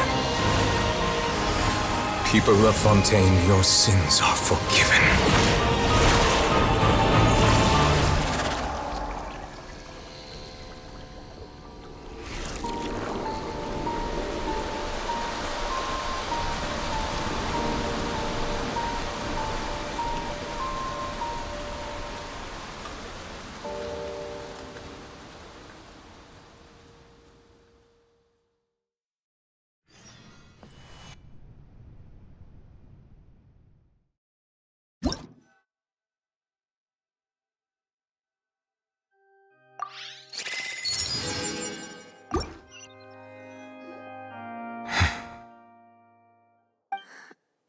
What just happened?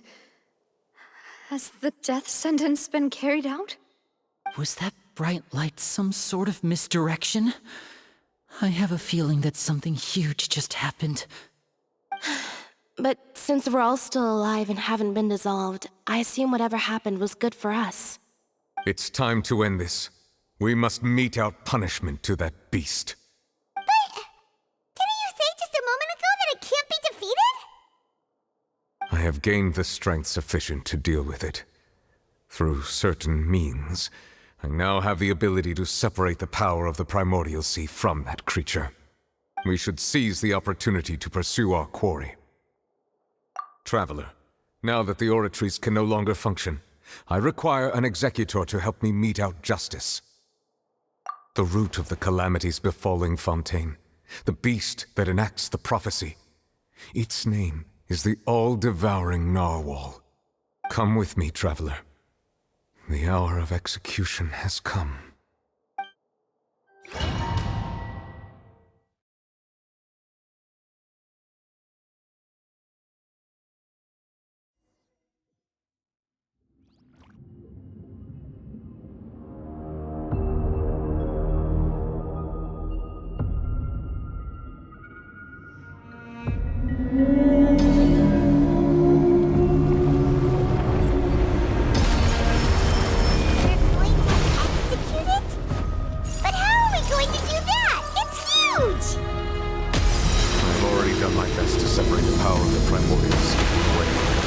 Considering the size of the beast, I cannot reach the power source.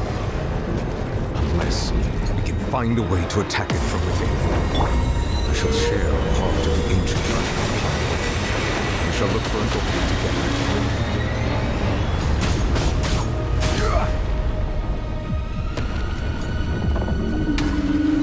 Stabilize! I can feel its sorrow turning into hostility. Bow your head.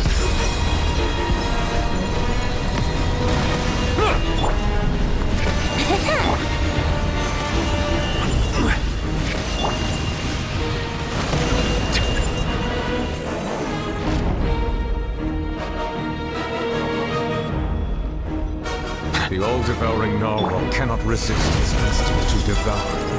Continue to trigger its hostility. Chance will present itself.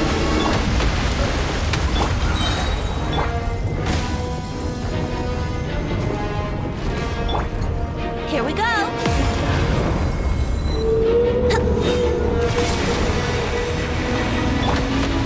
Stabilize!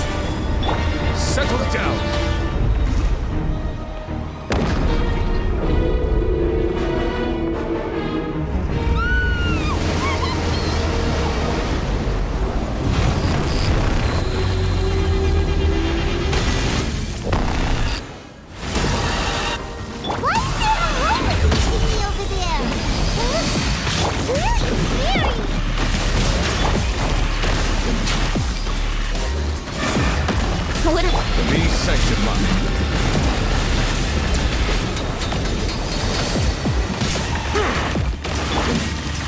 Solidify!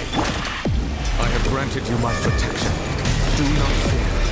Seize the moment and use my power to suppress its root from within.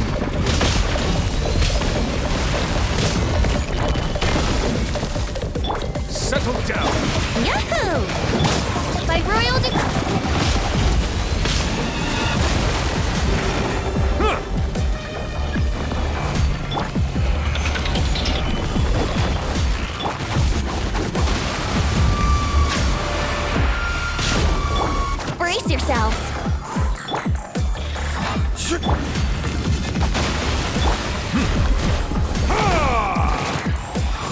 Silence! Here we go! Time for takeoff! Shadow Raven!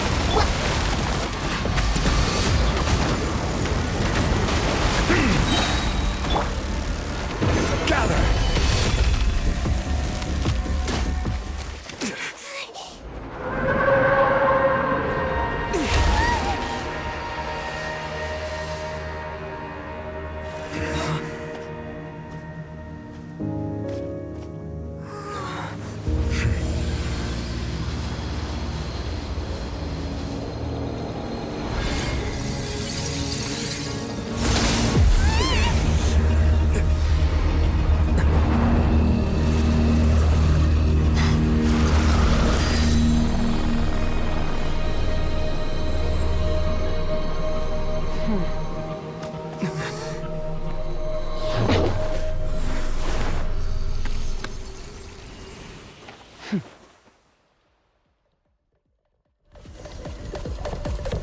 Thanks for helping with the cleanup.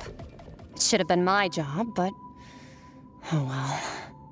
It was just supposed to be a short private training session for me. I didn't think that my disciple and my master's pet would start brawling in the meantime. Well, actually, I had a feeling that it would happen at some point, but they bumped into one another earlier than I thought. What a blunder. I suppose I'll have to swing my sword 3 million times as penance. That power. Who are you exactly? Paimon has an idea. From what she said earlier, she must be Child's master. Skirk, right? It's just that he gave us the impression that she was the less talkative person. I simply did not have anything to say to the weak. But you, on the other hand, managed to defeat the all-devouring narwhal without using power from beyond this world. So you may speak to me as equals. I have to agree. It's a strange use of a planet's primordial waters just to raise an all-devouring narwhal. That kind of power is wasted on it. It's not cooperative, it eats too much, and I have more important things to do with my time than pet sitting. The only thing that creature has going for it is its looks. All in all, it fails as a pet. Miss Skirk? I think you might have missed the point. The point being? Well, being that this pet almost destroyed an entire nation. So what sort of person is your master? Well, Child's master's master. Wait, is that right? Oh, right. So you don't know him. Sorry, I assumed you did. His name is Sertologi. Huh? I am unfamiliar with that name. Huh. So Master isn't sufficiently famous. How should I describe him then? Have you heard of the name The Fowl? The Fowl? Still nothing? Well, how about the Visionary? Vetterfulnir then? Or Gold Rhine-Daughter? Ooh, that one we've heard! Rhine-Daughter's part of the Hexen Circle. She's Albedo's mom, right? Oh, so you do know that name. To be honest, I also heard all of those names and titles from my master. I don't actually know them either. But I suppose you understand now, yes? My master is likely a similar sort to Rhine-Daughter. They are both pursuing some form of perfection. Wait! Didn't you also mention a visionary person? Paimon didn't quite catch their name. Actually, never mind that. I believe it expedient to inform you that the all-devouring narwhal used up nearly all its strength fighting you. Such roiling hydro energies will prove difficult for the planet's deep seas to digest. As such, the fontaine back on the surface has most likely been thrown into chaos. In other words, the prophecy that you've been fretting over should now be in full swing. What?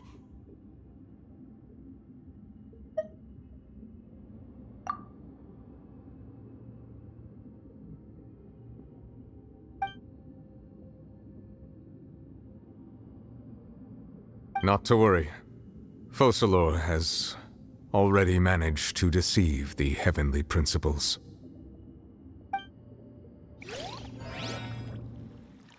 In the end, the people will all be dissolved into the waters, and only Farina will remain, weeping on her throne.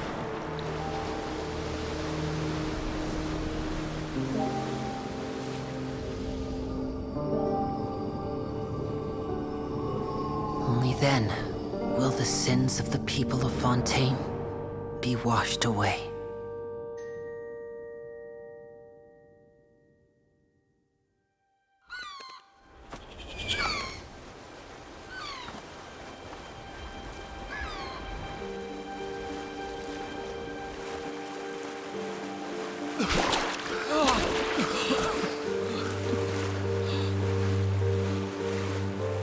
Hey! Help! Over here!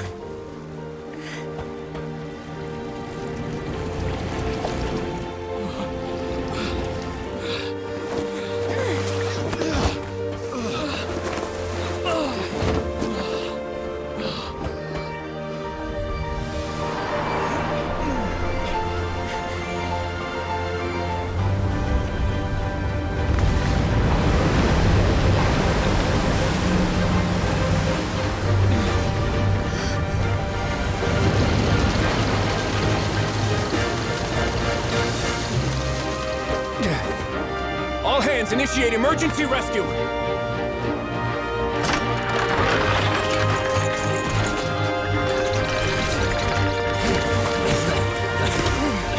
Hurry!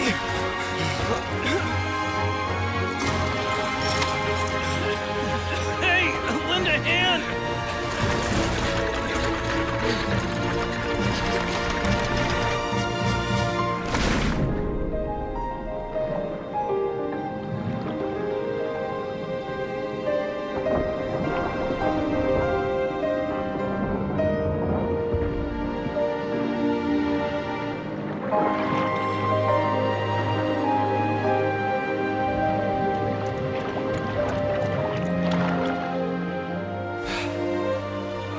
Look! The water's receding!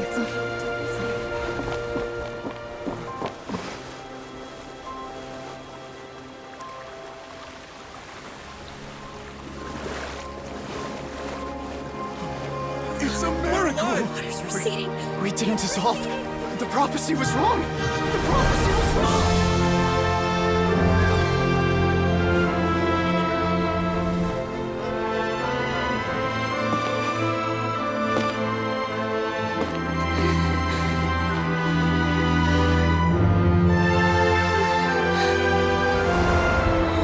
Are you alright? Yeah. We're saved. The prophecy was wrong.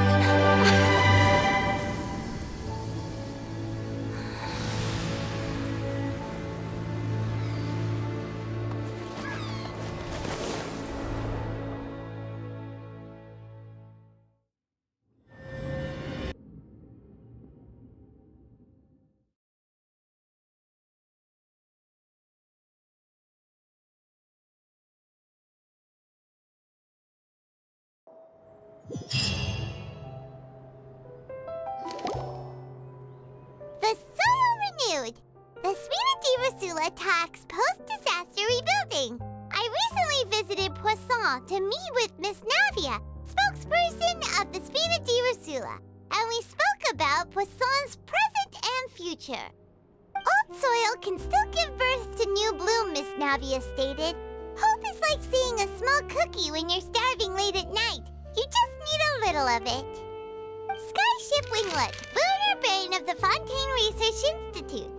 The various disputes that have arisen on account of Mr. Edwin have suddenly become a shield over the Institute, with Jurier turning out to be a once overlooked hidden gem. People always call the first researcher mad, but few know what to call the second. And should that latter person achieve a miracle, they would find it all the harder to find a word with which to classify him and his team. Wow! Paimon barely recognizes the people in the reports. Are those really Jurier and Navia? They sound like real big shots. What do you think? Pretty enthralling, huh? The Steambird's idea was pretty simple. With the disaster just having passed, we would print a free edition packed to the margins with good news to calm people down. The value for these big scoops lies in their inevitable follow-ups. We'll publish further reports and go into the stories behind those people. Edwin's assistant, Jurier, created a true flying ship, while Navia is leading people in the reconstruction of their home. I'm sure that these stories could draw even your well-traveled eye. Paimon's curious too! Wait a minute. Didn't we watch everything happen from start to finish? What's there to be curious about? And that's exactly why I'd like you to come conduct interviews with me. You're the best incubators of news, if you haven't noticed. And also, with you around, I'm sure I'll get to see that Duke. Are you sure? Hasn't he turned you down several times already? Oh, this time will be different. Come on, let's head to Poisson first, and then make a trip to the fortress. There are some things you'll only know when you get there.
Ad Astro. Thank you for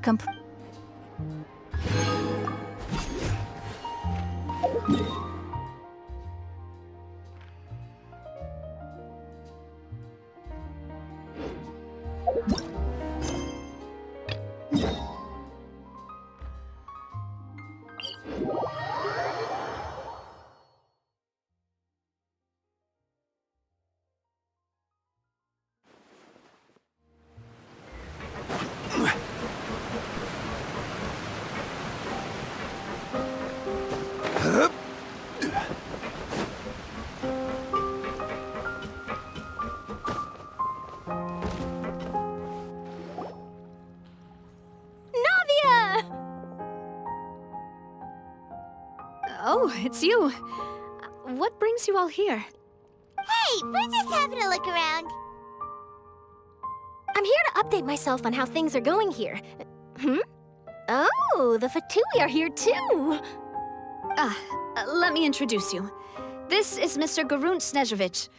He represented the Knave in sending us a large amount of supplies, and is helping with our work. Our residents are hard at work as well. Thanks to everyone, work is progressing nicely. We've lost a lot of people, but we're moving forward. That will have to be enough. Hello, Miss Charlotte. I'm a big fan of yours. I especially like that article you wrote last year about Fontaine's stray cats. But if you don't mind, could you not emphasize our role too much in your report? It's not charity we're doing here. We just happen to share the same interests as the Spina. I get where you're coming from. I'll keep it as simple as possible. Or would you be willing to feature as friendly neighbors? That would be fine. Thanks.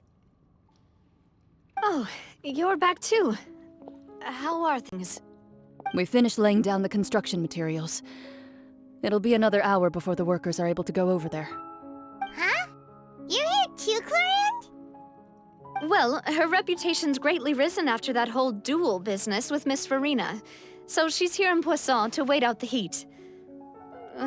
All right. She really came here to help me out. There's too much to consider in the reconstruction of Poisson. The Spina has need of more decision makers. And, well, I do already happen to be connected to Mr. Callis. Oh, wait just a moment. Do you mind me asking a few questions? You know, about how you felt before the duel, about what it was like facing down a god. There's lots of exciting material there, I bet. Forget it. I'm sure you can find a better theme than that, Miss Charlotte. I see you're the same as always. Couldn't you do me a favor, for Navia's sake? Well, if we're talking about doing things for my sake, you might as well just take a few more photos of me. Or of the Traveler. It's better than wasting time persuading Chlorand, at any rate. Of course I will. I'm not gonna let him off that easy. All right, then everyone who wants to be in the photo, gather up. And smile.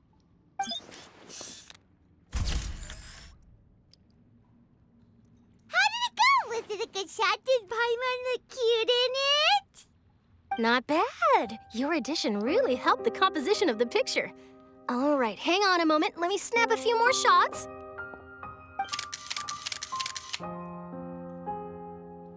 All right, that should do it. I'll be back here later anyway, so let's call it a day.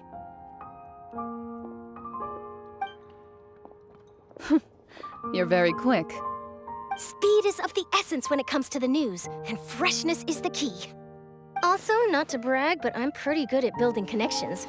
Who knows? I might eventually get that interview with you after all, Miss Chlorand. Wow, you really do have that never say die spirit. I'm impressed. I'll hazard a guess that this is how you got that interview at the Fortress of Meripede. Whoa, you're well informed. Let me make a guess too. I asked Sigewinne, who told Monsieur Neuvillette, and he told you, right? That's a very complete information chain. In truth, all Monsieur Neuvillette asked me was, when did the fortress become so friendly towards the media? I told him that it was best not to speak too soon. There's no guarantee that Ridsley will make a personal appearance. You're right. I've got to treasure every moment I have with them. In which case, I'll be making a move first. Stay safe now. And tell me if you hear anything interesting. I'll treat you to afternoon tea in exchange.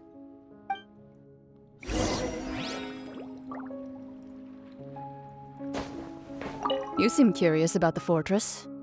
Of course. That Wriothesley. I still remember going down to the fortress to grill him for information on my father's case. Boy, did he take me for a ride. Without telling me anything, of course. But he did invite you to tea, didn't he? 2 large pots of it, in fact. It was good tea, though. I have to agree. The tea there is very good. Speaking of that, would you like to have some today? I mean, you've got time, right? Well, I'd be partial to some shortbread. Wow, it's like we've got a menu or something. Sure. Good. What flavor of biscuits would you like, Mr. Snezhevich?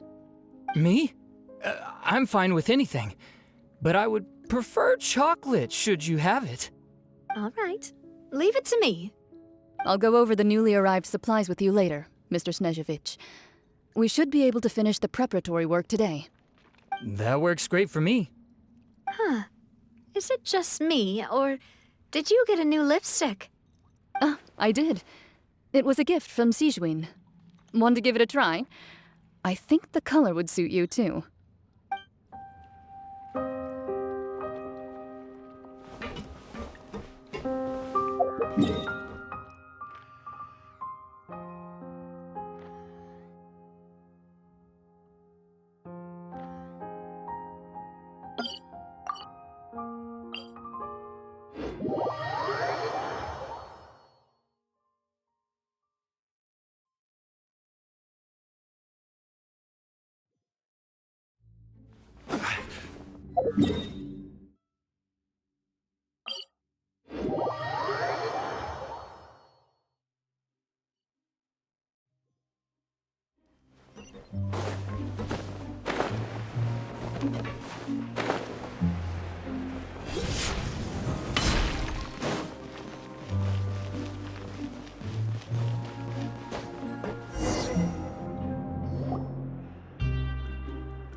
Wow, guess we're here again, huh? There's a real nostalgic feeling to this place. Looks like you've been missing us. Duke! Did you come all the way to the entrance to greet us?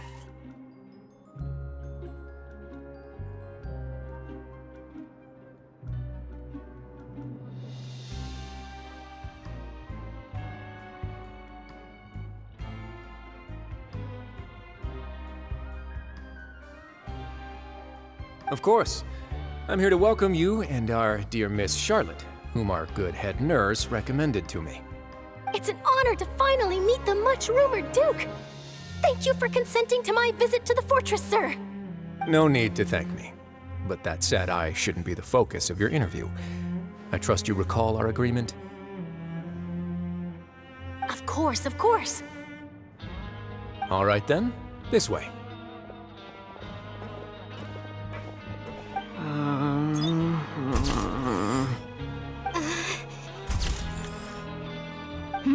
Hey, no need to be so nervous. I've already taken all the photos we need. Miss Charlotte, do these pictures really need to be published on the cover of the Steambird? It would seem that Miss Lorvine doesn't want her face to appear beside that of Mr. Jurier, Sir, please don't say things like that. But it looks like dear Mr. Jurier denies it. Might this interview be very important to you then? No, I just... This is my first time being interviewed, and I'm very thankful to the Steambird for... Now, I might not look it, but I actually did meet Mr. Edwin once. And I'll be honest, I enjoyed chatting with you more. You've definitely got more of that genius vibe going on. The boat that brought about a miracle, the ark that saved the people. Why, you recreated a myth back there, like an emissary of legend. Still, if I might ask, where's that flying ship now? Huh! Looks like Charlotte's trying to get herself another exclusive scoop. I have to apologize, but that ship is presently in the bowels of our factory. I'm afraid it won't be easy for you to get a shot of it. Really? Well, then in that case, could I have an interview with you to make up for that loss?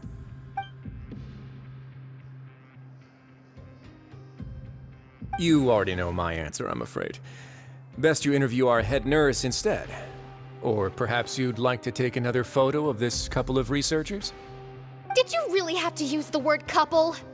Well, then, 2 solo photos will do. Is my hair messed up? Please, someone help me have a look.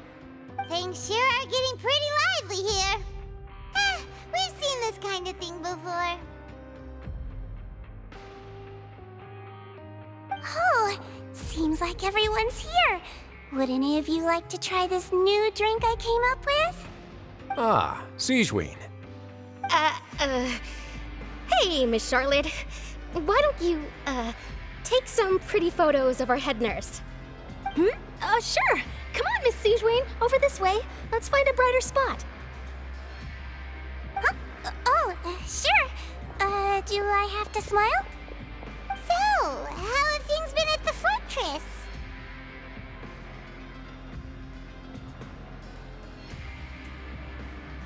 Same old, as you can see.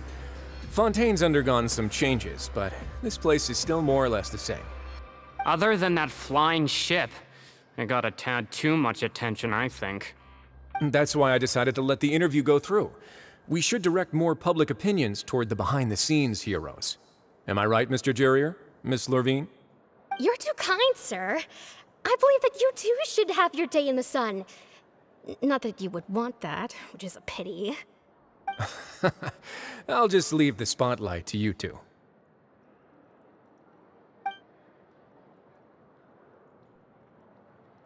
I see. Lots of things happened that day, huh? Anyway, regarding that Harbinger, I'm not sure you remember, but his 3 young followers are still waiting for his return. He sure did win them over, huh? I'll tell them that there's good news and bad news. The good being that their boss seems fine, and the bad being that they must face extended sentences for abetting his escape. Oh, actually, what about you? Are things gonna change for you too? What change can there be? The fortress will keep chugging along, and so will my duties. As to what Miss Farina's departure will mean for the nation, and if our laws and governance will be transformed, we'll leave those to the folks in the overworld. Hey everyone, the photo shoot's done. Good. In that case, let's call it a day here. Thanks for your cooperation. Come on, Traveler, let's go. Till next time, everyone. There'll be a next time? Maybe. Who knows? I might write a story about the underwater factory next time. Until then. All right, last stop, the docks.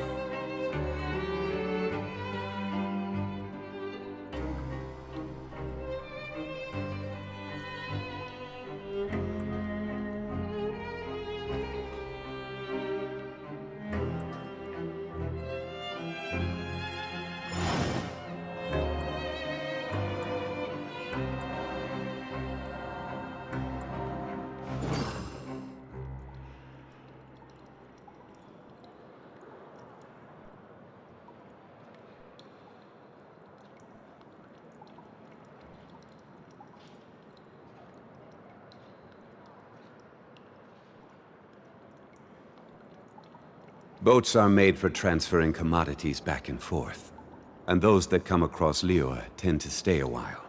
So it is where many things come to settle.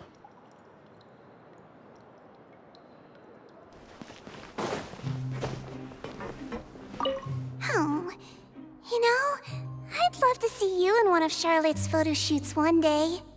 Is that really necessary? Our line of work doesn't really require much photographing. It's precisely because we don't need the picture that they'll have value as keepsakes.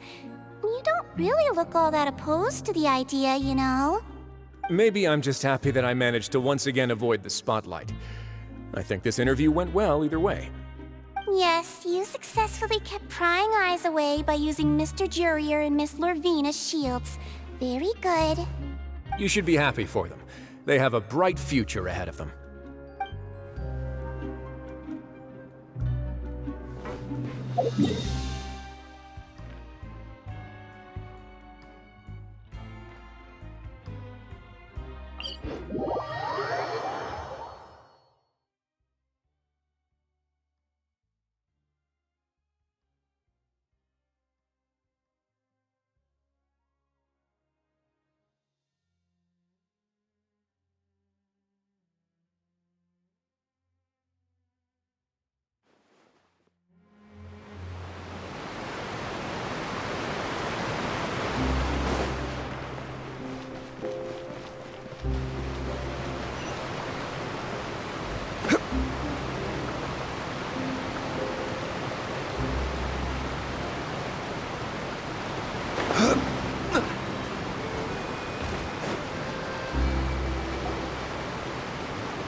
Navia mentioned that she stayed in touch with Linny and the others after working together.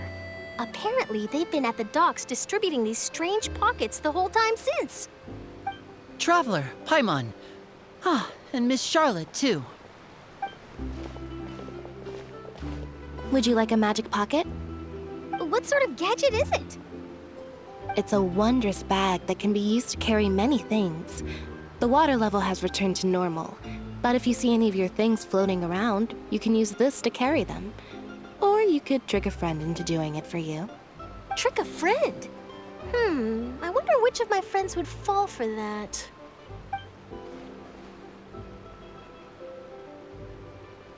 You could just make a friend like Fremine here. Isn't that right, Fremine? Is this what you meant by, I'll help you make some more friends? To be honest, that sounds pretty sweet. Could I have your contact, please? Sure. Please, write down my address. You sure are working hard to help Fremine socialize. He was the one who proposed doing this. He even wants to assist in our magic shows. Yes, I was planning to first introduce Pear as an assistant, and later Fremine himself. in the future, I think we can leave underwater escape magic to him too. That said, would anyone want to see a diver escape underwater? Oh, it'll work out. Every journey begins with the first step. He'll become a part of our show eventually. Lynette, could you come over? Miss Charlotte says she wants to take a picture of us. Got it. My, that Charlotte is rather perceptive. She got rid of everyone the moment she realized I had something to say to you. So, how have things been, traveler?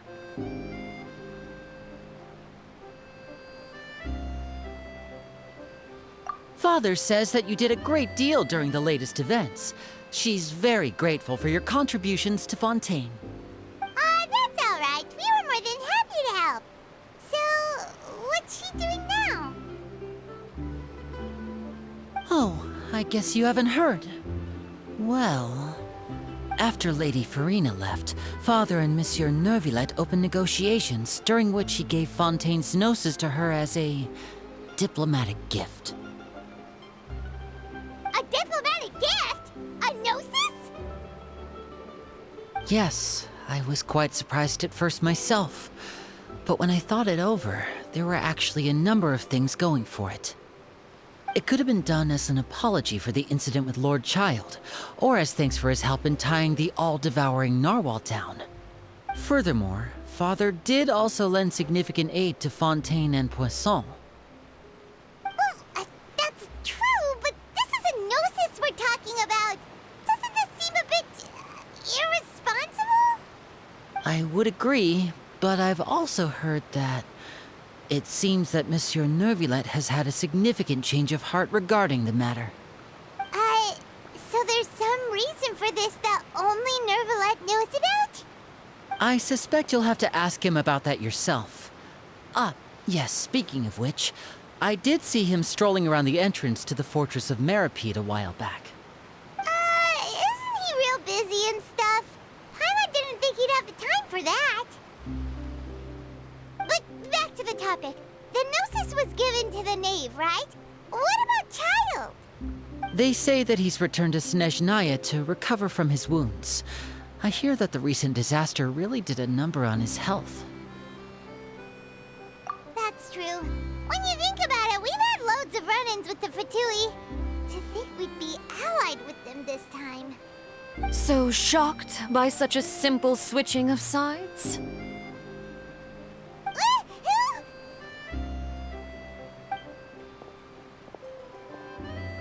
Father! Well, what do you know? Come to the docks to see how my children are doing and meet the traveler by chance. Please do not pay my accomplishments in Fontaine too much mind. I would have done them regardless. Are you going to take the gnosis back to Snezhnaya? That is our duty as harbingers, yes. Don't be too preoccupied with sides. The goal of the Fatui concerns not a single place or person, but the entire world. With such a grand goal in mind, it is inevitable that we must wear many masks. Switching my masks is something I've always done. Well, that depends on many things. No one truly knows what the future holds. What good is honesty if you can't rely on it forever? As for you, I very much look forward to our next collaboration. Good things cannot be achieved alone, and you've proved yourselves to be great partners. A vision? All right. I'll remember to return it. Thank you for keeping it safe for him this entire time. And that's a wrap for me. Huh? You're... Greetings, Miss Journalist. Hello. If I'm not mistaken, there are diplomatic channels I'll need to report to take a photo of you. That is correct. So forgive me, but I will not be able to serve as a subject in your article.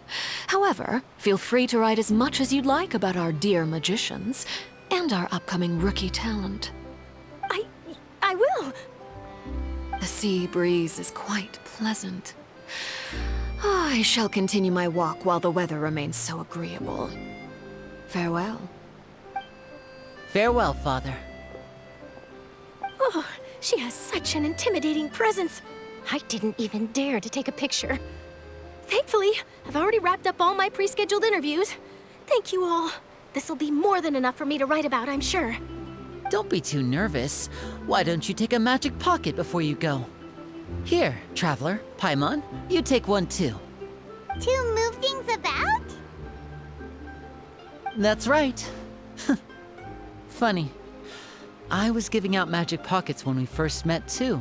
And what do you know? I'm doing the exact same thing right now. So many things have happened, but the pockets are still the pockets. I guess this must be life. We will all follow our own paths, and serendipity will lead you to your fated friends. All right then. We'll be handing out pockets in some other districts later, so we'll get going now. Have a good day, you two.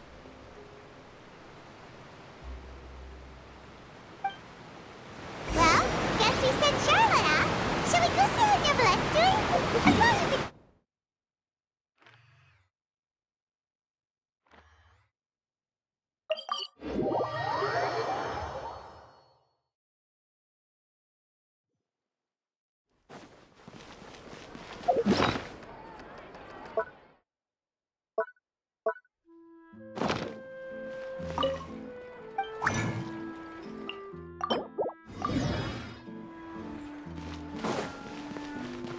Ad Astra Abyss.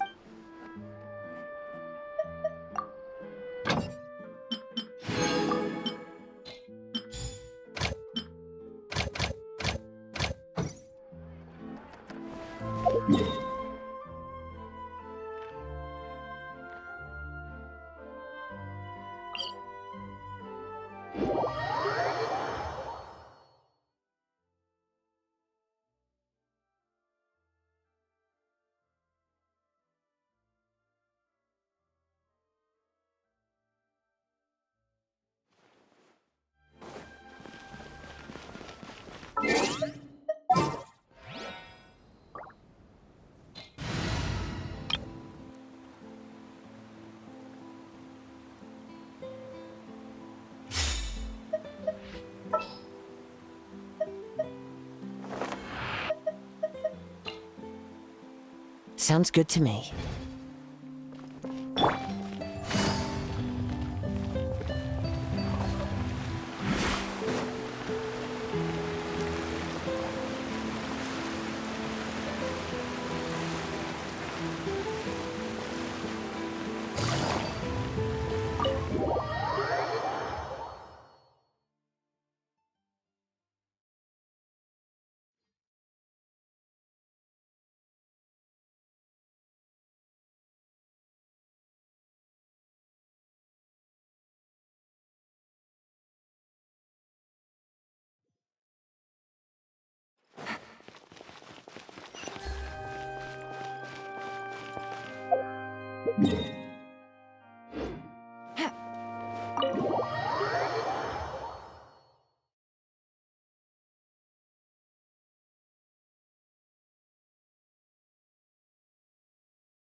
The entrance to the fortress! Ooh, he really is there!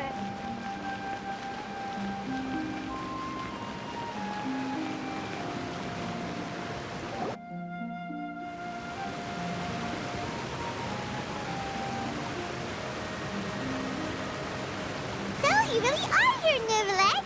Paimon didn't think you were going to have free time this hour of the day. Really? Oh, I suppose you must have met Mr. Linney. He took the time to greet me earlier when he passed this way. In any case, you came at a good time. I was just considering reaching out to you to set up a meeting, so I may explain some things that I haven't had the time to before. Aw, Paimon's glad that you remembered. Thank you for keeping us on your mind, what with you being busy and all. Alright, let's have it then. How was Fontaine actually saved? The whole business is still quite the mystery to us. It is strange how words can often leave a bitter taste in the mouth when it finally comes time to say them out loud.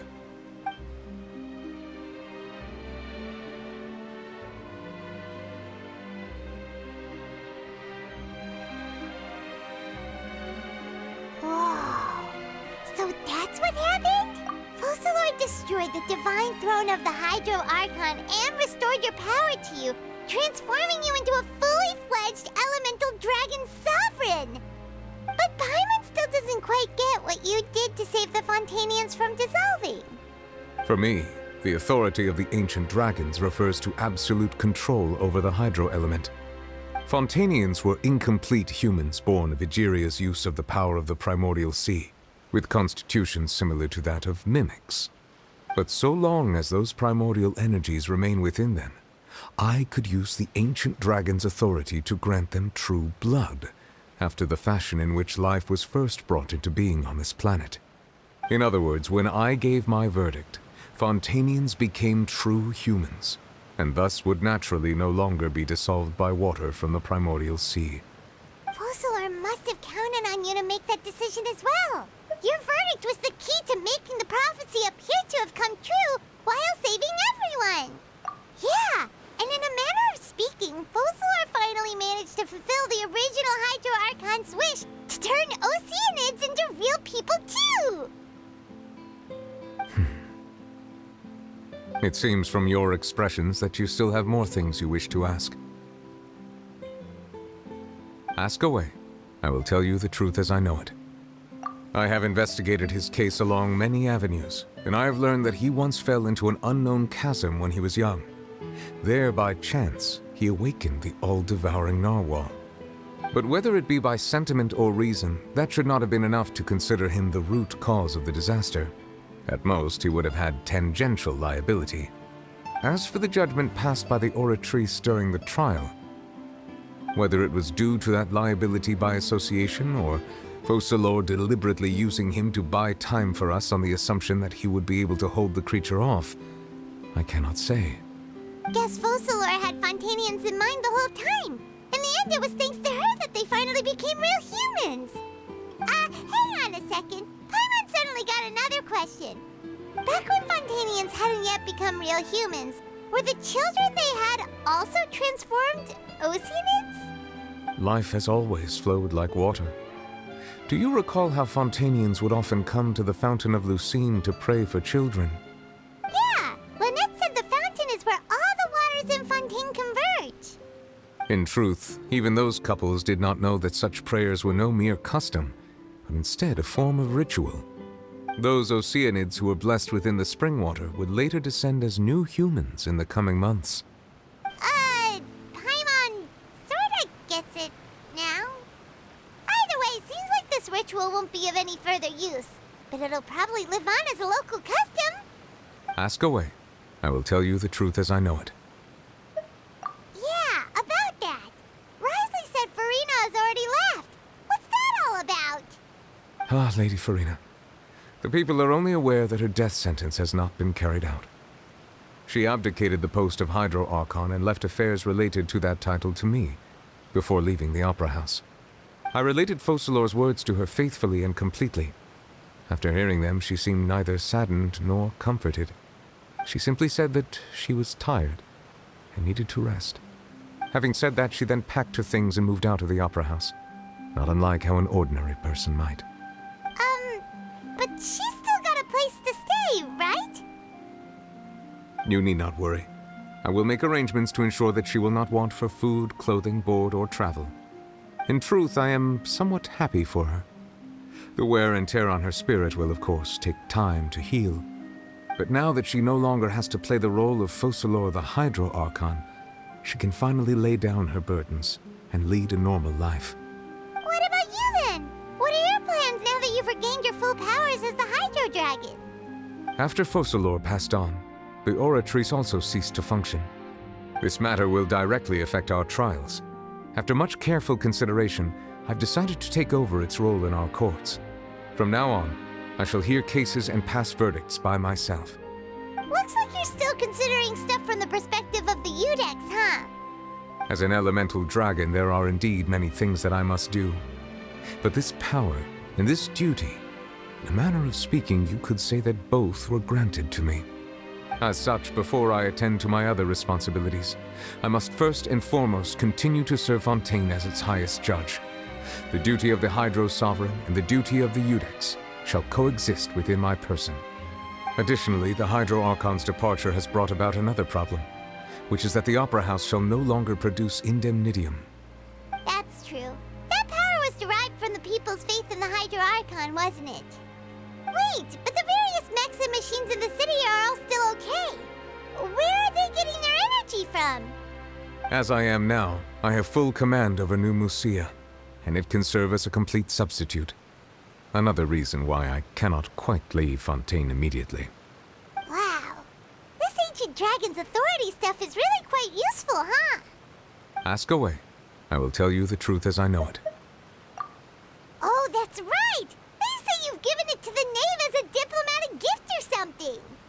Leaving aside their intentionality, the two Fatui Harbingers have indeed done much for us during this crisis. Their sole remaining goal in Fontaine, at least at this point, would seem to be the Gnosis. The Oratrice has ceased to function. The Hydro Archon's divine throne is now no more, and I do not need the Gnosis's power. As such, it has lost all meaning for Fontaine. If the Fatui have impure designs, then we might as well accede to their request now, and avoid unnecessary conflict. What complicated considerations! Paimon thought you were just giving it to them out of gratitude to the knave and as an apology to Child. Ask away. I will tell you the truth as I know it. You will soon be heading to Natlan, I presume?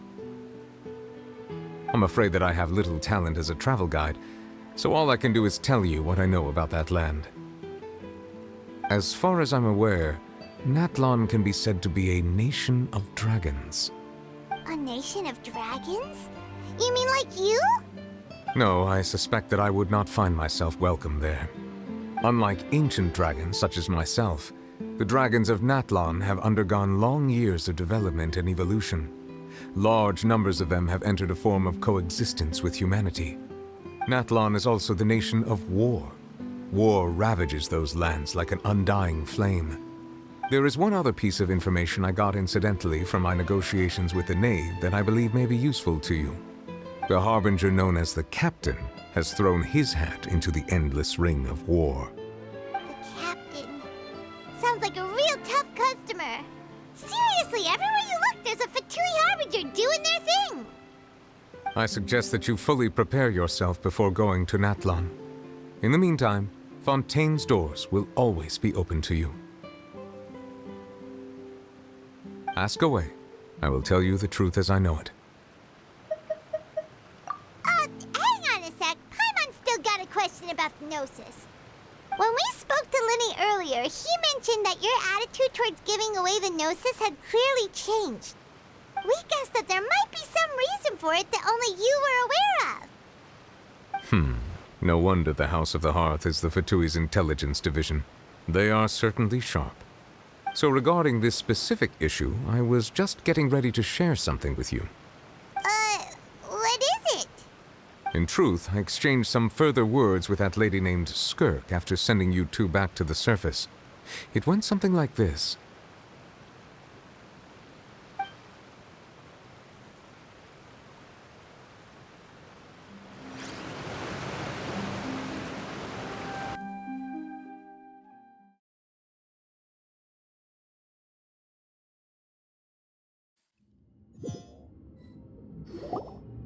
Well, we're going to head topside to see what's going on. You hurry over soon as well, all right, Nervalet? What next?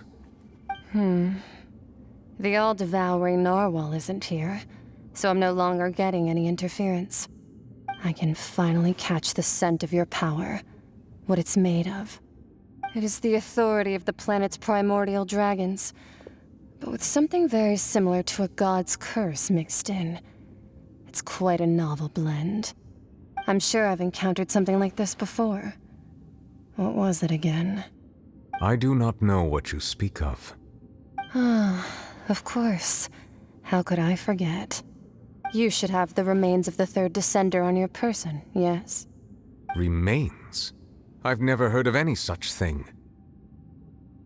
Huh. According to your parlance, I believe it may be called a gnosis. Well, that much is true. After Focalor's divinity faded, she handed her gnosis to me. But I fear I have never heard of it described in the manner that you just did.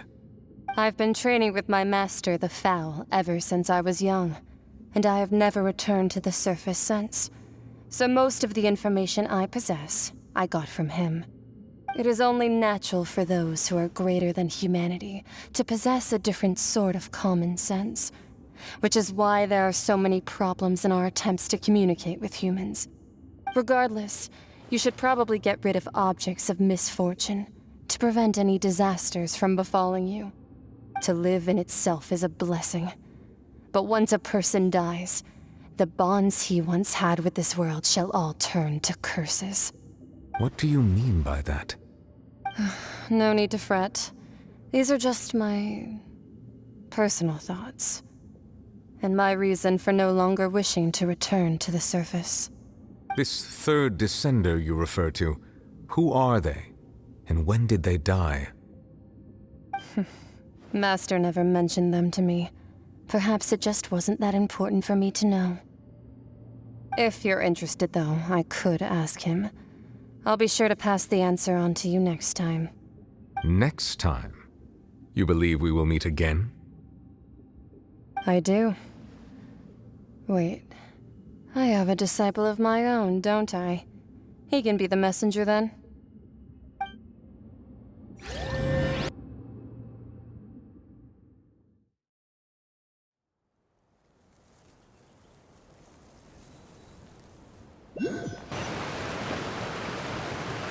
That's what she told me.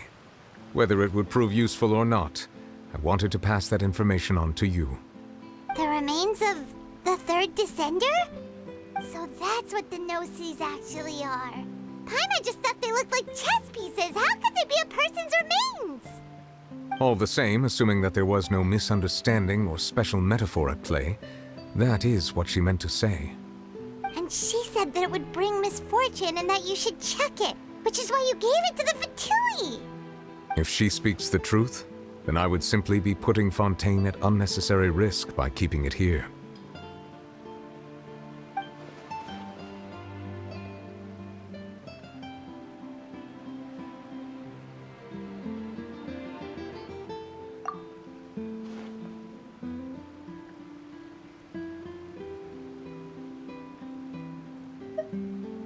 I had guessed that you might already be familiar with this concept, but I did not expect you to be one of them. That means that the Gnosis, which are exceedingly element-compatible and can even enhance elemental abilities, do indeed come from the third descender. I wonder, does your body also possess similar properties? Like being able to use elemental powers without a vision! That does sort of count as special compatibility, right? No, let's not think about this stuff right now. It just feels creepy. Comparing the Traveler to the dead third descender and all. That's what you say, but this topic still feels like bad luck. Once Child recovers, let's get some more answers out of him. Or go look for his master and get the answers that way. I too believe it unwise to make too many blind guesses when information is lacking. The same is true of being at court. All right.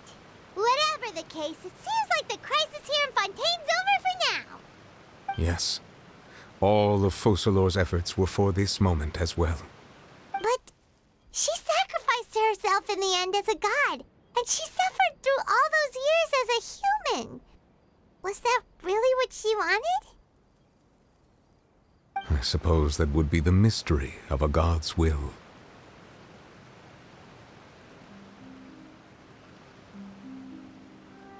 I suspect not. But once in a while, I too would guess that if wishes were like the clouds in the sky, they will one day return to the earth as raindrops. Life flows like water, and rain is the final answer. The water levels may sometimes tilt one way or another, but the rain falls fairly upon all. And what, ultimately, is the difference between the rains that fall upon all of us?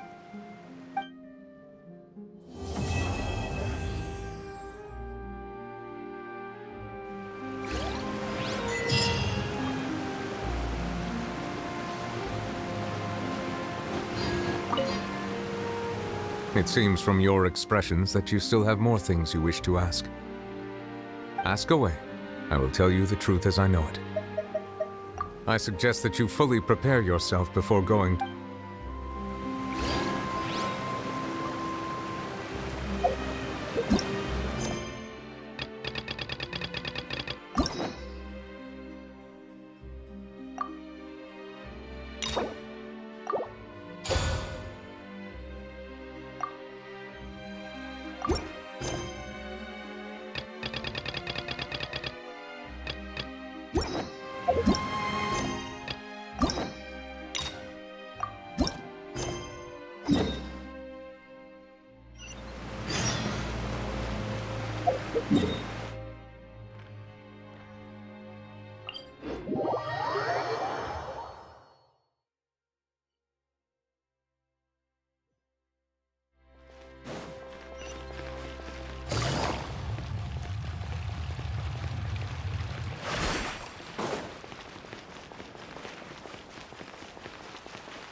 The wind knows me.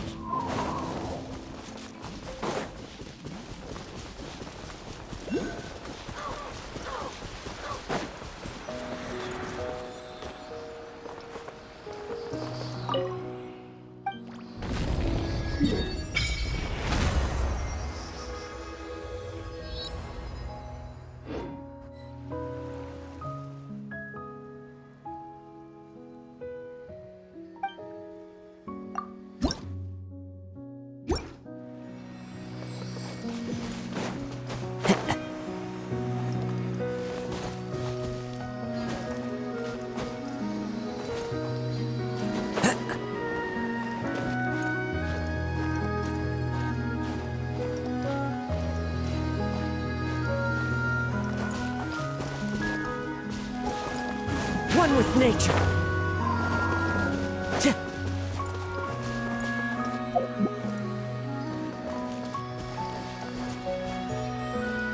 Into the wind.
Take it easy.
Commissions? Specifically one with a huge more attack, perhaps? Paimon's just being enthusiastic. We're old friends now, she gets it. It's always a pleasure to see our two most avid adventurers again. Looking for the next challenge, I see. Actually, we do in fact have a rather urgent commission that is still open. Having read the details, however, I don't believe you'd consider it to be lucrative. Don't worry about that. We were just kidding. So what's the situation? To put it simply, the requester is looking for a temporary replacement actress for their musical. The original cast member ran into some issues and is currently unable to perform the role.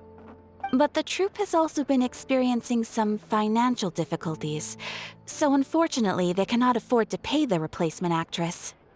That does sound like a tricky situation. So basically they're looking for a volunteer? That's right.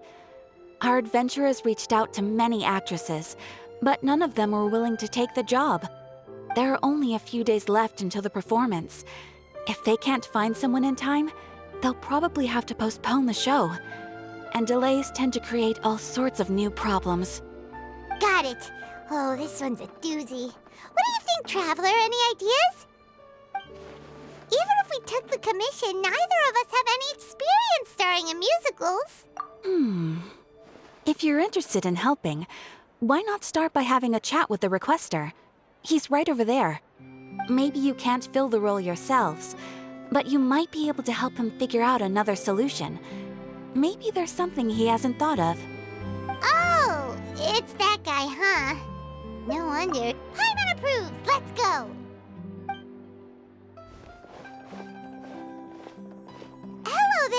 you the guy looking for a new actress? Wait, I know you two! Are you really willing to act in my musical? Wow, sounds like we're pretty famous in Fontaine already. But to answer your question, neither of us have any experience in musicals. But we heard that you're in a bit of a bind, so we figured we could at least try to help you think of a solution. Ah, I see. It's okay. I knew that asking for a volunteer was a long shot. If we can't find someone to step in, we'll have no choice but to cancel the show. It would be such a shame.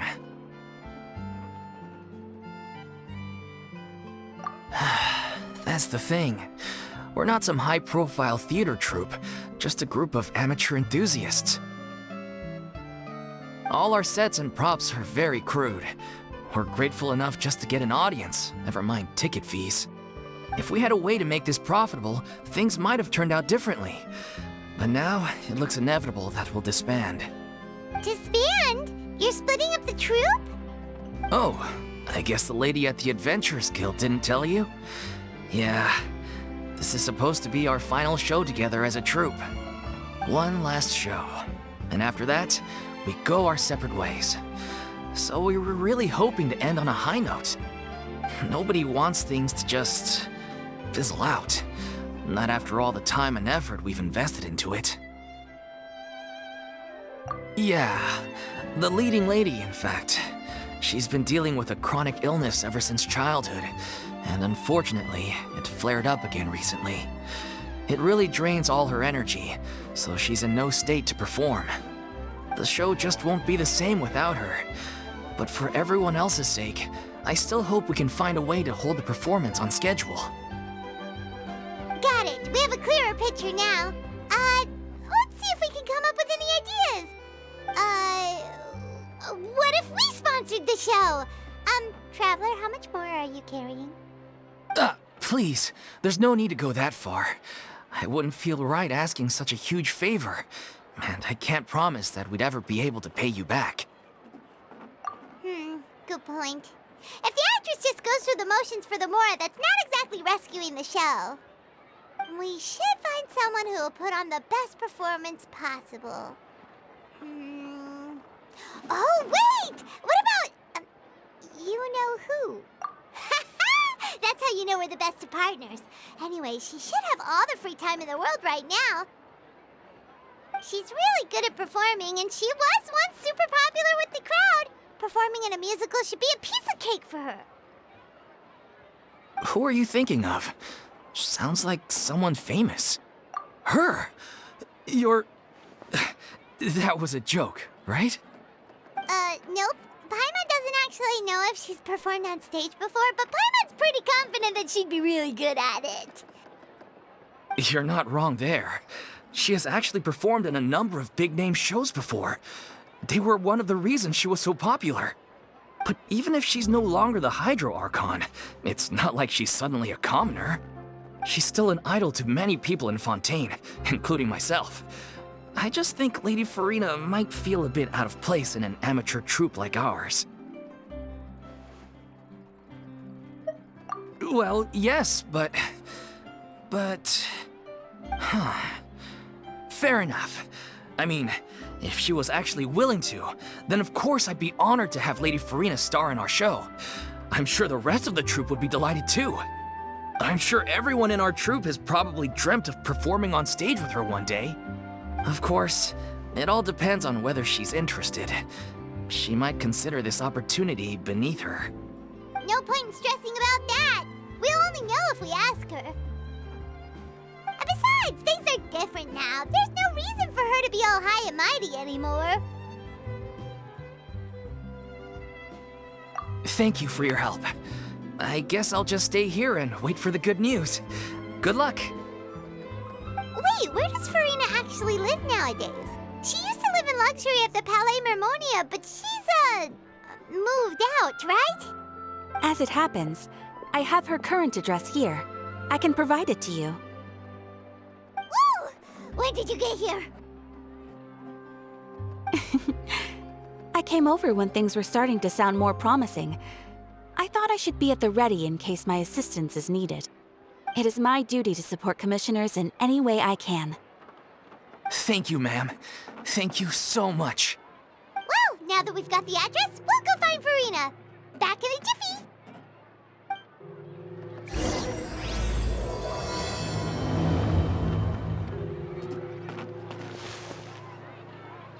I can't believe they're seriously asking Lady Farina. Seems a little over the top. Try not to worry. May I pour you a glass of water?